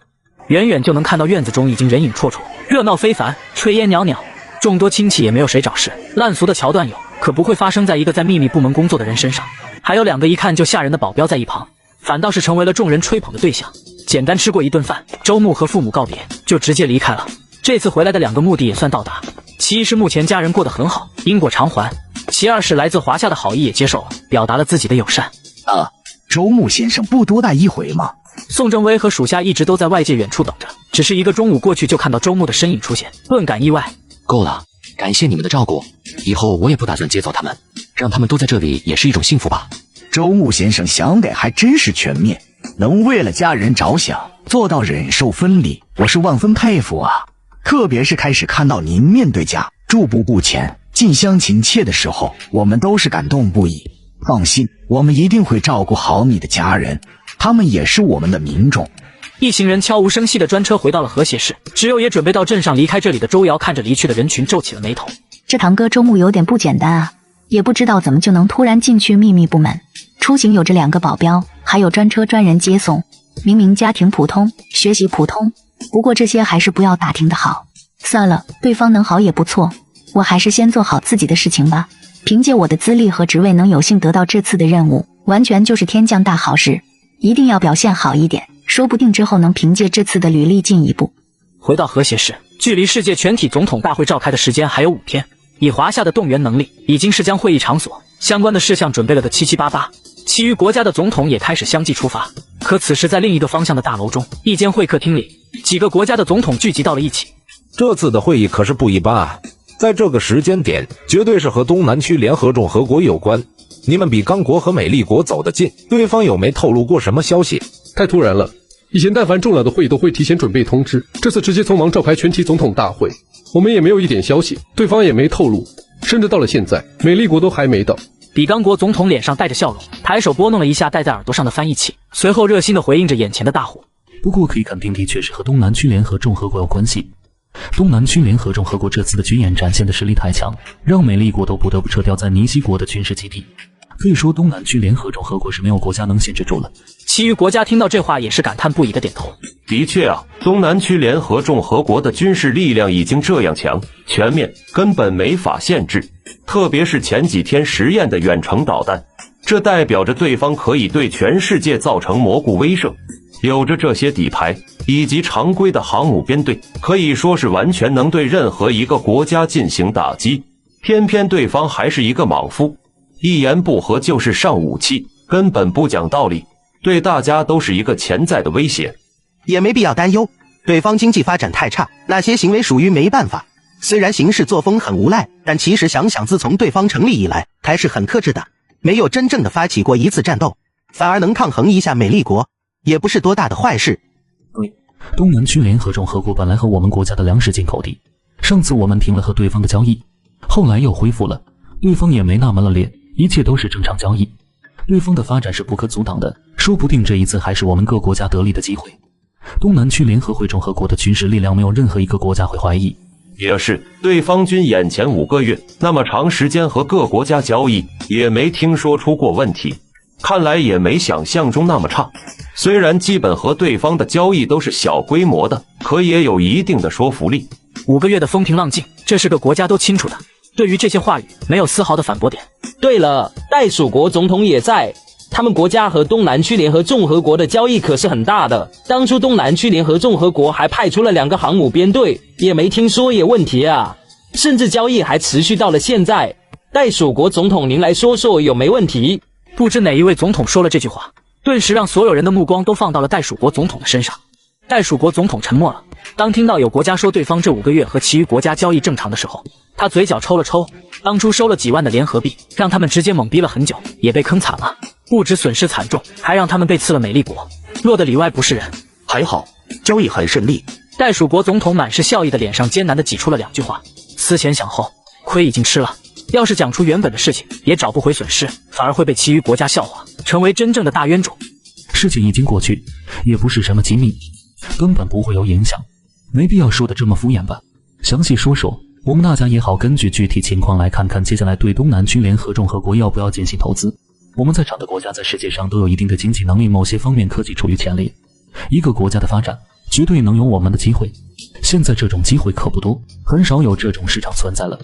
面对这个要求，袋鼠国总统当然不想回答，不管有意无意，这都是在本就是伤口的地方撒盐的行为。正想拒绝，可袋鼠国总统转念一想，这些国家总统都这样说了，要是再拒绝，反而会被看出来什么。想到这些，交易都正常，虽然对方的军事力量威慑很严重，但并没有什么对我们很恶劣，在交易中也没有压价，都是按照世界市场价格来结算，过程高效。听到袋鼠国总统对于交易的具体描述后，其余国家都不由点头。不错，这东南区联合众合国其余方面不说，在交易上还是很有合约精神的。当时2个航母编队的威慑下，都没有一点压价，合约方面没占一点袋鼠国的便宜，可以看得出对方是真的想要进行发展。对方现在能来这里参加世界全体总统大会，也是代表着想要和世界和解，对方也有这个资格。接下来毕竟是稳定的发展路程，我们可以先趁着没有其余国家想到这点，提前接触一下对方也是好的，否则等过了这段时间，那竞争可就激烈了。说着说着，几个国家的总统都心动起来。现在局势不明，没有任何国家去和东南区联合众合国交流接触，而这正是他们的机会，可以提前去交流，搞好关系，到时能获得最好的合作机会。世界总统大会还有3天，我们必须赶在这之前。我们去拜访还有一个很好的时机。袋鼠国可是目前世界上唯一和对方有着大量交易的国家，并且代表的意义也是非常，是世界制裁下和对方交易的第1个国家，还持续到了现在。有着袋鼠国总统一起，对方必然不会拒绝。我立马让人致电对方，预约一下时间。被校花骗到缅北搞大钱有多惨？总统，对方已经答应和我们己方国家明天早上见面交流的预约。对方答应的消息让各国家总统都露出笑意，虽然没有出乎意料，但至少代表着推理的正确。对方是带着善意的，肯定还是多亏了袋鼠国总统的面子，只有他才和对方熟悉。听着在场众人的恭维，袋鼠国总统脸上的笑容僵硬的如同面具。一行人装扮各异，行走在道路上。我昨晚打听过了，这东南区联合众和国的元首周末已经来了几天，一直没有人去拜访过对方。也就是说，我们是第一批，对方能接受我们的访问请求，看来还是带着善意的。这一次很可能达成一些意向合作。现在谈意向合作太早了吧？目前形势不明，一切的猜想推理都是虚的，只有等真正稳定了才能谈这些。先接触一下总是好的，谈不谈具体的合作项目到时再说。我们在这里说的一切都是空谈，最重要的还得看对方的意见。说不定也有其余国家想找过对方，只不过没被同意而已。其余总统都默默点了点头，表示了认可。也是，现在赶到这里的国家已经有100余个，总会有一些国家会有奇怪的想法，说不定已经对东南区联合众和国发出过会谈请求。到了现在，东南区联合众和国依然没有和其余国家会谈的消息，说不定是拒绝了，说不定对方能答应我们，还真是袋鼠国的原因。当话题扯到自己，站在边角的袋鼠国总统脸上熟练地露出假笑，回应着众人示意的眼神。面对这几位各国家总统的会谈来访，周牧在会议厅内进行着迎接。众人到了会议大厅中坐了下来，周牧环视一群，满脸笑意。这些国家可都是大户人家呀，可不是前段时间那些什么疙瘩的小国家能比的。各位能来同我东南区联合众和国进行交流，真的是让我非常惊喜啊！周牧脸上露出发自内心的笑意，两排牙齿白得发亮。能来也是我们的荣幸。对于贵国家，我方是一直都想进行交流的，只不过此时才有机会。言谈甚欢，一通场面话下来，看着温文尔雅，脸上一直都是真诚笑容的周牧，所有国家的总统都不由产生了疑惑。这真的是在世界上臭名昭著，被称为流氓、强盗的东南区联合众和国元首周牧吗？我们都是听袋鼠国总统说贵方交易公道，所以这才来想谈谈合作的事情。袋鼠国总统一脸懵逼，我什么时候说过了？我怎么不知道？你们在没来这里之前提我也就算了，反正伤疤揭多了也就不疼了，可这时候再提这个不好吧？提前也没沟通过呀。他看向了那位说话的总统，眼神如果能杀人，他保证对方已经死了无数次了。可对方似乎会错了意。袋鼠国总统可是非常的推荐贵方，听到他描述中和贵方的交易，贵方的信誉以及合作精神也是让我们都非常的感动。其余国家总统都在点头，袋鼠国总统看着这些似乎在等待着他回应的目光有些绷不住了，脸上僵硬的笑容凝固，下意识转头，却是正好对上了那一位在场最年轻人的双眼，那双眼中满是惊讶。袋鼠国总统真是客气了。周牧知道此次会谈中有着袋鼠国，周牧一开始都以为是说的反话，毕竟那次的事件真相周牧还是清楚的，也就是他的军事力量强，否则怎么也得走上一场。可仔细观察，其余国家总统的表情显然是在真心夸赞，那这就有点始料未及了。哪怕是周牧都愣了一下才反应过来，连忙回应：和袋鼠国的交易我们也非常满意，对我东南区联合众和国的发展起到了很重要的作用。先是夸赞一番，周牧眉头一动，话锋一转：既然袋鼠国这么满意我们的交易，那为了表示感谢，我们当然要继续加强合作。听到这话，其余国家总统纷纷拍手鼓掌，就是对着周牧一顿夸赞。只有袋鼠国元首一脸蒙圈，什么东西？继续加强合作？脑海里出现了当时属下呈上来的那一叠联合币，他就是一个机灵，连忙摆手：不用，我袋鼠国的铁矿产量只有这么多了。袋鼠国总统都快激动的哭了，上次就被薅秃了，整整几十亿美丽国币的铁矿啊，就换来了一叠废纸。没事，袋鼠国的各资源储备可是世界前列，每年出口的资源多不胜数。我们东南区联合众和国正在发展中，很是缺少各种资源，其他的交易合作都是可以的。说完，周牧也不等对方回答，直接招手让属下去起草合约了。毕竟袋鼠国都不继续合作，其余国家的总统又怎么会继续尽快签呢？短短几分钟，一份新的合约就摆在了面前。周牧还多印了几份，每个国家总统都可以翻阅查看。可以，这合约果然如同袋鼠国总统所说的一样，各方面都很合理。周牧元首的合约精神果然如同传闻中一样，袋鼠国又得到一份合约，恭喜恭喜啊！袋鼠国总统脸是僵的，人是傻的，手是抖的，心中是恐惧的。他当然不想签，可听到周牧说会在他需要帮助的时候出动航母编队帮忙的时候，他妥协了，也不得不妥协。东南区联合众和国成立不久，需要发展，同为世界大家庭的一员，我们该给予帮助。对，我也觉得如此。我国家内的产业多，可以合作投资建设供应工厂之类的，能给贵方解决一些岗位问题。我国家内的科技产业多，精密自动化机械都有。每一个国家都尽量在谈着自己可给周牧带来什么好处，合作之后能解决哪方面的问题，几乎每一点都是周牧所缺少的。感谢各总统，我国家内政缺少发展，能得到各位的支持我很高兴。不过各位放心，我也不会亏待各位，该有的扶持减免都不会少，绝对不比其余国家内的待遇差。对于各国家的热情，周牧当然不会拒绝，拍着胸脯各种保证，甚至还直接让属下去准备合约。望着手上的合约，各国家总觉得似乎有些突然，可看了看合约，还真没问题。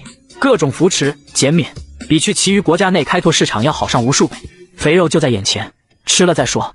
只有袋鼠国贾笑的脸下是复杂的心情，看向各国家总统如同看上。真傻呀！随着这次小型的会议交流圆满的在皆大欢喜的气氛里结束，时间也在悄无声中过去。3天一转而逝，全体总统大会进入了最后的倒计时。被校花骗到缅北搞大钱有多惨？3天一晃而过，世界全体总统大会也到了举办日。美丽国总统终于在最后一天赶到。至此，整个世界上200多个国家的总统皆是到达。感谢在场的各位来参加世界全体总统大会。我是联合秘书长。世界本是一个大家庭，一切的争端都会给世界所有人带来创伤，特别是各个大国家，拥有强大军事的国家更应该起到带头作用。军事力量是维护和平的，不是用来破坏的。破坏和平的国家终将被世界所有人唾弃。刷刷刷，周围所有的目光再一次齐聚到了周牧的位置上。针对我。其他的总统都没有反应。开玩笑，周牧那是好惹的吗？联合会秘长猛圈了，想象中的掌声那是一点没有，一片安静。好在人老成精，脸皮厚实。联合会秘长顿了一下，伸手推了下鼻梁上的眼镜框，开始继续讲话。下面就世界和平维护问题，有请美丽国总统发言。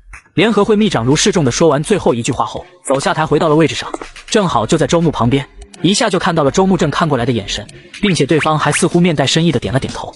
联合会秘长顿时就是一个机灵。轮到美丽国总统讲话，重头戏来了。世界和平是所有人的期望，我们作为大国家，需要担负起相应的责任，做出一份贡献。